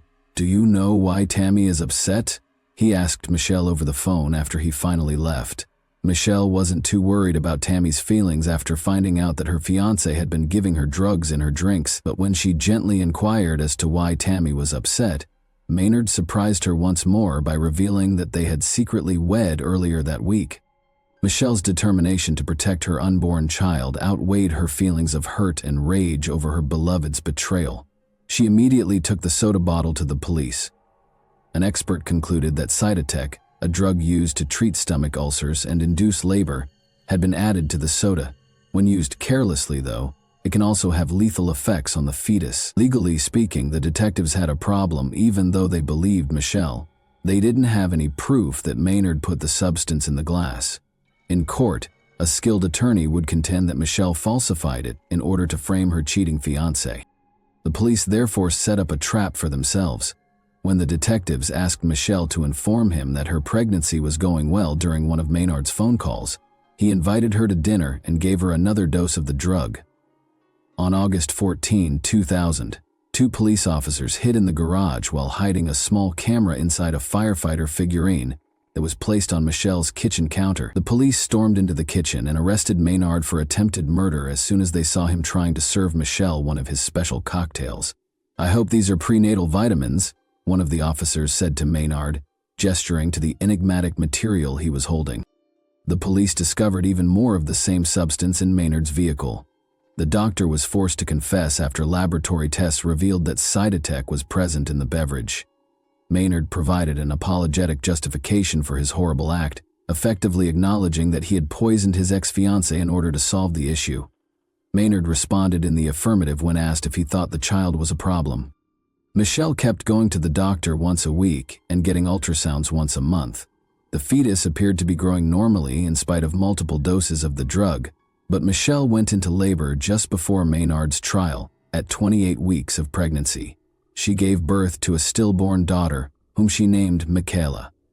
Michelle was surrounded by family and friends in the hospital room, where they were able to bid Michaela farewell and give her one last hug. It was impossible to ascertain whether Michaela's death was caused by Cytotec's effects, because the coroner could not detect any traces of the drug in the placenta. Prosecutors reached agreements with Tammy and Maynard to spare Michelle and her family from a torturous legal process. Tammy was given a 5-year probationary period and 100 hours of community service after acknowledging her guilt about getting the medication with a prescription while working as a nurse. Maynard received a 5-year prison sentence. In the United States, the two spouses would never again be able to work in the medical industry. Maynard startled the people in the courtroom during the trial by declaring that the child's death was the result of a higher power's intervention. In addition to displaying no remorse during the sentencing, and without pleading with Michelle for forgiveness, Maynard asserted that their daughter's death was the will of a higher power, and that the experience would make him stronger. His statement shocked even Judge Barbara Gorman. Judge Gorman said to Maynard, "I must say it was one of the strangest statements I have ever heard. You are a disgrace to your profession, in my opinion. All of this is the consequence of what you did. You must accept responsibility for what transpired." Although the spouse's sentences may be viewed as being rather light, Michelle is aware that Maynard will eventually face consequences for his actions in the afterlife. She made the decision to strike him where it hurt the most, his wallet, in the interim. Michelle Baker sued Tammy Mincing and Maynard Mincing for $3,500,000 in August 2002 over what had happened to her daughter. Orally and in writing, Maynard made it clear time and again that his goal was to get rid of the child. His spouse did not want him to be involved with the child in any way. Michelle's attorneys were therefore certain that they would prevail in the case. The success of Michelle's lawsuit is unknown, but it was made public in 2007 that Maynard filed for bankruptcy. In 2013, the Mincing name reappeared in the obituary of Maynard's father, a prominent local youth organization founder. Tammy and Maynard Mincing were still married and resided in Ohio, according to the note. Whether or not Maynard meant to murder Michelle is unknown, but at least he chose to end her pregnancy against her will. However, Michelle made it clear to Maynard that she did not ask him to be involved in the child's life or to provide financial support, so he could have accomplished his goals without his heinous scheme. He must have been aware of Michelle's strong desire to have children and cruelly denied her the chance to begin a new family life with a fresh start. And that wraps up today's chilling story. If you enjoyed this video, don't forget to like and subscribe so you never miss a new upload. Also, let me know in the comments, what part of this story shocked you the most? Thank you for watching, and I'll see you in the next video. Hey guys, welcome to my channel, and today we're going to take a look at another horrible case with you. A terrifying discovery broke the quiet of a comfortable Goshen home on the evening of February 6, 2015. Respected policeman Daniel Green was discovered dead in his own restroom. 1 bullet to the forehead, 4 shots. The shots went unheard. Nobody noticed anything unusual, and there were no hints that would identify the offender. This was no coincidence. It all appeared to have been done with cold, deliberate precision. An officer had devoted his entire career to serving the community. Who could have killed him? Nobody close to him could have predicted how complicated and sinister the answers would be. In the tiny town of Goshen, encircled by orchards, the silence of the deserted house was suddenly broken. A dead man lay flat on his back on the bathroom floor. On February 6, 2015, at precisely noon, Daniel Green, a well-respected police officer, was discovered. His co-workers went to Daniel's house because they were worried that he hadn't arrived for work. They were completely shocked by what they discovered there. The 31-year-old officer was killed by 4 bullets, one of which hit his forehead. Nothing had been heard by any of the neighbors. No one had contacted the police, and there was not a single clue that identified the offender. No weapon or DNA evidence was found. The criminal left behind nothing but emptiness, as if they knew exactly what they were doing. Daniel Green had spent his whole life in Goshen. The people of the town held him in high regard during his 11 years of service with the California Police Department. He always sought to make a positive impact on the community and loved his work. His life ended so suddenly and brutally in this place, which was like a fortress in a quiet corner where everyone knew and trusted one another. As soon as the police started their investigation, they turned their attention to Daniel's private life. Following his divorce from 27-year-old Erica Sandoval, he had been living alone. It was not an easy relationship with her. Daniel's friends and co-workers were aware that Erica had not let him go and was still meddling in his affairs, even after they had split up. Despite their formal separation, she frequently attempted to manipulate him. Almost instantly after receiving a message from a friend, Erica showed up at the scene on February 6, 2015. In front of the officers, she sobbed uncontrollably as she entered the house, claiming she had nothing to do with what had happened and that she hadn't seen Daniel that day. But the investigators were suspicious of her actions. There were too many unresolved questions, she reacted too emotionally, and she got to the scene too soon. The Tulare County Sheriff's Department was rocked by Officer Green's death. His co-workers started to question whether his untimely death had anything to do with his work or if it was a personal matter. One thing was certain, despite the growing number of questions, these mysteries needed to be resolved as quickly as possible. Motives, relationships, personal disputes. Investigators put in endless effort, step by step, to find the truth, looking everywhere. Daniel's twin brother and sister, Matthew and Misty, were devastated by his passing. The twin brothers had grown up together in Porterville, a small Californian town, where they had known early on that they wanted to work in law enforcement.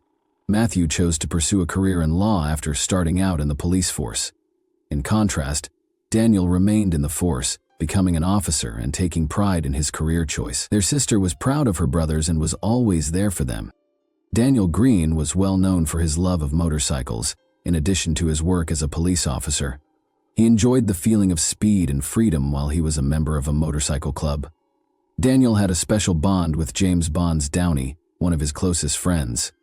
Both of them loved riding their bikes through the countryside, relishing the freedom they felt on the road.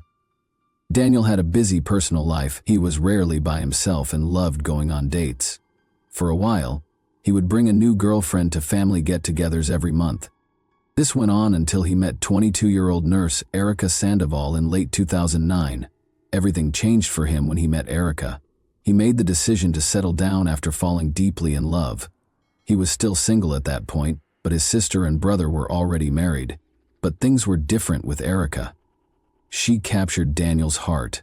According to Erica's close friend Angelica Ramirez, Erica was incredibly infatuated with Daniel at the start of their relationship. They appeared to be the ideal couple at first glance, and their passion was strong. But as Daniel's sister remembered, even though Erica was friendly, she could lose her temper easily if something didn't go her way.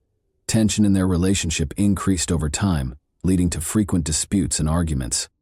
Born into a middle-class family in Southern California, Erica Sandoval grew up there. David Sandoval, her brother, recalled how Erica always felt special as the only daughter. Her parents tried to give her the best of everything and spoiled her. She grew up expecting her wishes to be granted without question and never faced hardship or mistreatment. Due to her parents' and brother's unwavering support and attention, Erica developed a sense of entitlement and the conviction that she should be given preferential treatment. Everyone close to Daniel Green and Erica Sandoval was caught off guard when they learned of their covert Las Vegas wedding. When they made the decision to get married without telling anyone beforehand, Daniel was 26 and Erica was 23. When Daniel's brother and sister got a late-night message with a picture of the marriage certificate, they were astounded. A few weeks later, Daniel wore a black suit and Erica wore a white dress, and the newlyweds threw a small wedding celebration for their loved ones. But even though they seemed content, Daniel and Erica's relationship was anything but ideal. Daniel's friend and fellow motorcycle rider Herb Adams recalled how Daniel once told him that they had a fight even before they were married, and Erica took a razor and cut the furniture in his house. According to Herb, it was a concerning indication that shouldn't have been disregarded. Daniel's brother Matthew saw the damage firsthand and expressed concern, but Daniel maintained that it was only an emotional outburst. Within the family, the disputes persisted. One of these incidents occurred during a dispute between Matthew and Daniel's sister. Erica shouted at Daniel as she grabbed him. Daniel's brother and sister heard him sob in the adjacent room. It was one of the most agonizing times in Matthew's life, he recalled. Hearing his brother weep broke his heart. However, it was challenging to get involved in Daniel and Erica's relationship. The Green family had a difficult upbringing. Daniel's mother, brother, and sister recalled the harsh treatment they received from their stepfather. He frequently drank excessively, used illegal substances, and had a criminal history. Being older than their sister, Matthew and Daniel frequently took the brunt of the abuse in order to keep her safe. Their stepfather died shortly after their mother finally obtained a restraining order. They were all affected by these incidents. There were concerning similarities between Daniel's relationship with Erica and his early years. Family members observed that Erica verbally denigrated her husband, kept him away from friends and family, and controlled him. Even though Daniel works as a police officer and regularly deals with victims of domestic abuse, He was unable to acknowledge that he had experienced a similar circumstance. He was aware that he was turning into a victim, but there was nothing he could do about it. He was hampered by his fear, shame, and unwillingness to admit his vulnerability.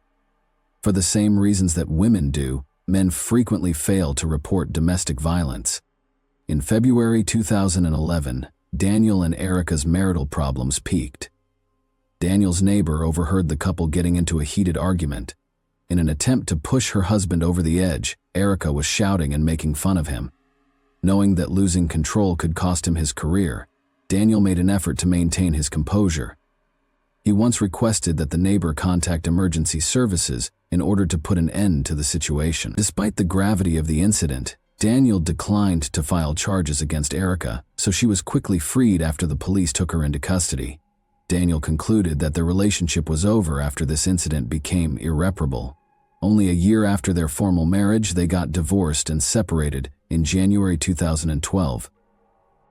Erica revealed to her friends that she was expecting Daniel's child a few months after the divorce. Daniel was informed promptly, and in spite of everything they had experienced, he made the decision to try to start over for the benefit of the unborn child. They moved back in together and resumed their relationship. The family of Daniel hoped that this time would be different and that their arguments would no longer be a problem. Daniel eagerly awaited the baby's birth and did everything he could to keep the peace at home. Nevertheless, the issues persisted. Erica frequently bemoaned Daniel's severe demeanor to her friend Angelica Ramirez. She said she was unhappy in the relationship with Daniel and that he could be cold and uncaring. Angelica remembered that Erica used to claim that Daniel had tried to strangle her by grabbing her by the neck. One day, she feared it might end tragically. Although she was aware of her limited influence, Angelica made an effort to assist Erica. Daniel's friends and family discussed Erica's violent behavior at the same time. She demonstrated uncontrollable behavior by damaging Daniel's property by slashing couches and mattresses. Month after month, the disputes intensified, but neither side asked for assistance. Tension only increased and their relationship remained precarious. Despite their best efforts to keep the family together, Daniel and Erica were always at odds. Friends and family saw that their relationship was becoming more and more like a vicious cycle, where both parties suffered but neither dared to break free. Their story turned into a string of accusations and suffering because neither of them wanted to ask for help. Erica gave birth to a son on January 5, 2013, and they named him Aiden. Their relationship appeared to be finally getting better at that point. Daniel felt his life had a new purpose and was overjoyed to become a father. He made the decision to sell his motorcycle for the benefit of his family, realizing that their security and welfare came first. Though it was difficult for him, he made this choice for Aiden's sake and their family's stability. Daniel shared images of himself and his son on social media. These were the happy times in his life. But after only 6 months, tensions began to rise once more. Arguments and ongoing disputes increased in frequency. Erica accepted Daniel's suggestion to move out, but she took Aiden with her and severed all communication with her ex-husband. Daniel became depressed after being unable to see his son. He made the decision to battle for custody of Aiden, which sparked a heated argument between them. These things happened in the context of another incident that had a big impact on Daniel's life. Daniel's brakes abruptly failed while riding a motorcycle with a friend just before Aiden was born. Daniel found that some wires had been cut when they pulled over.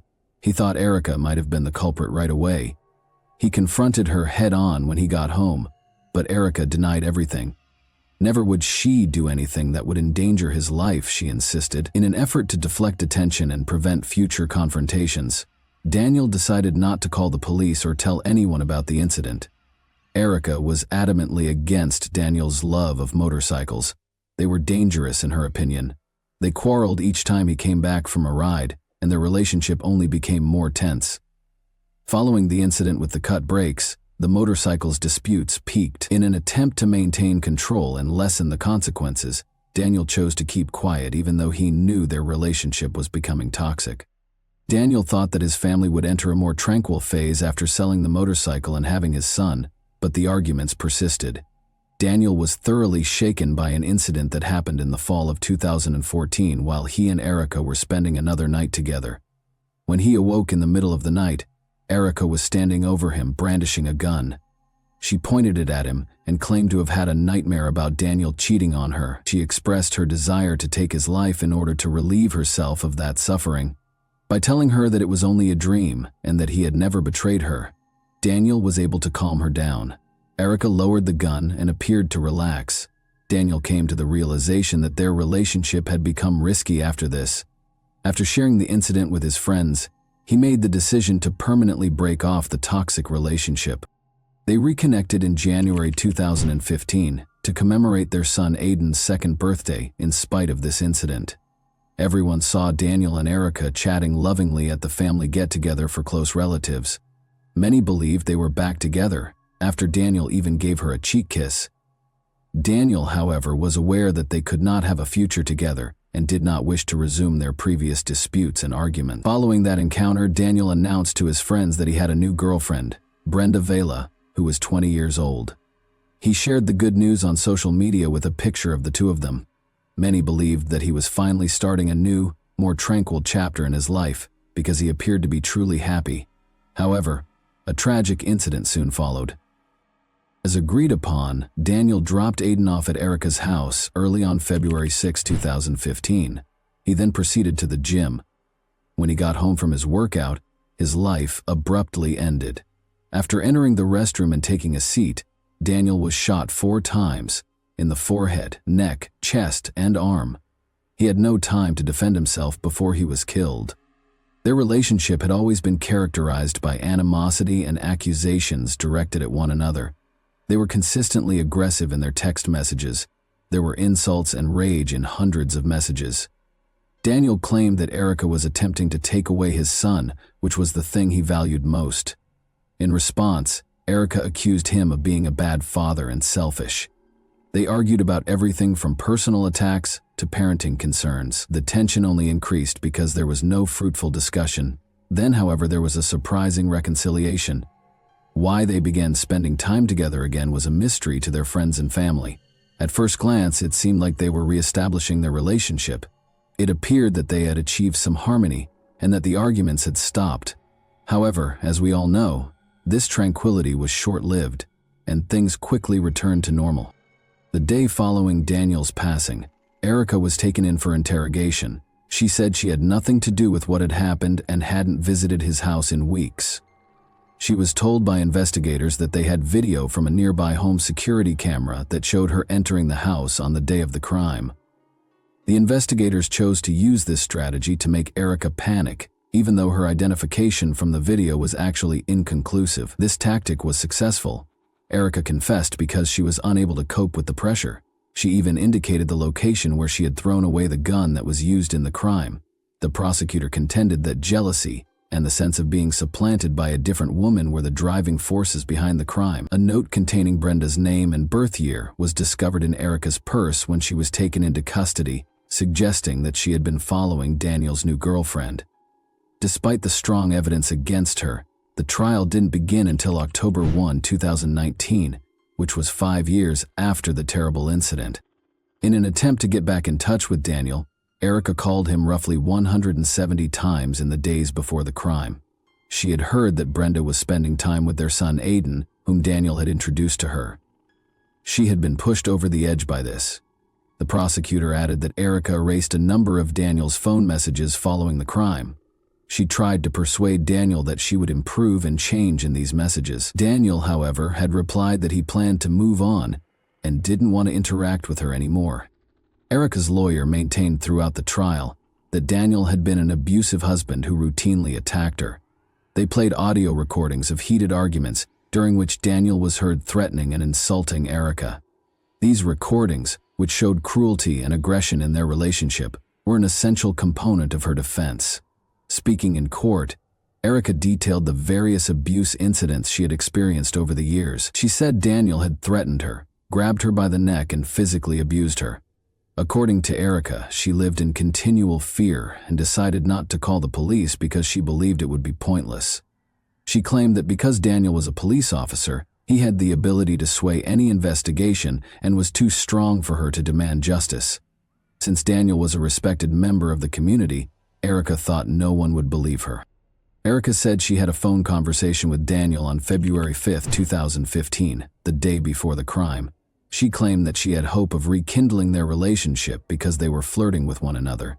She made the decision to visit his home the following day to see if they could get back in touch.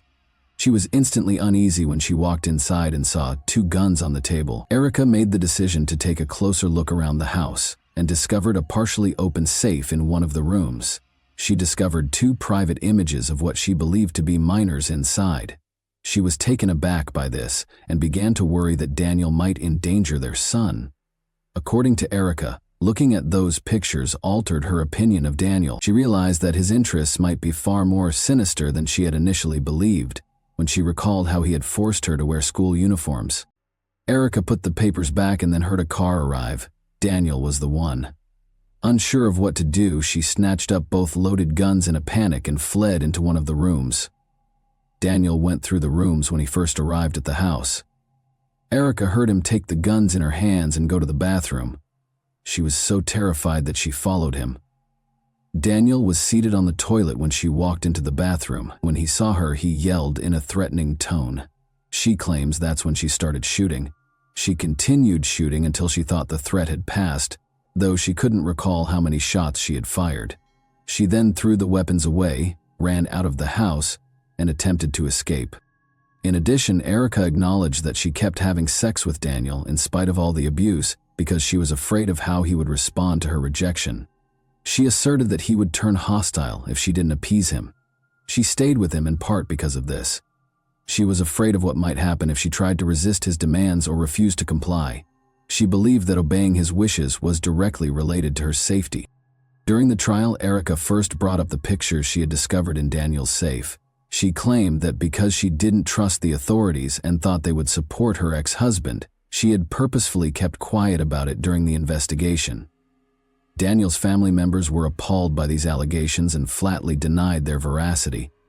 Erica maintained that she was afraid her words would be misunderstood or disregarded. Erica's assertions were unsupported, though. When the police searched Daniel's house, they didn't find any illegal images or proof to back up her claims. According to the prosecutor, Erica lied about everything she said in order to escape punishment. Erica's lawyer attempted to paint Daniel in a bad light by pointing out that hundreds of private images and videos of adults were on his computer and phone. The lawyer also pointed out that more than 1,000 pictures had been removed from Daniel's phone years prior, which he believed might reveal sinister secrets. Perhaps Erica had good reason to be afraid of him.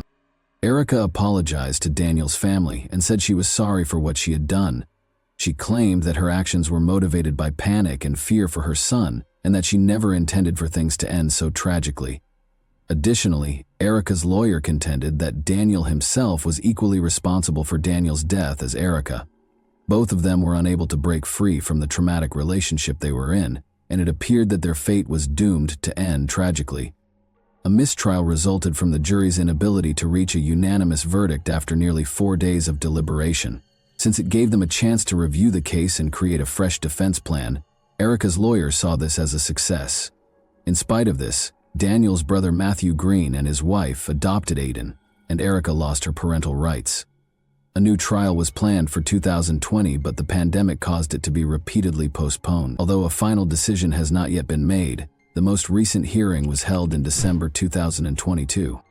As of right now, Erica Sanville is being held pending trial. If convicted, she could be executed.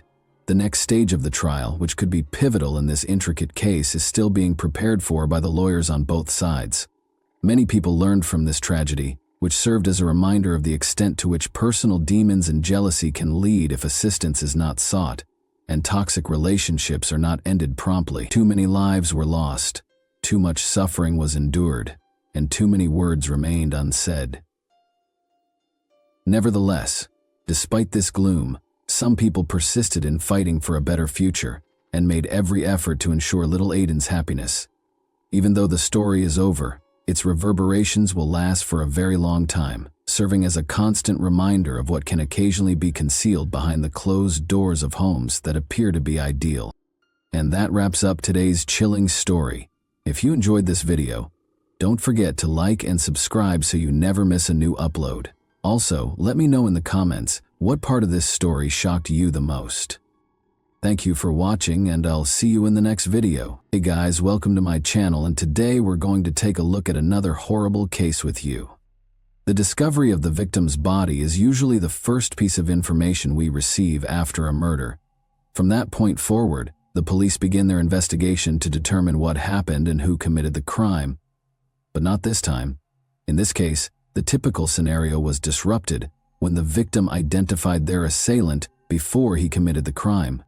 This story occurred recently, in early May 2022, in the city of Peleón Norte de Santander Department, one of Colombia's 32 departments. In this city, there lived a 16-year-old girl named Ana Karina Blanco Duran. She was the oldest of 3 children in a modest family, similar to many others in the region. However, this had no impact on Karina's personality or dreams. She was in the 11th grade and eagerly awaiting graduation.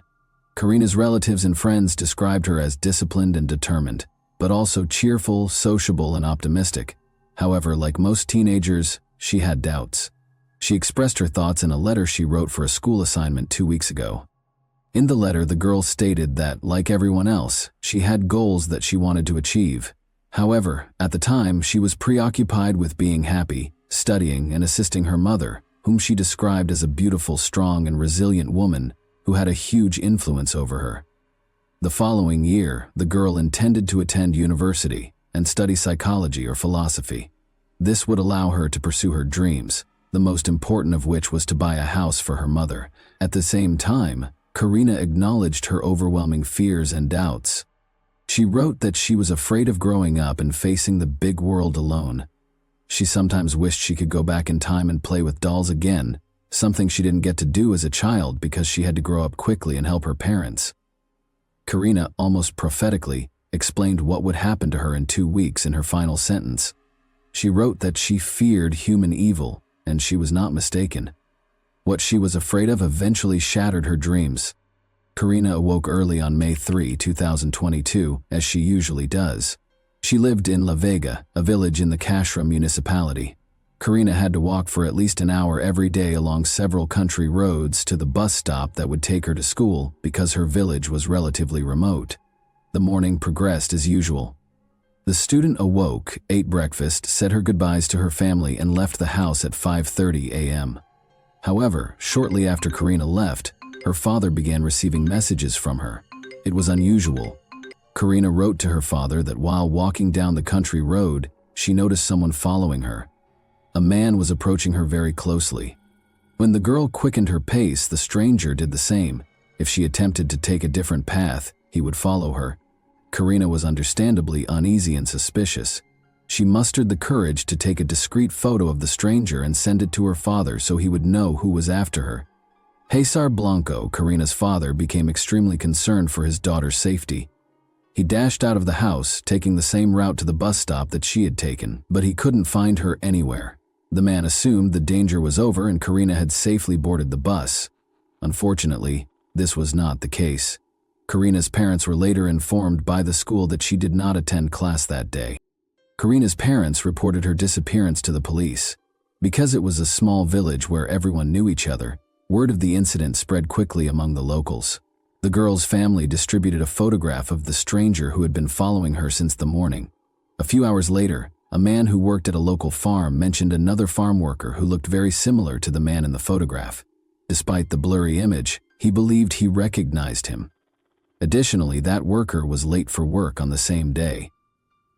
Armed with this information, several villagers and Karina's relatives went to the farm where these men worked and demanded answers from the person Karina had most likely photographed. The man in question was Alexander Quio, a 55-year-old Venezuelan native. He had arrived in town 4 months ago and was staying with a relative. Alexander had found work on the farm where he was located. The people were outraged by the schoolgirl's disappearance and acted aggressively. He eventually admitted to assaulting Karina, killing her, and disposing of her body in the Cashra River. It's understandable that the villagers, particularly Karina's relatives, wanted to take matters into their own hands following such a confession. However, the police arrived just on time. The officers apprehended the suspect, rescuing him from the angry mob. The police took Alexander Carrillo to the station and began interrogation. He repeated what he had previously told the villagers. He admitted to killing the schoolgirl and revealed where her body was disposed of. Following the crime, he cleaned himself up, changed his blood-stained clothes for clean ones, and returned to work. The man truly believed he would never be found, unaware that the victim had taken a photograph of him. During the interrogation, villagers gathered near the station. They were furious and wanted to take matters into their own hands. Concerned for the man's safety and believing his life was in danger, the police decided to transport him to another location. They escorted the suspect out of the station and attempted to get him into the car. However, when the crowd began to act, they dragged Carrillo from the vehicle and attacked him. The police couldn't intervene because there were so many of them. The mob beat the perpetrator with sticks and stones before someone attacked him with a knife, killing him. Even after that, the crowd refused to disperse and blocked the police from approaching until they were certain that the man had died. Karina's body was discovered on the riverbank, exactly where her assailant had indicated. Her bag was nearby. The girl was partially undressed, and the autopsy revealed she had been sexually assaulted. She died of 2 penetrating wounds to her chest and neck. According to the police, Alexander Carrillo had been watching Karina for several days, meeting her every morning as she walked to school while he went to work. This version is supported by the fact that, a few days before the attack, Karina informed her school friends that she was being followed by a stranger, which made her extremely uncomfortable. The police have stated that the investigation will not be terminated at this time. They will investigate the actions of the local police officers who allowed the man's lynching, as well as who initiated the attack and delivered the fatal blow. According to local media reports, it was a relative of Karina, but the individual's identity has not been revealed. Pain and outrage swept through the city. An event was organized at Karina's school to honor her memory, while also protesting the killing of women. Students and teachers wrote an open letter to express their outrage at the current state of affairs. She wasn't drinking, she was not dressed provocatively, she wasn't in a bar. She walked to school every weekday wearing rubber boots because she lived on a farm, and she, like many other boys and girls in the country, had to overcome obstacles in order to receive an education. She feared that someone was following her. She was just 16, terrified. Her dreams, desires, and life were stolen from her. After Karina's voice was silenced, all that remained were the voices of those of us who demanded a safer environment and normal families in which children were taught not to hit, violate, or murder one another.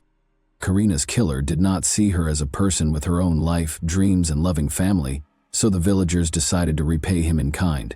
Lynching is considered unacceptable by many, and it has no place in a civilized society.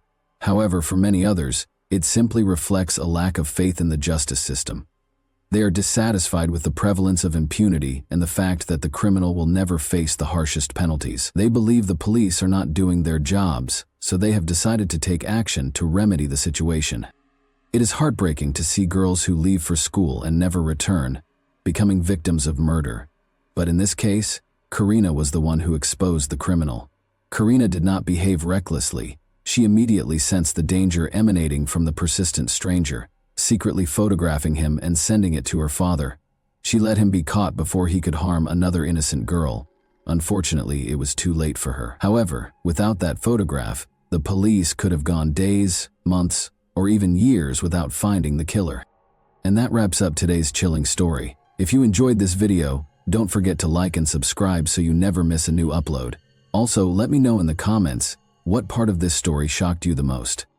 Thank you for watching, and I'll see you in the next video. Hey guys, welcome to my channel, and today we're going to take a look at another horrible case with you. A plastic bag was discovered by a woman walking her dog along the shores of Deer Island, which is close to Boston, Massachusetts, on the afternoon of June 25, 2015. Her dog's incessant curiosity led her to a horrifying discovery: the dead body of a child. After she had initially written it off as discarded trash, she was so shocked and scared that she called the police right away. Because of the extreme stage of decomposition, the child's identity remained elusive despite their best efforts. 3 months passed before the child was identified. Who could have committed such a crime in their right mind? As soon as the child's body was discovered on Deer Island, the investigation into her death got underway. Authorities put forth a lot of effort to identify her despite her extreme decomposition. She was found with a zebra print blanket inside the bag and only a pair of white leggings with a black polka dot design. Early skepticism resulted in fruitless efforts to use cadaver dogs to find more bodies or remains. The body had already started to decompose, making visual identification impossible, and fingerprints could not be collected due to prolonged exposure to water. The race and ethnicity of the child were unknown to the investigators. How her remains got to the scene was unknown. It was unclear if the body had been dumped on the beach or if it had floated in the water from somewhere else, possibly as far away as Canada. Because the body was not sufficiently decomposed, authorities thought the victim had been placed at the scene rather than washing ashore. On July 3, 2015, an autopsy was performed after the child's body was found, but the cause of death was not established. Authorities suspected foul play, but the remains showed no obvious signs of injury. Tests were then performed to look for alcohol, drugs, or toxins that might have contributed to the death. Eventually, it was discovered that the child had Hispanic heritage. According to the description, her hair was 14 inches long, wavy, and brown, indicating that it had been untrimmed for some time. She weighed about 30 pounds and was estimated to be between 3'1" and 3'6". There were no noticeable scars or birthmarks on her body. The blanket was thought to be from Cannon Mills, possibly sold at Kmart, while her clothes, which were estimated to be a size 4T, were made by the Serco company and might have been purchased at Target. There was also an elastic hairband. Despite her unknown status, she didn't show any symptoms of malnutrition and seemed to have had a good life. After earlier attempts to identify the body failed, the National Center for Missing and Exploited Children digitally recreated the child's face to help identify her. Adobe Photoshop was used to create the reconstruction, which included stock and mortuary photos to approximate her appearance in life. In an effort to gather more details, flyers with pictures of the child and her possessions were handed out. On July 4, 2015, information about the child's discovery and physical measurements were added to the National Missing and Unidentified Persons System, NamUs. Despite ruling out more than 200 missing persons, no matches were found. No one came forward to identify the victim or take responsibility for the crime, despite a lot of effort. The investigation relied heavily on forensic testing. Although DNA samples were taken from the body's teeth and hair, none of the profiles found in databases of known missing people matched. The University of North Texas received additional samples for more detailed profiling. Despite the lengthy process, it was concluded that she might have traveled to any of the 6 New England states, as well as possibly other places. She could have traveled across the nation, according to tests on her hair and enamel. In an interview, television host John Walsh discussed the case and encouraged viewers who have information to come forward. Authorities received a lot of tips, but many leads did not result in meaningful action. The establishment of a 24-hour hotline and fax hotline allowed people to submit information anonymously, and as a result, submissions came from all over the United States and beyond. The child was identified as Bella Nevaeh Amoroso Bond on September 18, 2015, following 3 exhausting months of ceaseless searching. On August 6, 2012, Joe Amoroso and Rochelle Bond welcomed her into the world. After Laura Springs, Rochelle Bond's neighbor, revealed a connection between Bella and the baby doe, Bella was identified.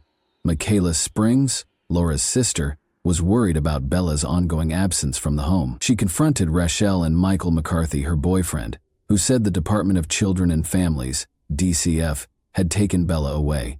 This was later shown to be false, though. On September 17, 2015, Michaela called the police believing baby doe to be Bella. At Rochelle Bond's residence in Dorchester, Massachusetts, a search warrant was carried out. Joe Amoroso, Bella's biological father, had spoken to her over the phone but had never met her. Amoroso expressed skepticism about Rochelle's involvement and conjectured that her boyfriend might have given her heroin to sedate her. But Bella's paternal grandmother doubted the veracity of Rochelle's claims and thought she had a significant role in Bella's demise. Detectives dug deep into Rochelle and Michael's past, all the way back to November 2011 when Bella was conceived, in order to piece together what had happened. Her mother, Rochelle, was heavily involved in the local drug scene, had a strong heroin addiction, and used illicit means to finance her addiction. Joe Amoroso, Rachel's partner, was also battling addiction in spite of the difficulties. When Joe learned that Rachel had cheated on him, their relationship soured. He never saw his daughter and vanished before Bella was born. Rachel was adamant about keeping Bella, even though her addiction had previously cost her custody of her other children. Bella was born at Boston Medical Center on August 6, 2012. Rachel's determination to be a responsible mother was reinforced when she saw her daughter for the first time. However, allegations of neglect surfaced in spite of her efforts. She found an apartment in the neighboring city of Dorchester and made an effort to give Bella a secure home. Even though Rachel loved Bella, she battled her addiction, and sometimes her old habits came back. Carelessness was still being reported, which was indicative of Rachel's ongoing struggle with heroin addiction and how it affected her capacity to look after Bella. As the months went by, Rachel received calls from the Massachusetts Department of Children and Families in 2012 and 2013 regarding the domestic situation. Feeling the pressure of being a single parent, Rachel continued to speak with Joe on the phone. Although he re-established contact with the family, he never made it back to see Bella in person. In January 2015, Rachel started dating Michael McCarthy because she was looking for a partner. Everything appeared to be normal at first, but Michael's behavior quickly began to become unpredictable. He lived with Rachel and Bella and was obsessed with supernatural subjects. Their relationship rapidly deteriorated as they both became addicted to drugs. When the abuse was reported to the police, nothing was done, and things continued as they were. Rachel had been lying to them, which is why no one noticed Bella's absence. After visiting their home, she made a false claim that Bella had been taken away by the DCF, saying that the situation was too difficult. People accepted Rachel's story without question because of the situation. Investigators obtained a search warrant and questioned Rachel and Michael because of their suspicions and Rachel's false claims about the DCF removing the child. Eventually, Rachel admitted to the terrible things that had happened that fateful night. She claimed that Michael had become enraged and had attacked Bella several times because he thought the child was possessed.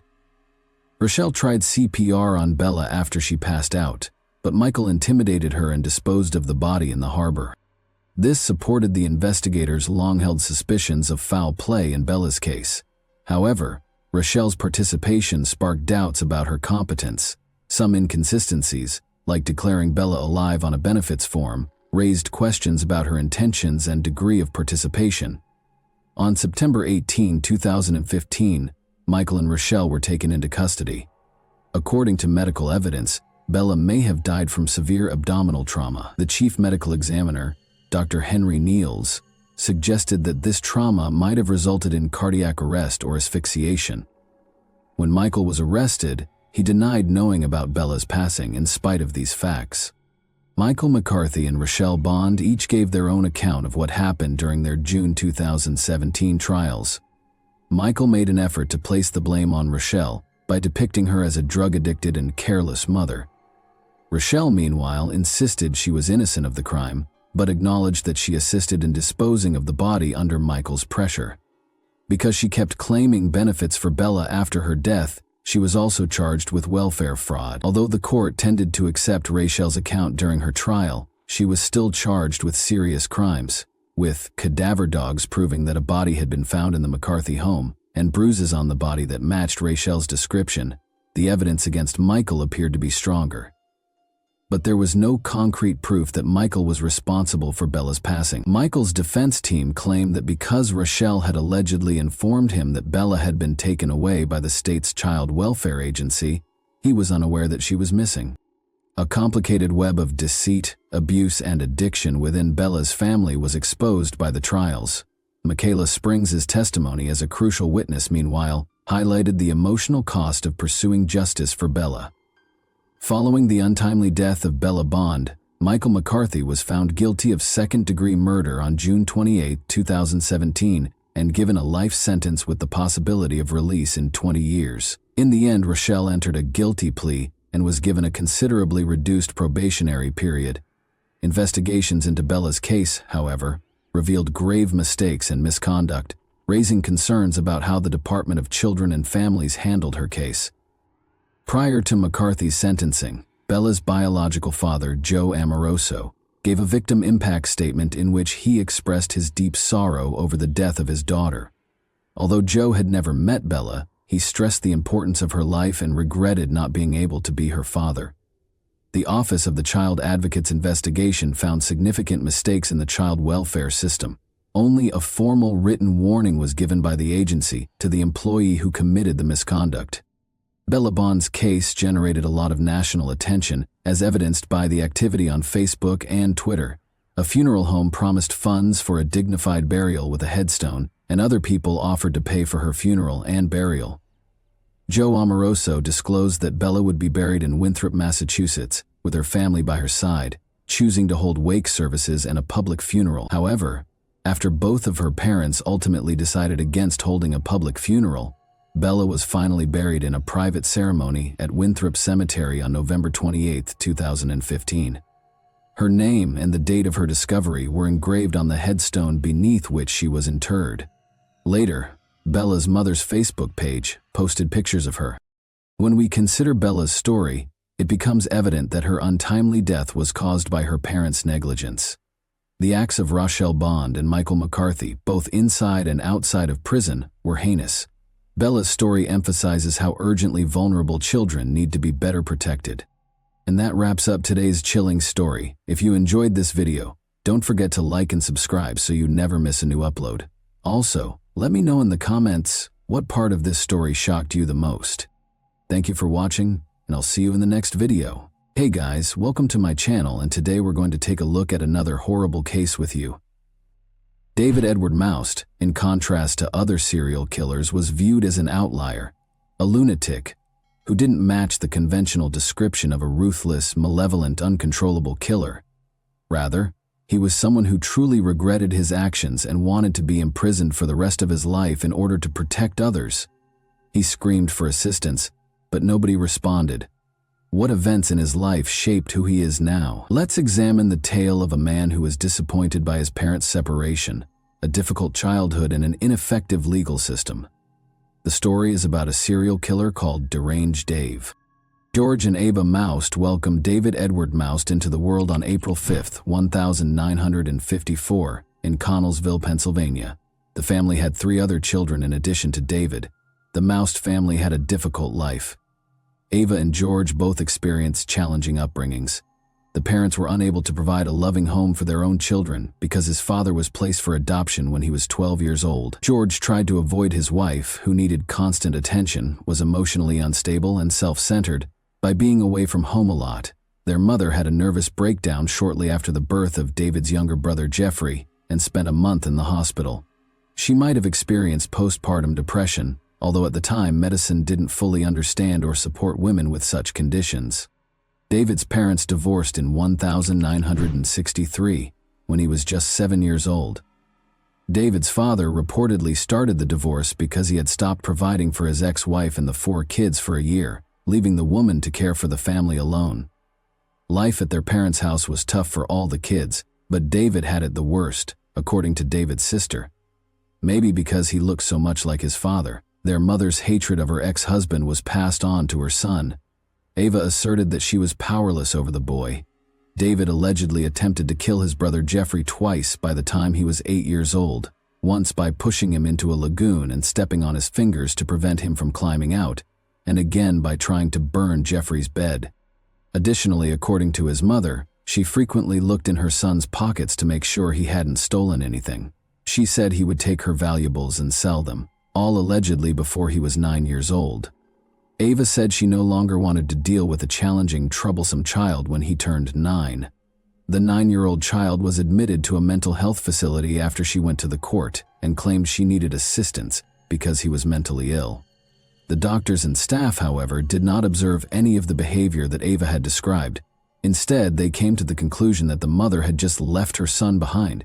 It made the boy's already challenging life at home even more so.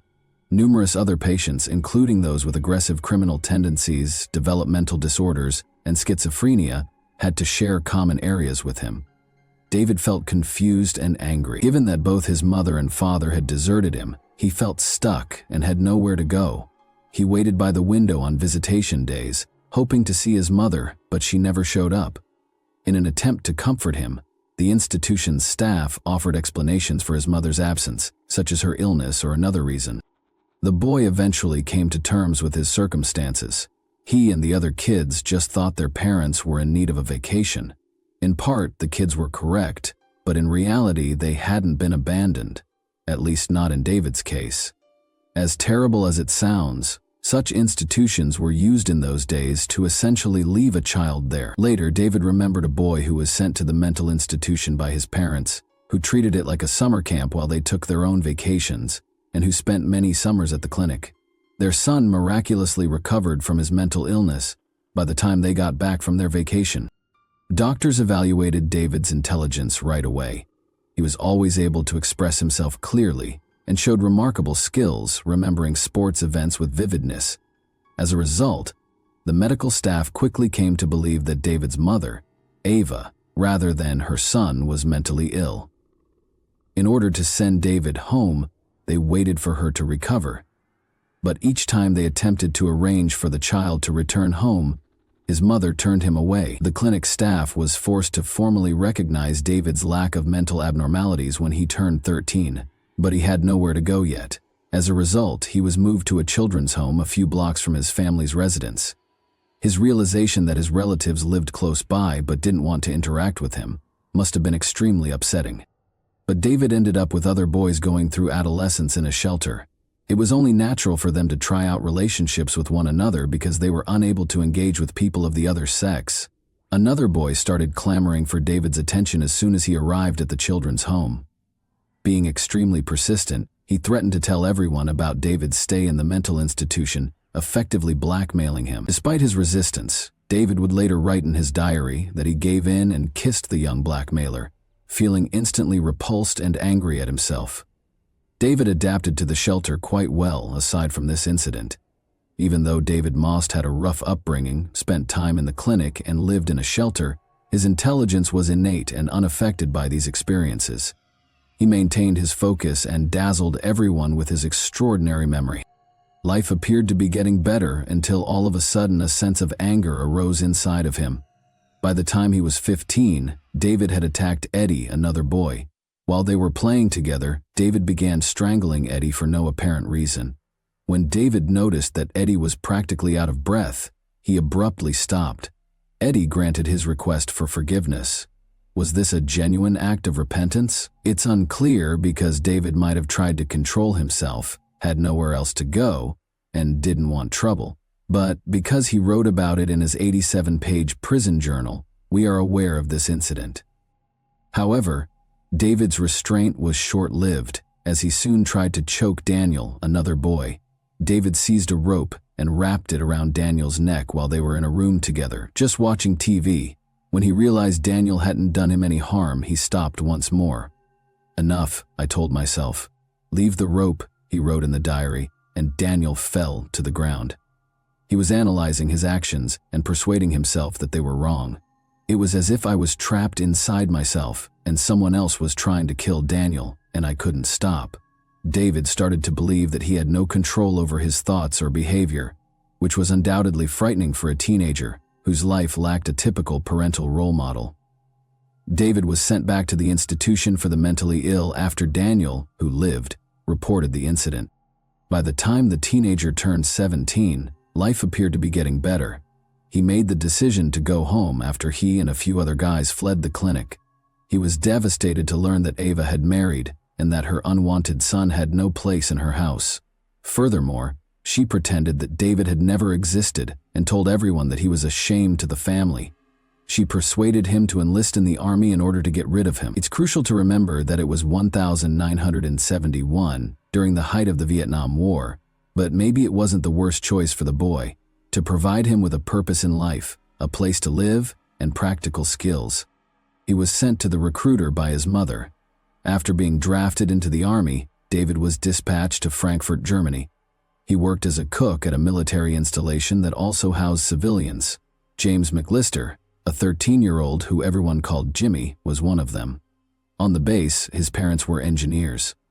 It was at the Army bowling alley that David and Jimmy first met.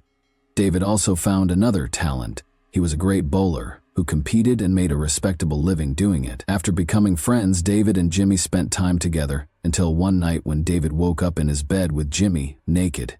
He became furious. He recommended that Jimmy take a moped ride. The boy obviously viewed him as an older brother, trusted him wholeheartedly, and complied without hesitation. If only he understood David's thoughts. David tied Jimmy to a tree and beat him with a plank he found there after they drove a long way from the base to a location where a World War II bomb crater still existed. Jimmy's killer just untied the body and left it there when Jimmy stopped breathing. David went back to the base and acted as though nothing had occurred. They looked for the boy, of course, but he was only located a month later. Despite being in custody, David managed to persuade the judge that it was a tragic mishap. The boys allegedly damaged the moped, and Jimmy crashed out of it. David hid Jimmy's body because he was afraid and unsure of what to do. He was taken seriously.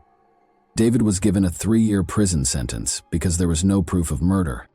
It's interesting to note that David behaved flawlessly while incarcerated, received a diploma, wrote to his family once a week, and learned practical new skills. He was eligible to be considered for early release on parole because of his excellent behavior, but he turned down the offer.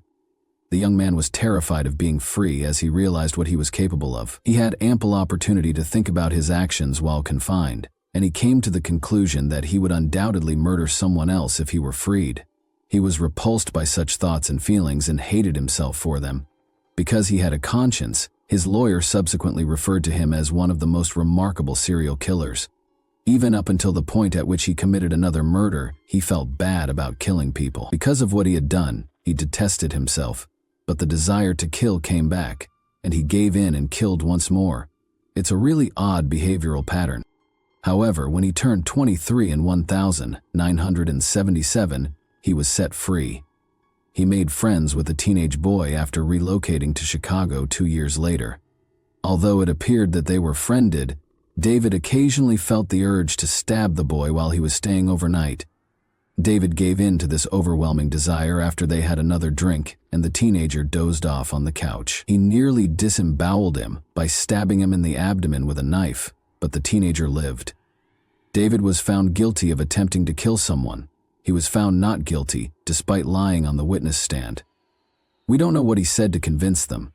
Maybe he was also a devilishly convincing person when needed. David had not been able to learn to control his desires by the time he was 27. He remembered the kiss at the orphanage when a boy came up to him, trying to figure out what was happening to him. He hypothesized that his bad behavior stemmed from this unpleasant, intimate experience. He therefore made the decision to track down and murder that boy, who was now a man. He thought he could stop his destructive impulses and desires by doing this. He therefore embarked on a quest to target this man with his anger. But he found out that the man was incarcerated when he got to the location where the boy had lived. Therefore, David wasn't the only person who got into trouble after leaving that orphanage.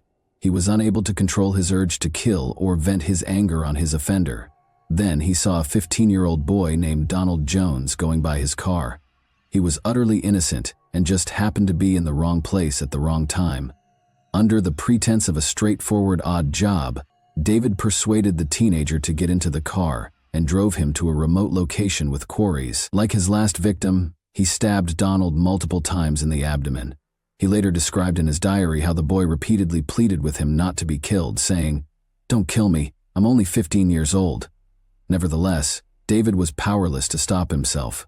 Then, unable to leave the teenager alone, he led him to the section of the quarry that was flooded. The teen died. David left the town without waiting for the body to be found. He was aware that Galveston, Texas, was where his uncle resided. David was given a job in his construction company and was permitted to live with his uncle. Once more, David demonstrated that he was a great worker, but after he unintentionally damaged the company van, his uncle fired him. The situation worsened. He offered a 14-year-old boy alcohol and illegal drugs when he invited him to his hotel room, but instead he started beating him. He stopped abruptly, as though the regular David took over and realized he had committed this terrible deed. Embarrassed, he dropped the weapon and started crying. David was given a 5-year sentence and the boy lived. He once more believed that he would carry on killing if he were released from prison. He was extradited to Chicago in 1982 in connection with the murder of Donald Jones, after investigators began linking him to the Donald case. They kept him in a mental health facility for a long time because they didn't think he was competent to stand trial. But in 1994, after waiting for a trial for 10 years, David acknowledged his guilt. He received a 35-year sentence. He was the most dangerous inmate the Illinois Department of Corrections would have, according to a report written by the Cook County prosecutor. He was even called a criminal on par with John Wayne Gacy by the sheriff. However, David Moust's sentence was lowered by 12 years because he had to wait 12 years for a trial and extradition. His remaining sentence was also reduced by 2 years due to his excellent behavior while incarcerated. In a 6-page letter to the Illinois Department of Corrections, David expressed his desire to remain incarcerated and acknowledged that he was unable to control himself. Illinois had a law at the time that permitted a convicted sexual assault offender to voluntarily serve out the rest of their life in prison. When given this choice, David wrote back, "Bring the papers, I'll sign everything," but no one approached him. His attorney claims that the letter was never even read, and he was freed from detention in 1999. Following a subsequent release, David relocated to Oak Park, Illinois. A year later, he attacked his friend Anthony by striking him on the back of the head with a metal pipe, despite his hope that a new place to live would allow him to start over. It would seem reasonable to assume that the police would deal with him more severely this time, but since Anthony was a former gang member who didn't want to involve the police and wouldn't testify against David, no charges were even filed against him. After his parole expired in 2002, David made the decision to relocate once more, this time to Hammond, Indiana. He discovered a local job that frequently involved and was frequented by teenagers. Employers were already able to investigate the backgrounds of potential hires by that point. David was just permitted to work with young boys in spite of his history of abusing teenagers. He soon fell back into his old routine, going to public pools and other places where teenagers congregated. By assigning the boys what appeared to be easy tasks, he gave them chances to make money. No teen would turn down the opportunity to make some cash by performing an apparently simple task, but these tasks turned out to be sinister. This went on until the disappearance of James Rainey, 16, and Michael Dennis, 13. That summer, David had made friends with these boys at the public pool and invited them to his house.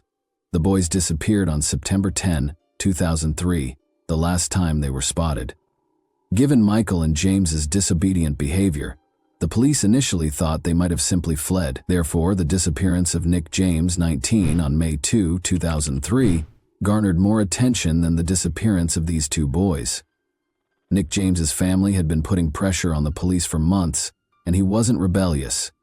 Investigators looked into his background after discovering that he shared a store with David Moust. They asked him to take a polygraph test because they had no proof, and he passed. He said he hadn't seen them in a while, which was pretty much accurate, but they didn't inquire as to whether he had murdered the boys. Investigators chose to search David's home even though he passed the polygraph exam. In 2003, the canine-wielding officer, Emo, was on the hunt for bodies. In order to search David Moust's basement, the police invited the dog and its handler. The dog started barking at the basement's far wall when the officer gave Emo the order. The handler told investigators that although the dog had been trained to pretend to dig, this behavior was strange because the dog was acting against its training. However, there had to be a reason why the dog wouldn't leave that specific location, so it was necessary to break through the concrete and investigate what was behind it. They were asked to go back to the same house a week later. Nothing was discovered when officers dug a deep hole in the floor. They went around and drilled a longer hole, but they were unsuccessful, so they gave up. They requested that they bring the dog back. He went straight to the hole this time and lay down. Since the officer was unable to record this, he asked the handler to give the dog another command. The dog then went to another hole and lay down again. After bringing in a concrete specialist, police discovered that David had used a staggering 80 bags of concrete. This was obviously done to conceal something, most likely bodies. 3 bodies were discovered when the police finally removed the concrete. Along with Nick, David had buried James and Michael beneath the basement after suffocating them in his apartment. David's brother and mother, who hadn't spoken to him in a long time, suddenly showed up. In numerous interviews, Jeffrey questioned whether the events could have been avoided had the police taken notice of David sooner. He claimed that his brother had committed horrible things when he was younger, but he had no proof. In addition, his brother and mother, who had not spoken to David in a long time, appeared to be desperate for attention. Jeffrey even had aspirations of becoming a writer. Thomas Wayne, his lawyer, claimed that although David was a serial killer, he wasn't born that way. The lawyer genuinely thought that his childhood was the recipe for making a serial killer, if anyone was looking for it. He never learned how to interact with others or live in society. David entered a guilty plea to the killings in November 2005 and received 3 life sentences. David died in January 2006 at the age of 51. He confessed to 5 murders, including 3 in Hammond, in a note discovered in his cell. He expressed his disappointment in not receiving a death sentence because he believed he deserved it. He felt that he would not have committed as many crimes if he had been kept out of the public eye. He also didn't want his existence to be funded by taxpayers. He accepted responsibility for his actions and begged the families of the victims for forgiveness. He only blamed himself, not his parents or upbringing. David wrote that although he loved his family, they never loved him back. And that wraps up today's chilling story. If you enjoy this video, don't forget to like and subscribe so you never miss a new upload. Also, let me know in the comments what part of this story shocked you the most. Thank you for watching, and I'll see you in the next video. Hey guys, welcome to my channel, and today we're going to take a look at another horrible case with you. While investigating the crime scene on April 29, 1998, Delaware police noticed a car in the distance. However, the car suddenly stopped, turned around, and started back without even approaching within 100 meters. Although they were aware of the driver's actions, detectives paid little attention to them. Why would they do so after all? They had no idea, though, that this story might have turned out very differently if they had followed the enigmatic driver. When Debbie was 21 and Nino Pitts was 24, they first met. At a party, Nino asked their mutual friend Bill Sharp if he knew of any attractive girls he could introduce to his mother. This led to their introduction. Debbie was introduced to Nino by Bill, who said she was a wonderful girl. After dating for a while, Debbie and Nino were married in 1973. For 25 years, their lives were just like those of millions of other couples in the modern world. Both of their twins, Michael and Melissa, had grown up and were enrolled in college. The couple was getting ready to celebrate their 25th wedding anniversary in a low-key way when all of a sudden, things changed. On a lovely sunny day in Delaware on April 29, 1998, Debbie made the decision to plant rose bushes in front of their home. She had never been a gardener, so Nino was shocked to see her doing this when he got home, but he was happy to see that she was obviously enjoying it. Debbie was expecting a call from work, so she asked him to give her a call at about 4 p.m. With a nod, Nino entered. When Debbie had a gut feeling that it had been over 4 hours, she kept caring for the flowers. She assumed Nino had just forgotten her request, so she didn't give it much thought. The woman rose and entered the house, but she was struck in the head and fell to the ground before she could reach the kitchen. Debbie was in shock and couldn't comprehend what was going on. She could hardly see because her glasses had fallen, but she could make out a stranger's silhouette standing over her. "Where did you keep your money?" he demanded. Debbie became aware that the house had been broken into. As the man searched through her possessions, she lay on the ground. She still felt that Nino ought to have saved her already, but she was worried that he might suffer harm if he did. In the meantime, the intruder threw her face down on the concrete floor, tied her wrists and ankles, and dragged her downstairs to the basement. She was violated by the man. Debbie was shocked by what was happening and writhed in agony. She had been caring for her roses in her cherished garden only 20 minutes prior, and now she was facing this humiliation on her own house's floor. The attacker pulled up his sweatpants and walked away when it was all over. The brute reappeared and pulled Debbie back up the stairs, this time from the basement, just when Debbie thought the horror was over. He kept a knife to her throat, covered her with a blanket, and carried her to a car parked near the front door, placing her in the trunk. Debbie didn't even realize she had just been abducted because she was in such a state of shock. However, the man started the car, so she didn't have time for that. Debbie was trying to break free already.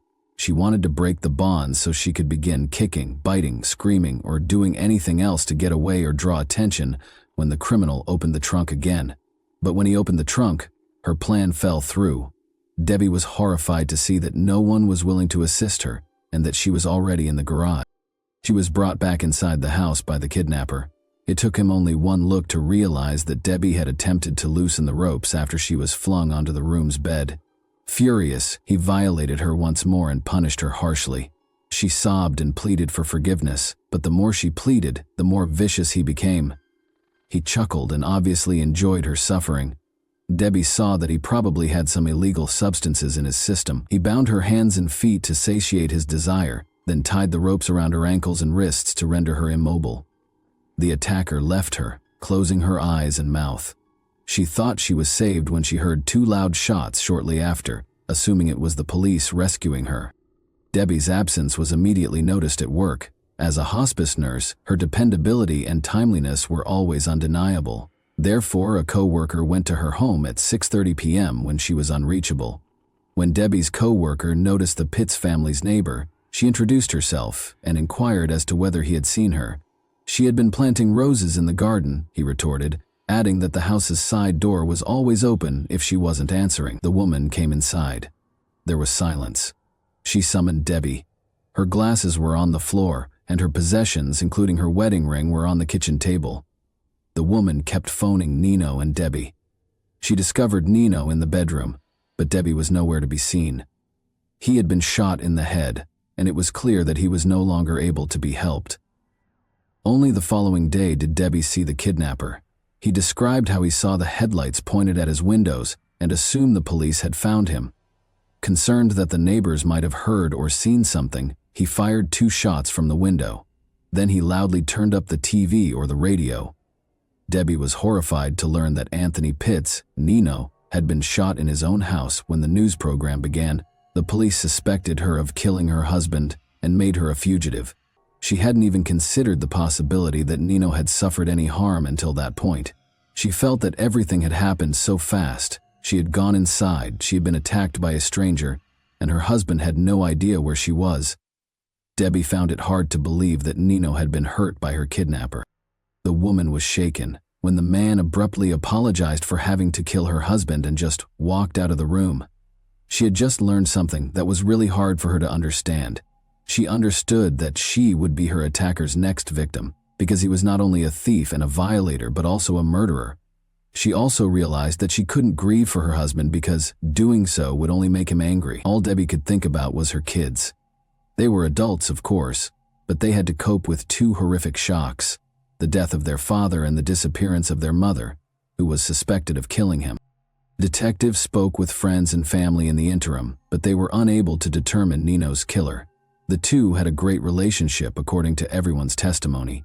The neighbors never heard any screams and they never got into a fight. Furthermore, Debbie couldn't see anything without her glasses, so she would never leave the house without them. The fact that their primary suspect was fighting for her life only 5 miles away was unthinkable to the police.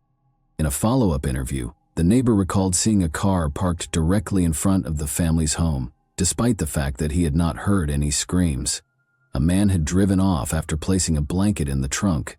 In fact, tire marks were discovered by detectives on the lawn directly outside the house, which was extremely unusual for such a wealthy neighborhood. The police determined they were dealing with a kidnapping after finding Debbie's glasses on the kitchen floor, which prevented her from seeing anything. 52 hours later, the kidnapper showed a new side of himself. He untied his victim and addressed her normally. He had hardly spoken to her more than a few words at a time before, so this was very unusual. The man acknowledged that he was thinking of letting her go, but was worried that she would tell the police about his house. Debbie took these words to heart. She had to persuade him to actually let her go if he was thinking about it. Since she could hardly see without her glasses, she assured him that she would not tell anyone about him. She addressed him respectfully as Sir. He'd brought her in the trunk, so she didn't know where the house was either. But as soon as the hope for Debbie began to grow, it was dashed when he said he couldn't let her go. Then, as though he were thinking out loud, he said that he would only be sentenced to 10 years in prison if he removed all illegal substances from the house. Debbie became aware that the person she was interacting with was not very smart.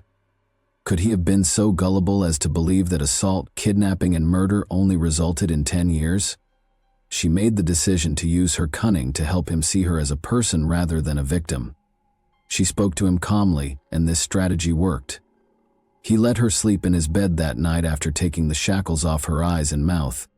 The kidnapper informed Debbie that she needed to shower on the morning of the third day. She was denied access to the restroom by the man, even though it was necessary, but Debbie didn't feel strong enough to stand under the water after being confined for so long. He gave in to her request for a bath. The least of her concerns was that taking a bath and undressing in front of a stranger made her uncomfortable. The man asked if she planned to wash her hair after noticing that she was done. She responded that she couldn't do it right now because her wrists and hands were so painful and swollen that she couldn't even lift them. He therefore gave her hair a wash himself.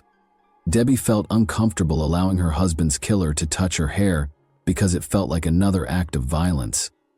However, she controlled her emotions. The man raped her once more after forcing her to put on his clothes after the bath. The kidnapper didn't realize that Debbie needed to eat until the fourth day. She asked him to buy a newspaper when he went out to eat. Ironically, he did as he was told. They read the newspaper and ate together.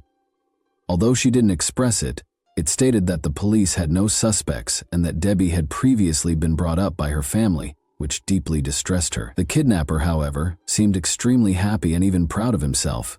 Since no one suspected him and no one knew where she was, he thought he had committed the ideal crime. The kidnapper told Debbie he was going to work on April 24, the fifth day she was held captive. Even though he came back within 20 minutes, presumably to see how she was doing, he had stated this several times previously. Still, Debbie made the decision that today was the day. She had to do something if she was going to get away.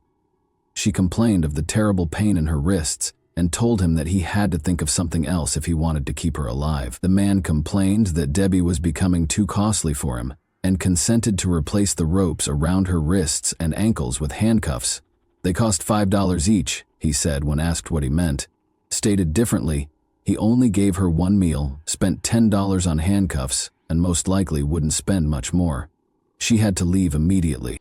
He fastened the handcuffs to her wrists and ankles with a rope, said aloud that he was going to work, and shut the door. She was unable to move her hands because of the rope, but she was able to move her wrists thanks to the handcuffs. Debbie, on the other hand, took her time and was correct. An hour or so later, she heard the front door softly open and close. Debbie became aware that the test was successful. She began to move her hands, releasing the rope that held the two handcuffs together. Then she walked warily to the door and froze in terror. What if he remained behind the door and became furious upon realizing that his victim had set herself free? When Debbie heard her husband say, "Hold on, dear," she tried to calm herself. Gathering her courage, she opened the door, ready to either die in that house or escape. Nobody was in the back of it. Debbie felt her way to the living room in the dark and saw the telephone. She managed to reach for it with her restrained hands and dialed 911.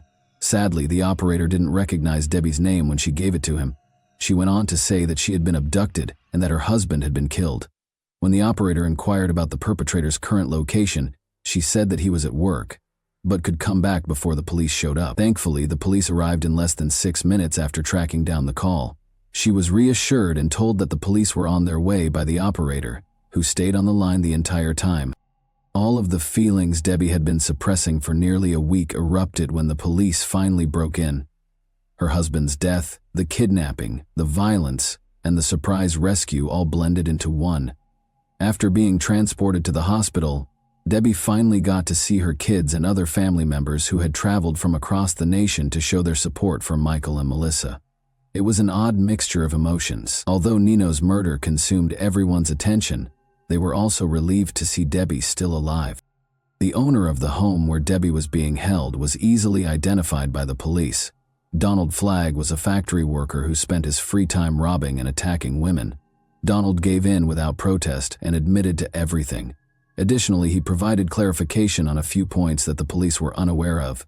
He was just strolling past the Pitts family's home that day when he noticed Debbie caring for the roses. He went inside and waited in the kitchen, his eyes fixed on her.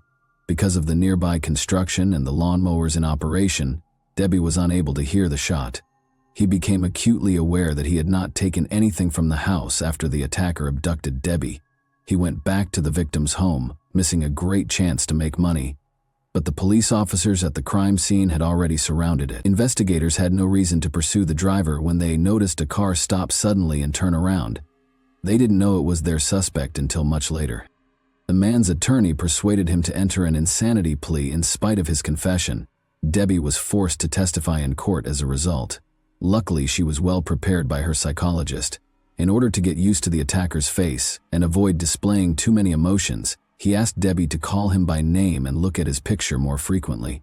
This performed flawlessly in court. Not only did she maintain her composure, but she even turned to face her tormentor, making him turn away. Donald Flagg was convicted in spite of the lawyer's best efforts. He was given 8 consecutive life sentences, plus an extra 166 years in prison by the judge.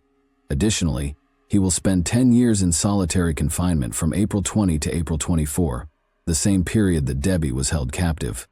Even Debbie is relieved that he won't hurt anyone else. She later expressed regret for not going to violence victim groups. She had to speak up, but her family didn't want to talk to her about what had happened because they found it too painful. Helping other assault victims helped Debbie find healing. She gave lectures, wrote a book about her experience that was required reading at some American universities, and even assisted the Delaware Rescue Service in changing its operations to find the caller much more quickly. Debbie even mustered the courage to confront Donald in prison and ask him the question that had been bothering her for so long. Was he going to murder her? Yes, he replied. He didn't intend to let her die. Bill Sharp, the same Bill who had first introduced her to Nino, got in touch with her after learning of Debbie's fate. During Debbie's challenging trial process, they had a face-to-face meeting and spoke. More specifically, Bill listened to Debbie and let her speak. He started going to therapy sessions with her, and the psychologist saw them together and realized right away that his help was actually helping her get better. Bill, who became Debbie's husband in September 2000, was a true comfort and support system. And that wraps up today's chilling story. If you enjoyed this video, don't forget to like and subscribe so you never miss a new upload. Also, let me know in the comments what part of this story shocked you the most. Thank you for watching, and I'll see you in the next video. Hey guys, welcome to my channel, and today we're going to take a look at another horrible case with you. Concerned drivers who had spotted an abandoned car on the highway started calling Thurston County, Washington police on August 31, 2022. Officers discovered that their worries were not unjustified when they got to the designated spot. The key was still in the ignition, the driver's side door was open, and the door and steering wheel were covered in dried blood. Beside the car, on the ground, was a broken phone. Whatever happened on the phone happened very quickly, because it was last used at 5:10 p.m. and found at 5:30 p.m. The car was registered to Kenneth Davis from Olympia, Washington, which is 25 minutes away from the location where the car was found, according to the police's check of the registration number. But when they got in touch with Kenneth, they found out that the car had been taken by Gabriel Davis, Kenneth's 16-year-old son, at 4 p.m. Gabriel never returned from school after leaving for football practice. Blood and a smashed phone were clearly bad indicators. When such an incident occurs, a number of scenarios immediately spring to mind, such as a fight or perhaps even a murder. The police rushed to learn as much as they could about the boy. The 16-year-old Gabriel Davis hails from Olympia, Washington. His enthusiasm for football has not changed, despite a recent sharp decline in his academic performance. He never skipped a training session because he took it seriously. He was therefore immediately noticed when he failed to appear at the stadium on August 31st. No one knew where he was. Not even Justin Hume, his best friend. The police immediately began a thorough search after finding Gabriel's car, the broken phone, and the blood. Helicopters and search teams were involved in the ongoing search through the night and into the next morning. People who said they had seen the boy began calling in droves as word spread about his disappearance. The teenager was spotted strolling down the highway, according to 5 witnesses. He was walking toward the park by himself. Gabriel even responded to a caller who inquired about his well-being by saying, "Yes."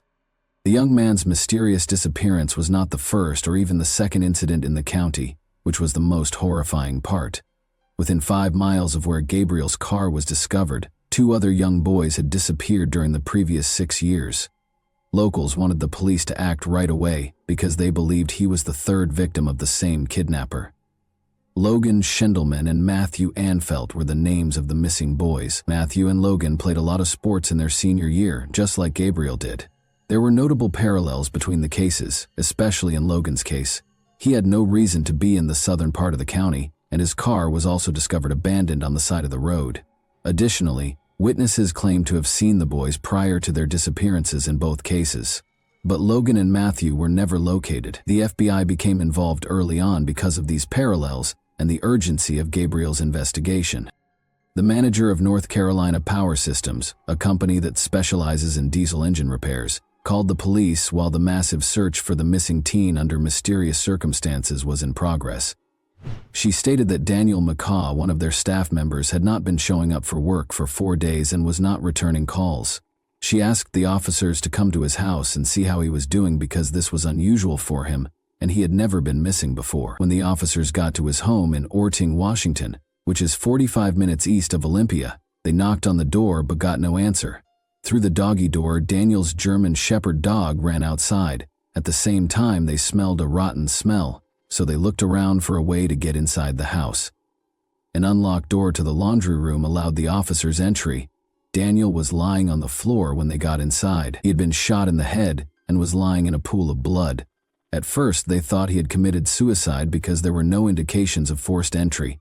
Nevertheless, no weapon was found close to the body, and a follow-up examination showed several stab wounds and an abdominal gunshot wound. The advanced state of decomposition made it difficult to determine the precise nature of the neck wounds. They discovered 2 empty holsters and casings for 9mm and .45 caliber firearms at the crime scene. Investigators came to the conclusion that the offender or offenders had used 2 distinct firearms, most likely taken from the victim. Only locals and the mailman had access to the man's elevated neighborhood residence, according to neighbors. How the offender could have muffled the gunshots was not immediately clear. It turned out, though, that although the locals were used to carrying guns, they did not meddle in one another's affairs. Even if someone heard something, they wouldn't think to call the police because they lived in relative isolation. During her talk with the police, Daniel's boss made a very intriguing comment. Daniel had split from Amanda Olafson, his fiancée, just 2 weeks prior. North Carolina Power Systems was another employer of Amanda's. Gabriel, her son, was the same Gabriel who had vanished the day before. It was an odd turn of events, and now the investigators had to figure out whether the murder of the 51-year-old man and the disappearance of the 16-year-old boy were related in any way. Thankfully, they could question Gabriel directly.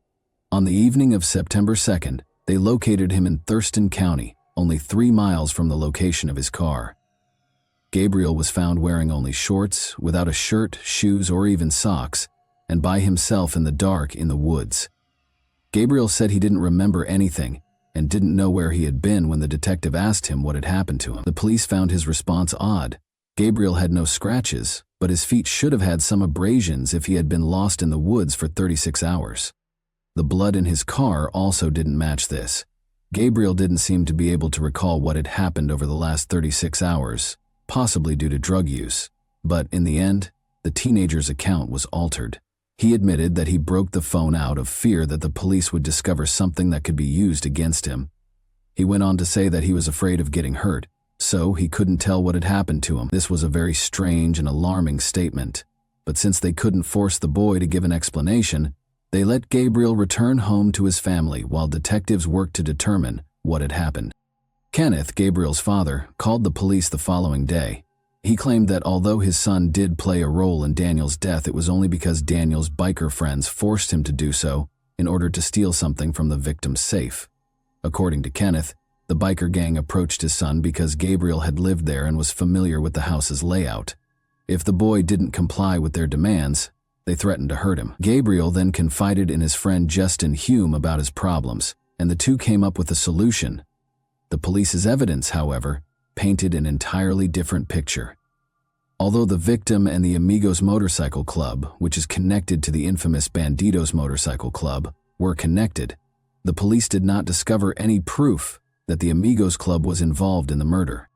In addition, one of Daniel's friends, who was also a club member, went to the victim's house a few hours after the body was found. When the detective told him about Daniel's passing, he was truly upset. Whatever was in the victim's safe, it had to be identified.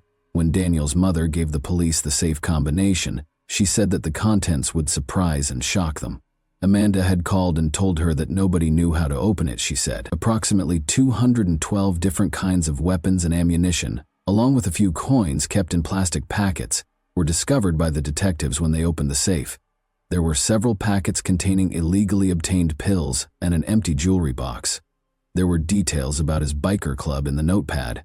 There was obviously something the size of an ammunition box on the bottom shelf. Daniel took his safety very seriously, which was lucky for the investigators. He had a number of cameras in his home in addition to weapons. They assisted the police in figuring out what happened the night of the murder. The detectives discovered that Justin and Gabrielle spent a weekend getaway with their loved ones at Lake Panther on August 28. They left the campsite shortly after midnight and came back at about 6:30 a.m. The surveillance cameras at Daniel's house recorded their exact location, but their relatives were unaware of their whereabouts.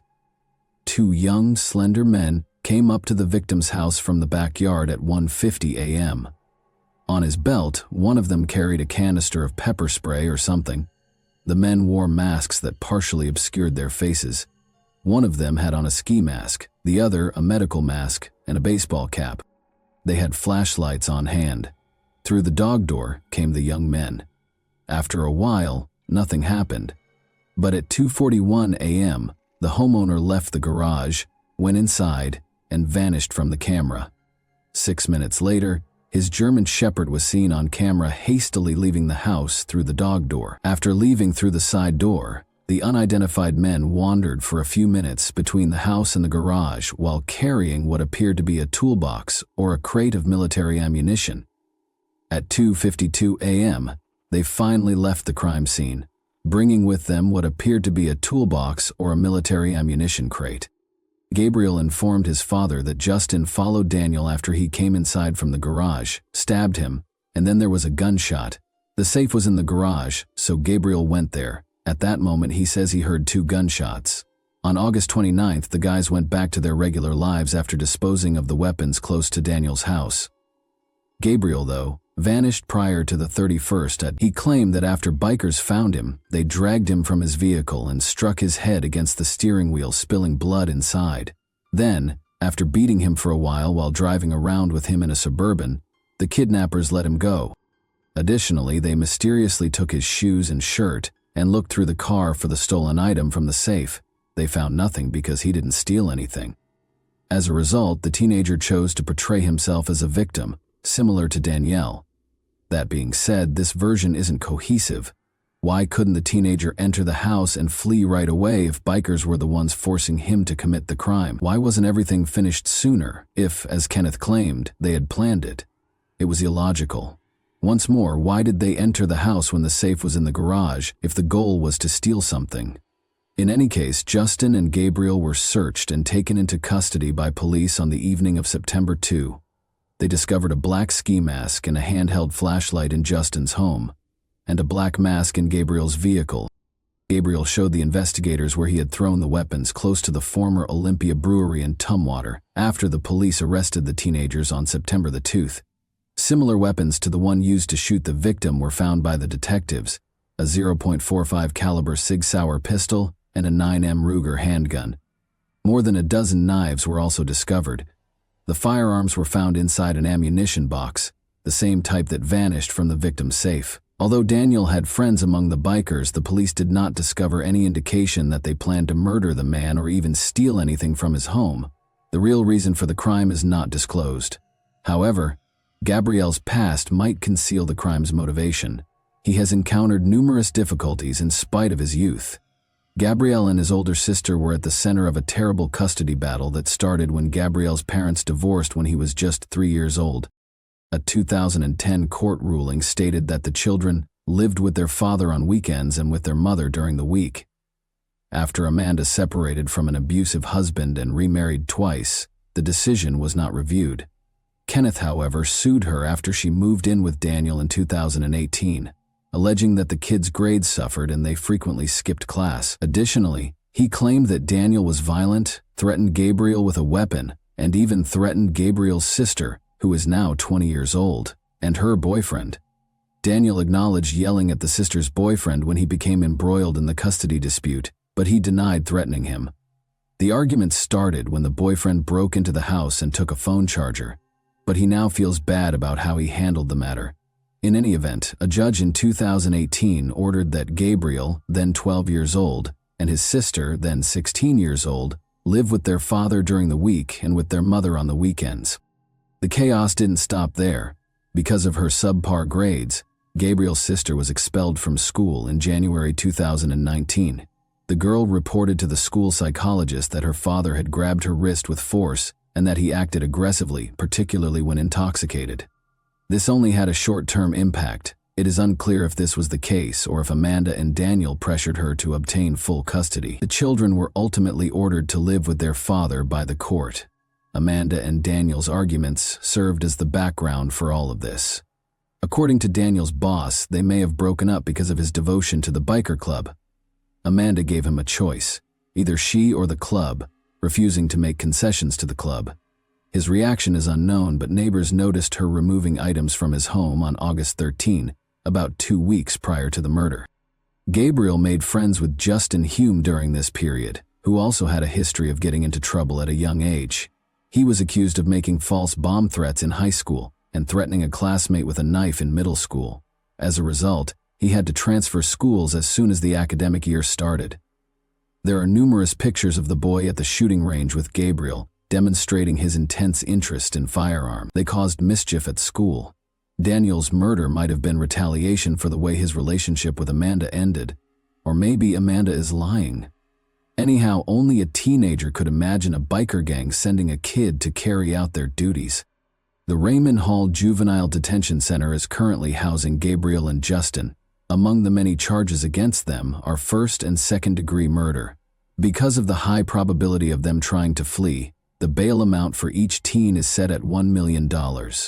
When police arrived to arrest Gabriel, Justin's family was seen packing their belongings into a car, suggesting that they were probably planning to flee. Gabriel has previously staged a disappearance to avoid being held accountable for his actions. The teenagers will face adult trials. Notably, the Supreme Court in Washington decided in May 2021 that a person under the age of 21 cannot be automatically sentenced to life in prison without the chance of parole. Therefore, after serving 20 years, they might be eligible for release if found guilty.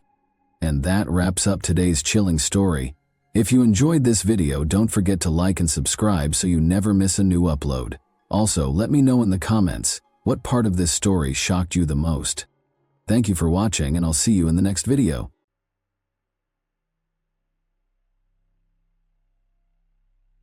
A 24-year-old girl went missing from the store where she worked the evening shift. Police discovered traces of blood in the back room and signs of a struggle, but it was not a robbery. The unknown perpetrator had left a fully stocked cash register.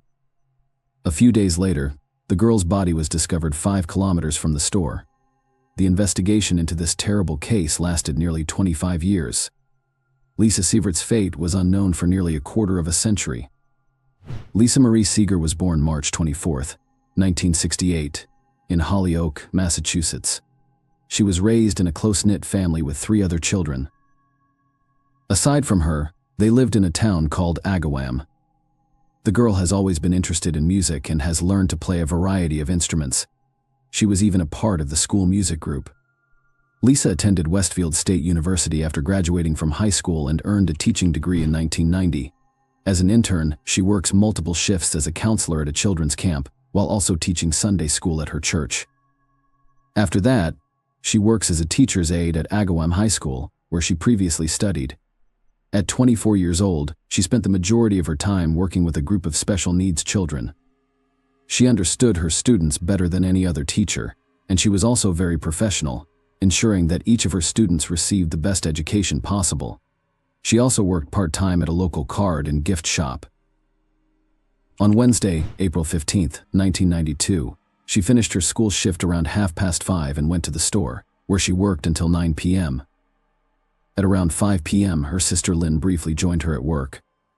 Lisa recalled being in a good mood that evening, and nothing foretold trouble. The next morning, saleswoman Sophia Maynard arrived at the store and was scheduled to start her shift at 9 a.m. Lisa was surprised to find her car in the parking lot. It was unusual because the girl worked at school in the mornings and was not supposed to be in the store. Sophia thought Lisa might have been out for the morning shift due to the approaching Easter. They were planning to inflate balloons for sale for that holiday. Sophia walked in the store and called Lisa by name, but there was no response. When she approached the counter, she saw her things there, including her wallet and car keys. It all looked very strange, so if she decided to call the police, a squad arrived at the store and began their inspection. Everything seemed normal. A heel strike. Despite this, they were unable to locate any useful leads on the premises. It was soon discovered that Lisa had also failed to arrive at school this morning. The principal even called her mother to see if everything was fine, but she had no idea where her daughter was. Lisa's disappearance quickly spread throughout the small town, and within hours all of her friends, relatives, and acquaintances had joined the investigation.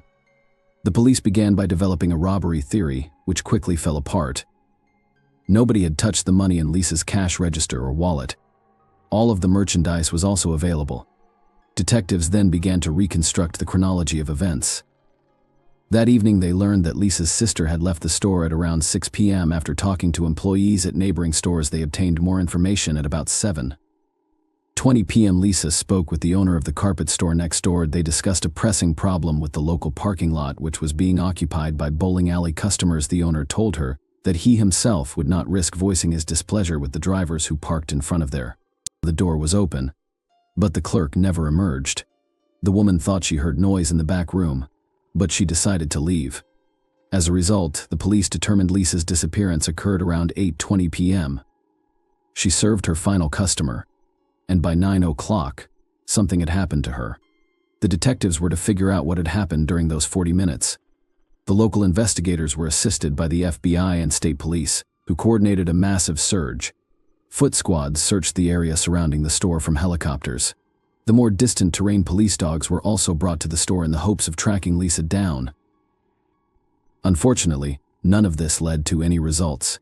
Investigators concluded that Lisa had clearly not left the store of her own free will, so on April 17th, the head of the local police announced a reclassification of the case, which had previously been classified as a missing person case. 2 days after her disappearance, police were already looking into a kidnapping. On Sunday morning, April 19th, all local churches prayed that Lisa would be found alive and unharmed. It was Easter, but there was no holiday spirit whatsoever. At around 2 p.m., the police received a call.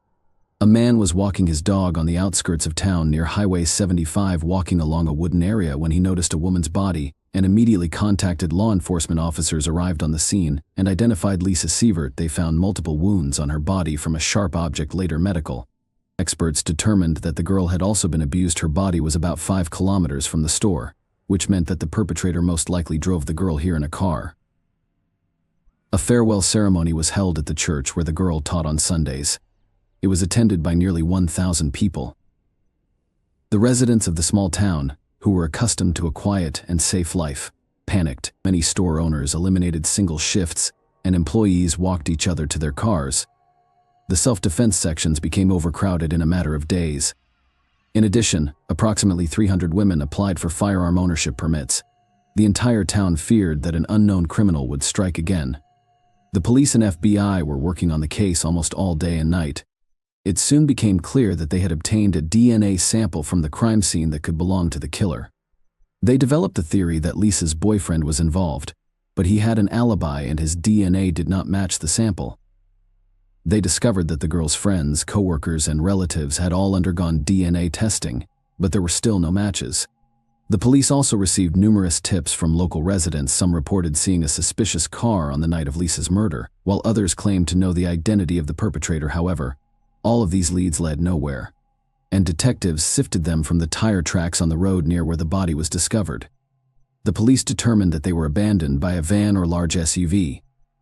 Detectives questioned all drivers of similar vehicles and were no closer to apprehending the perpetrator, but they did locate a witness who may have seen the same vehicle.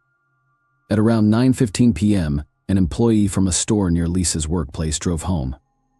Standing at a traffic light, she noticed a large SUV pull off the road and head toward the location where Lisa's body was later discovered. The woman was unable to describe the car in greater detail because it was dark outside. She only mentioned that she thought there were a man and a woman in the car. She also mentioned that when the car pulled onto the dirt road, the woman's head twitched unnaturally, as if she were asleep or unconscious. Because this information did not aid in the identification of the suspect, all leads have been exhausted. The police continued to investigate the case, but with each passing month, the prospect of solving this macabre mystery faded. It took a year and a half before Lisa's family and friends were given another chance to discover the truth. In October 1993, national television aired an episode about the caves. The popular program aired stories about unsolved cases, which drew a lot of attention. This sometimes resulted in new witnesses for the police. The case got a second wind. Lisa's case was no exception.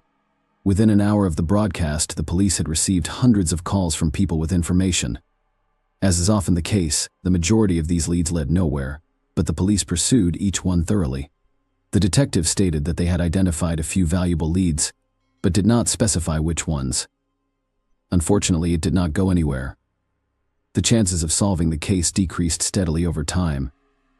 Lisa's family went to great lengths to ensure that her legacy was never forgotten. Although Lisa's teaching career was cut short early on, her relatives made significant contributions to the Agawam educational system in 1995. Lisa's parents donated $11,000 to the science division of the school where she worked. These funds were used to buy equipment and support genetics classes. The parents also established a fund to assist gifted students, which distributed approximately $35,000 in awards. Lisa was murdered 10 years ago. Her mother refused to give up hope that the case would ever be solved. She went to great lengths to honor her daughter's memory. Her mother participated in all interviews and answered reporters' questions. Every year, hundreds of people gathered to light candles in Lisa's memory. Meanwhile, police had only one piece of significant evidence in their possession: a DNA sample from the alleged killer. They kept cross-referencing it with known criminal databases, hoping that the right person would show up sooner or later, but it never happened. A new method of DNA phenotyping essence is as follows. Using the information embedded in a person's DNA, experts determine the features of his appearance and construct an assumed portrait at the time. Specialists can use DNA to determine sex, approximate age, eye and hair color. The portrait created from this data is not always accurate, but the coincidence with a real person's face can be amazing. Experts presented two portraits of Lisa's alleged killer, aged 25 and 50, based on DNA evidence. When the police department posted these portraits, they received over 170 calls. These individuals reported seeing a similar man, but the majority of these leads also led nowhere. Only a year later, on September 18, 2017, police issued a high-profile announcement that the perpetrator had been apprehended. Gary Shara, 49, was the man who revealed himself. The news quickly went viral in the American media. When the police find the killer after a quarter of a century, it is extremely rare, so such stories immediately piqued the public's interest. Investigators revealed how they located Cher shortly after his arrest. It turned out that the man was considered a suspect in 1993, a year after Lisa was murdered. Remember the federal television program that prompted the police to receive hundreds of calls with potential leads? A lawyer from Seattle was among those who called in. He informed detectives that his client may have information about Lisa's murder. She was a woman in the process of divorcing her husband. They lived in the town of Long Meadow, which was near Agawam. According to the woman, her husband was paying more attention to Lisa Sievert's case. If this murder were on television, he would rush into the room and stare blankly at the screen, completely unresponsive to those around him. As you may have guessed, this man was Gary Shara. He was 24 years old at the time. He was in a very troubled marriage with a 1-year-old son. He and his wife were constantly fighting and had begun divorce proceedings shortly after their child's birth. According to the police statement, they developed a theory that Gary was involved in 1993, but found no evidence to back it up. On the contrary, using his ex-wife as a source of information raised concerns. The truth is that she suffered from a variety of mental disorders and had a long history of alcohol abuse. Furthermore, during their divorce, Gary obtained custody of their son through the courts, but his wife secretly relocated the child to another state. Another important point to note is that this was not the first time former or current wives had called the police, alleging that their husbands were involved in Lisa's murder. Surprisingly, there were many such calls, so the detectives assumed Gary's case was just one of them. However, they questioned him, and the man denied his involvement and refused to provide a DNA sample. Because no one could legally force him to provide a sample, the police were left with few options. Later, detectives compiled a list of all the men interviewed in the case who refused to provide a DNA sample. Gary was among them, and the police called him in for questioning several more times. During the third interview in 2008, it was apparent that Gary was trying not to touch anything, not even the table. He was offered a bottle of water, but he refused. He looked as if he had only one thing on his mind: how the cops wouldn't get his DNA sample. By 2017, detectives had a list of 11 suspects on their hands, including Gary. All of them had been interviewed at various stages of the investigation and refused to voluntarily submit to DNA testing. In fact, there were many more suspects on that list, but through DNA phenotyping, investigators were able to weed out unsuitable candidates. They did not match some of the characteristics that experts determined from the DNA sample of Lisa's killer. In August 2017, detectives gathered all available information and went to court. They asked for an order compelling all the list members to provide DNA samples, and the court agreed. On September 13th of that same year, police went to Gary's apartment to notify him of this obligation, but the man was not home. The door was opened by his neighbor with whom they shared an apartment. The detectives left him their business card and asked him to give the information to Gary urgently. The very next day, something unexpected happened. Gary's current girlfriend came to the police station and reported that he had left 3 letters in her apartment.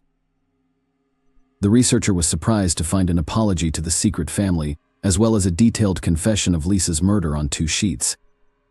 Gary wrote that he had violent and uncontrollable desires since childhood, and that evening he was obsessed with the idea of kidnapping and abuse. Gary, as he stated in a letter, allowed himself to do something horrible while driving past Lisa.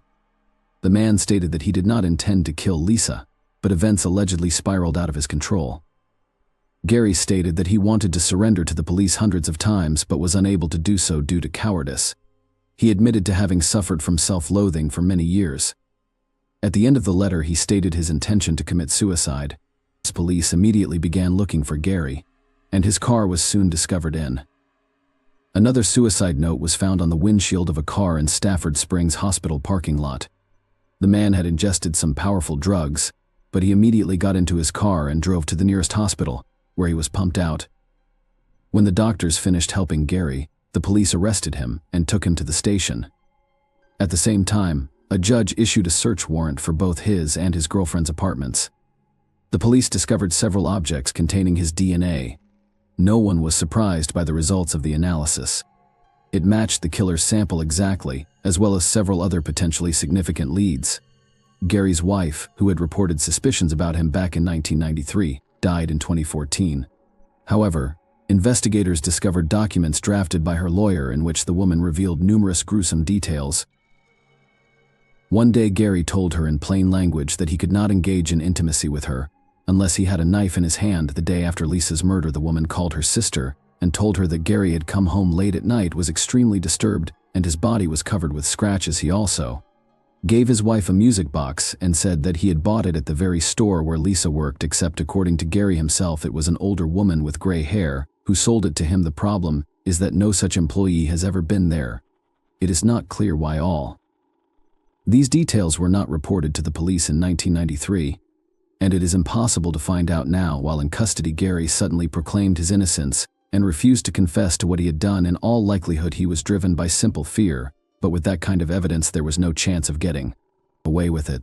The only thing he was able to achieve was a postponement of his sentence. The trial was not to begin until 2 years later, but Gary, who had been in a cell the whole time, suddenly decided to confess. On September 21, 2019, he appeared before a judge and pleaded guilty to the murder of Lisa Sievert. This charge qualified as first-degree murder, and in Massachusetts, a defendant on such a sentence faces life in prison without parole. Lisa's family was present in the courtroom.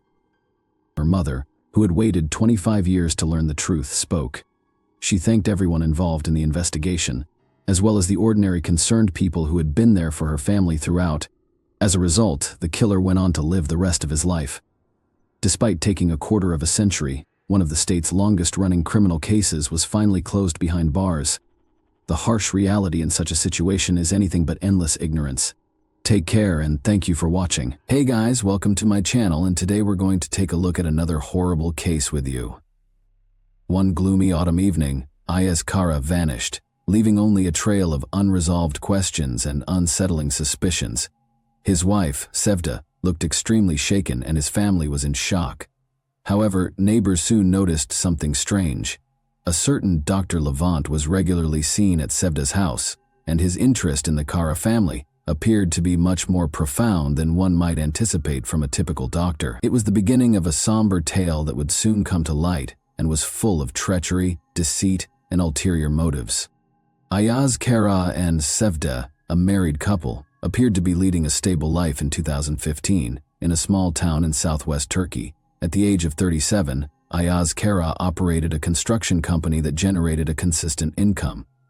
The house was run by 33-year-old Sevda. They had first met in college, where Sevda was pursuing a degree in literature and Ayaz Kara was studying engineering. With the exception of one major challenge, the inability to conceive, their lives were comparatively calm and devoid of major crises. This reality had turned into a very personal heartbreak. They made many attempts and sought advice from a variety of experts, but their dream of parenthood never came true. Their marriage was constantly strained as a result of this failure, leading to arguments and continuous disappointment. Despite the painful realization that their happiness was lacking children, Sevda and Ayaz Kara tried every medical treatment without success. They were both on the verge of emotional exhaustion as a result of the additional strain from their family members. They first learned about Dr. Levant during this trying period. Levant was known for being an accomplished doctor who focused on infertility problems. He was 42 years old and highly respected in the medical community for his knowledge and non-traditional methods of treatment. His approaches attracted patients who had given up on conventional treatments by fusing aspects of alternative therapies with conventional medical procedures. Despite its small size and location on the outskirts of town, his clinic was very popular with the locals. Sevda thought this might be their last chance when she heard about Levant from a friend. At first, Ayaz Kara wasn't convinced, but he decided to give it a try after seeing his wife's anguish. They turned to Dr. Levant for assistance. After carefully listening to their story and performing comprehensive examinations, the doctor presented a treatment plan that included both medication and lifestyle modification. After several months of treatment, Sevda finally found out she was expecting a child. For the couple, this news was nothing short of a miracle, and they were incredibly appreciative of Levant. But the doctor stayed active in Sevda's life, keeping an eye on her health and offering constant support. He was more than just a medical helper. He helped Sevda deal with the difficulties of her pregnancy by coming to their house on a regular basis. His visits became more frequent over time. Sevda and Levant's relationship gradually started to conflate the characteristics of a normal doctor-patient relationship. Ayaz Kara was devoted to his job and did everything in his power to provide his expanding family with a secure future. Levant, meanwhile, was there for Sevda when she most needed assistance. His visits became routine, and his presence in the house felt almost natural. Sevda had grown used to having him around, and what began as professional interactions gradually transformed into something more personal. Ayaz Kara first grew suspicious when he unexpectedly returned home one day and found Levant in their living room. The doctor explained that he had stopped by to check on Sevda's condition. Although the explanation made sense, a nagging feeling lingered in Ayaz Kara's mind. He soon began to notice that Levant's visits were becoming more frequent, and his wife's behavior grew more distant. Conversations between Ayaz Kara and Sevda became strained, and the initial joy of expecting their baby started to give way to an unsettling sense of anxiety. Sevda and Levant continued to meet.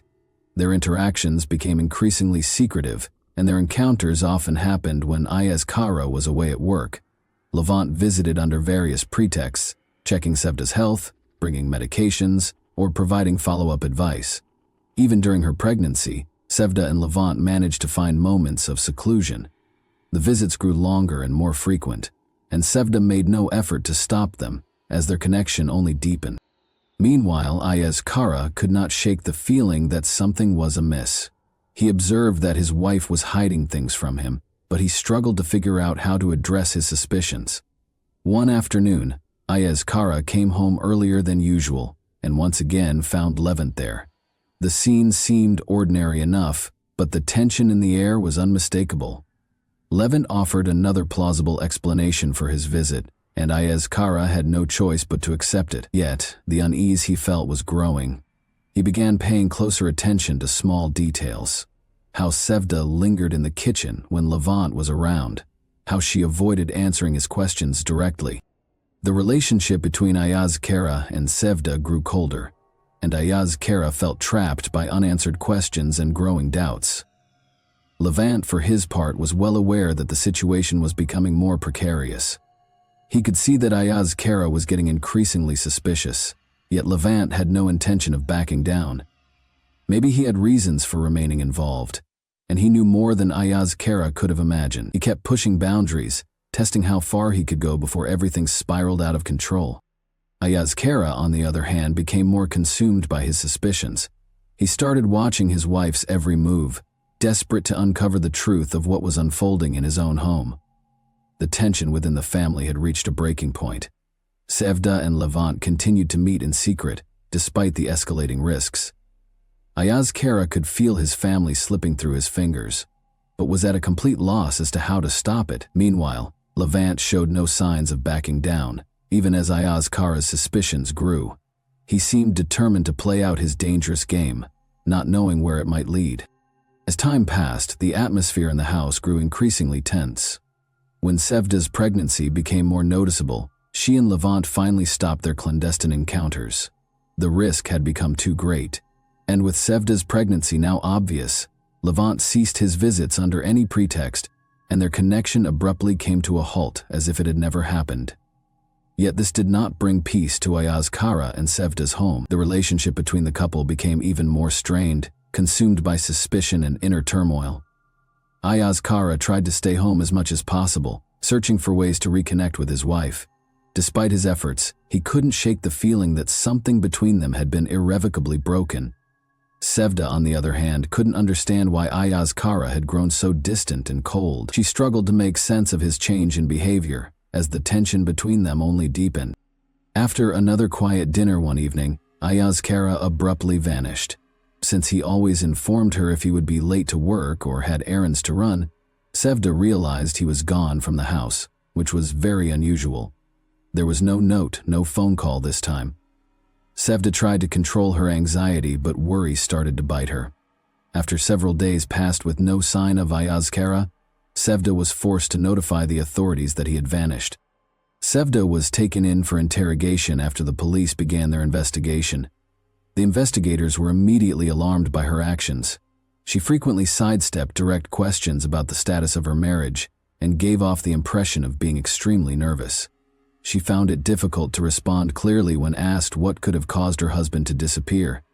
She was clearly uncomfortable when asked about her affiliation with Levant. Although Sevda denied any connection to Levant other than medical consultations, her claims sounded tentative and unpersuasive. Investigators started looking into all of Ayaz Kara's connections, including his personal and professional relationships. They found that, in contrast to his usually rigorous work schedule, Ayaz Kara had been spending an unusual amount of time at home. The mysteries surrounding his disappearance are only becoming more complex in light of this detail. Even though Sevda insisted she didn't know anything, the investigators were still bothered by her nervousness and unpredictable behavior.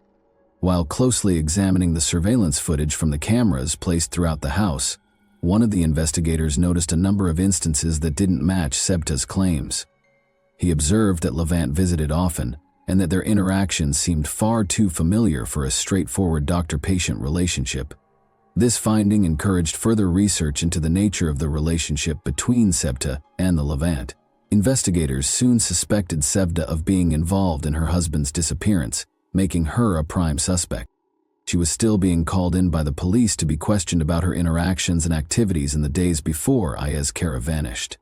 Sevda's responses became increasingly erratic, and her anxious manner only served to heighten law enforcement suspicions. Levant became involved in the investigation as well, and investigators started looking for him to learn more about his role in this complicated case. It had been months since Ayaz Kara vanished. Despite a lot of work, the search produced very few tangible results. Investigators pursued a variety of avenues, including following Ayaz Kara's contacts, examining his business transactions, and going through his private correspondence, but each lead appeared to come to a standstill. Interviews with friends and coworkers revealed that none of them had any insightful information to share. Red flags were still raised by Sevda's peculiar behavior during interrogation. The suspicions about her were only heightened by her propensity to contradict herself and avoid direct responses. Life continued while the investigation stalled. A baby boy was born to Sevda. There was no celebration, despite the fact that the delivery went well and the child was healthy. The police and the community continued to keep a close eye on Sevda, and the baby's father was still missing. Neighbors whispered about what had happened, and rumors spread like wildfire throughout the small town. Sevda was frequently spotted with her baby, but there were always signs of worry and stress on her face. In an attempt to avoid attention, she maintained a low profile, but her actions only fueled further rumors. Soon after, neighbors noticed that Dr. Levant, who had previously only come to Sevda's house for medical visits, was now frequently there. It soon became apparent that he had essentially moved in after he was spotted spending the night there. The townspeople were outraged by this. Such behavior did not go unnoticed in a small community where everyone knew one another. The relationship between Sevda and Levant was suspected to have begun long before Ayaz Kara vanished. Rumors spread, and before long everyone knew that Levant was her lover, and not just a friend who helped her through a tough moment. Sevda's home came under more and more critical scrutiny. Her behavior was the subject of gossip from neighbors, who conjectured that she and her new friend may have been complicit in the disappearance of Ayaz Kara. Some even said they had witnessed Levant visiting Sevda often while she was pregnant, and that his visits had appeared much too frequent for a mere doctor. However, Levant continued to live openly in Sevda's house, seemingly unaffected by the circulating rumors. He took on many of the duties of a family man, including helping to care for the infant. He was regularly observed by neighbors doing household repairs, grocery shopping, and trash collection. He pretended to be the legitimate head of the household, which only served to increase the indignation in the town. When Levant and Sevda were seen together at the neighborhood market shopping for things for the baby, the disapproval peaked. They were seen holding hands, which sparked a wave of condemnation. Levant's increasingly noticeable presence at Sevda's house became a crucial piece of the puzzle as the police investigation into Ayaz Kara's disappearance continued. Investigators started closely observing the property, following Levant and Sevda's every step and every visit. Although there was growing suspicion that they were somehow connected to Ayaz Kara's unexplained disappearance, authorities were unable to establish a direct connection that would link them to the case in the absence of any hard evidence. Sevda made an effort to keep things somewhat normal, but it was almost impossible.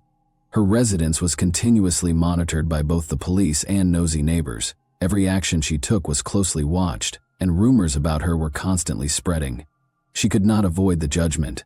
Women who once greeted her warmly and engaged in conversation about daily life now completely avoided her when she took her infant for walks. Families that had previously been friendly with her started to distance themselves from her after some even made mean comments, such as, "Her husband's barely gone, and she's already found his replacement." Levant, on the other hand, avoided any conflicts. He carried on with his life as though nothing out of the ordinary had occurred. He never bothered to defend himself, he never engaged with the neighbors, and he ignored the whispers. The situation became even more tense because of his disregard for public opinion. His assurance was evident, and Sevda found herself depending on him more and more as she drew courage from his unwavering poise. Meanwhile, the police kept reviewing the home security footage taken prior to Ayaz Kara's disappearance. They found growing evidence that Levant had seen Sevda far more often than a normal physician would have. This made Levant a prime suspect, especially since he was now residing in the missing man's house. Investigators started getting the paperwork ready so they could call Levant in for formal interrogation. Sevda insisted that Levant stay, but Levant began to consider leaving town for a while to avoid attracting any more attention. Not with the intense and inevitable looks of suspicion and condemnation from those around her. She could no longer handle it all alone. There was a knock on the door one evening.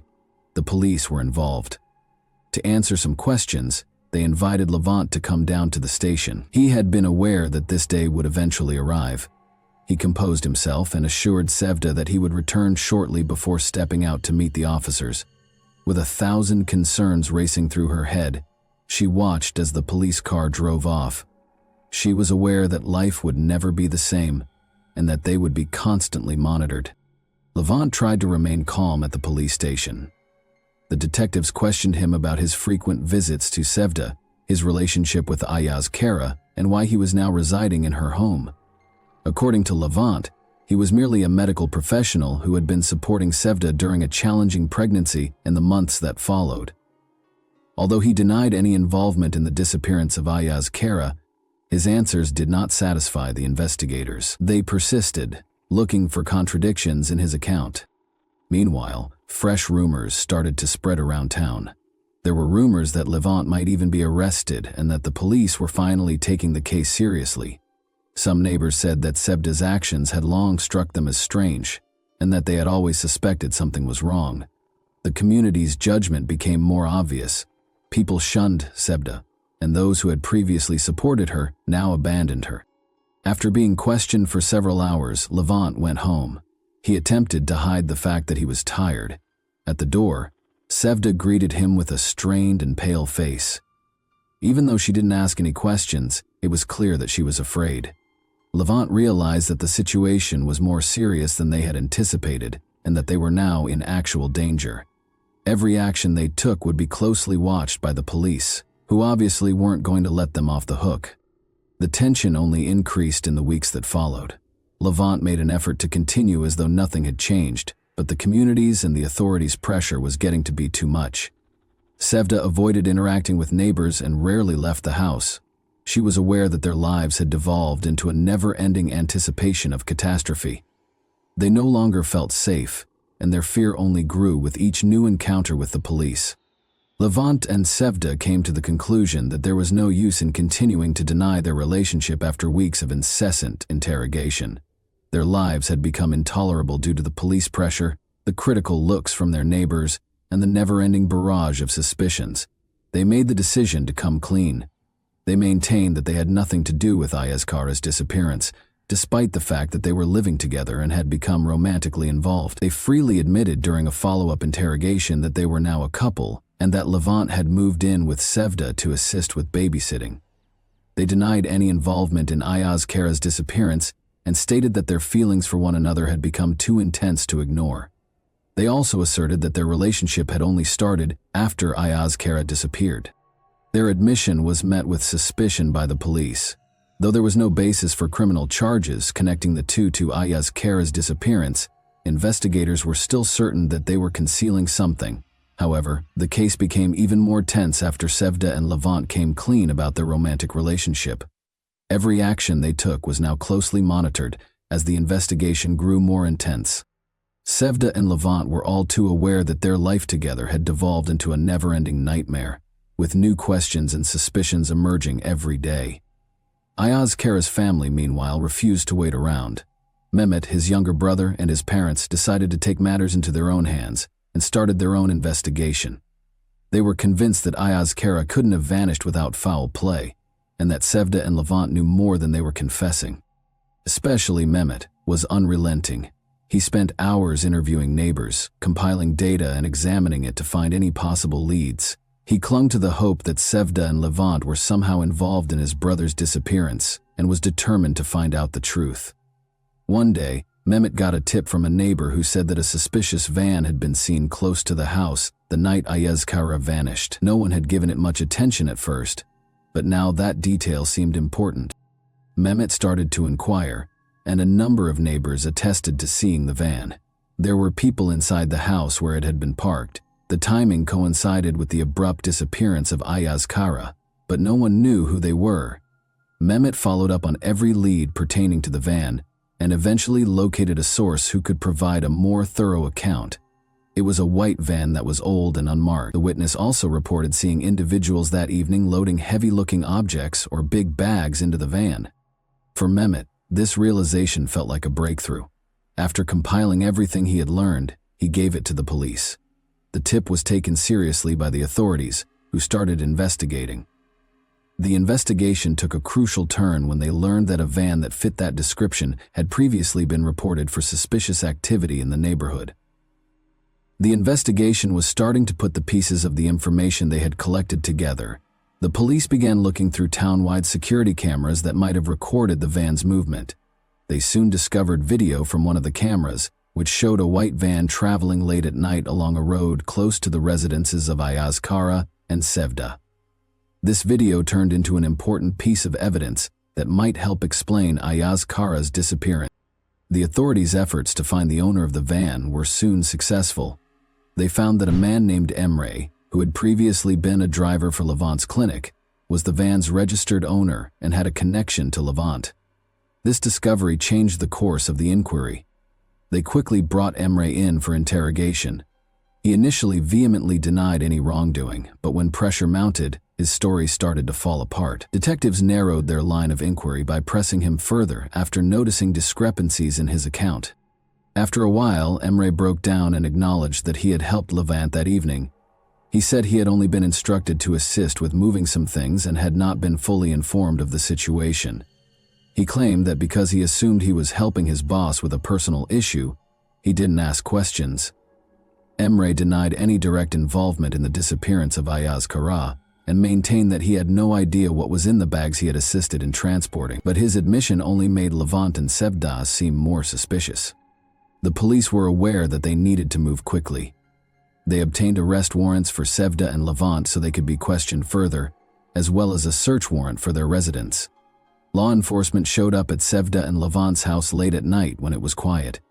A startled Sevda answered the door when they knocked, utterly unprepared for what was about to happen. She was shown the search warrant by the officers. As the police started their search, Levant was immediately taken into custody, handcuffed before he could speak, and arrested. The noise alerted the neighbors, who gathered outside the house. They whispered and murmured, trying to figure out what was going on. It appeared that the long-held suspicions of many that something was wrong were now validated. In search of any clues linking Sevda and Levant to the disappearance of Ayaz Kara, the officers searched the house. Hours passed during the search, but no concrete proof was discovered right away. One of the officers kept a close eye on Sevda as she sat in the living room. Her eyes were filled with fear, and she appeared confused. She was aware that things had gotten really bad, and that nothing would ever be the same. After Levant was brought to the station, Sevda realized he would now have to answer a flurry of questions. Levant came to the conclusion that lying was pointless after he was arrested. He eventually admitted to everything that had transpired during the subsequent interrogation while seated in the police station. The investigation took an unexpected turn with his admission. He explained how the whole plan had come to pass, how he and Sevda had intended to get rid of Ayaz Kara, and how they hoped to start a new life together. The puzzle pieces fit together with every word, and the reality of what had happened was eventually exposed. Levant acknowledged that learning that Ayaz Kara couldn't conceive was the catalyst for everything. When doctors confirmed this, Sevda was devastated, but Levant saw an opening. He started providing Sevda with emotional support and positioned himself as the answer to her problems. They developed a romantic relationship over time. Sevda told Levant she no longer wanted to live with Ayaz Kara after she became pregnant with his child. Levant agreed to assist in getting rid of her husband because he was obsessed with Sevda and wanted to start a new life with her. Everything had been meticulously planned for the night Ayaz Kara vanished. Levant had made arrangements for Emre, his old driver, to help with the ride. They had picked a night when Ayaz Kara was returning home later than normal, and the van was parked close by. They moved quickly after Levant entered the house, pretending to check on Sevda. Levant hit Ayaz Kara in the head while he was in the living room, knocking him out. Ayaz Kara was never given the opportunity to comprehend the situation. Then Emre arrived at the house, and he and Levant loaded the body of Ayaz Kara into the van. Sevda watched over them in the meantime, making sure no one saw what they were doing. To conceal Ayaz Kara's body and prevent any evidence from being discovered, they wrapped it in big plastic bags. Levant and Sevda had already prepared a shallow grave in an abandoned area on the outskirts of town, which they drove to. There, they buried Ayaz Kara's body in a secluded wooded area as part of their disposal. Neighbors had seen the bags being loaded into the van, and they were used to hide any evidence and make sure the body was not in direct contact with the bags. They did it to be together, Levant clarified. Sevda had been extremely dissatisfied with her marriage, and he would stop at nothing to help her and their unborn child. He believed that there was no other way to get rid of Ayaz Kara. He and Sevda both wished that no one would ever connect them to the crime, and that Ayaz Kara's disappearance would go unsolved. The police started getting ready to arrest Sevda as soon as they heard Levin's confession.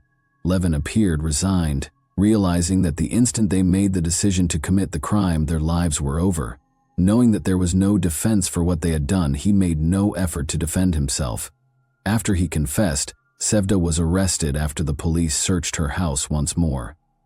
The neighbors gathered outside to watch the events as Sevda was arrested just outside her home. Sevda couldn't handle the pressure and ended up confessing as well when she found herself at the police station. She talked about how she had become increasingly resentful of Ayaz Kara and how their relationship had soured after she found out he couldn't conceive. She disclosed that her child was actually Levant's, and she acknowledged that she wanted to start over with him. Sevda explained how they had meticulously planned to kill Ayaz Kara, narrating how Levant offered several ideas to get rid of her husband before they ultimately agreed on a scheme that included kidnapping and a last violent act. Equipped with this new knowledge, the police searched the forest Levant had pointed out for Ayaz Kara's body. They discovered a grave after searching the woods for hours. Despite the fact that Ayaz Kara's remains were badly decomposed, the discovery offered sufficient proof to establish his demise and formally establish the case against Sevda and Levant. According to the results of a forensic investigation, Levant struck Ayaz Kara during the assault, causing a fatal head injury. Ayaz Kara's body was given back to his family for burial after the autopsy was finished. The funeral was a heartbreaking and solemn event. The younger brother and parents of Ayaz Kara were unable to contain their tears. They had the small comfort of being able to bury their brother and son, even though they knew that Sevda and Levant were to blame for his demise. There was a sense of collective shock and grief in the air as many townspeople came to pay their respects. People found it difficult to understand how two people they had known could have committed such an unimaginable crime, and how such a horrible act could occur in their peaceful community. The public and media took a keen interest in Sevda and Levant's trial. Levant acknowledged his guilt in court, saying he had done it because he loved Sevda and wanted to give her and her child a better life. Sevda acknowledged her role as well, but she made an effort to present herself as a victim of her circumstances by saying she was coerced into following the plan. But the court rejected her justification. Levant and Sevda were both given life sentences without the chance of release. Ayaz Kara's parents were granted custody of the infant. Ayaz Kara's parents decided to raise the boy as their grandson, despite the fact that he was Levin's biological son. Even though they knew he wasn't their biological grandchild, they couldn't bear the idea of leaving him. Despite the heartbreaking reality of his origins, they promised to provide the child with a loving and secure future because he was their only remaining link to Ayaz Kara. And that wraps up today's chilling story. If you enjoyed this video, don't forget to like and subscribe so you never miss a new upload. Also, let me know in the comments what part of this story shocked you the most. Thank you for watching, and I'll see you in the next video.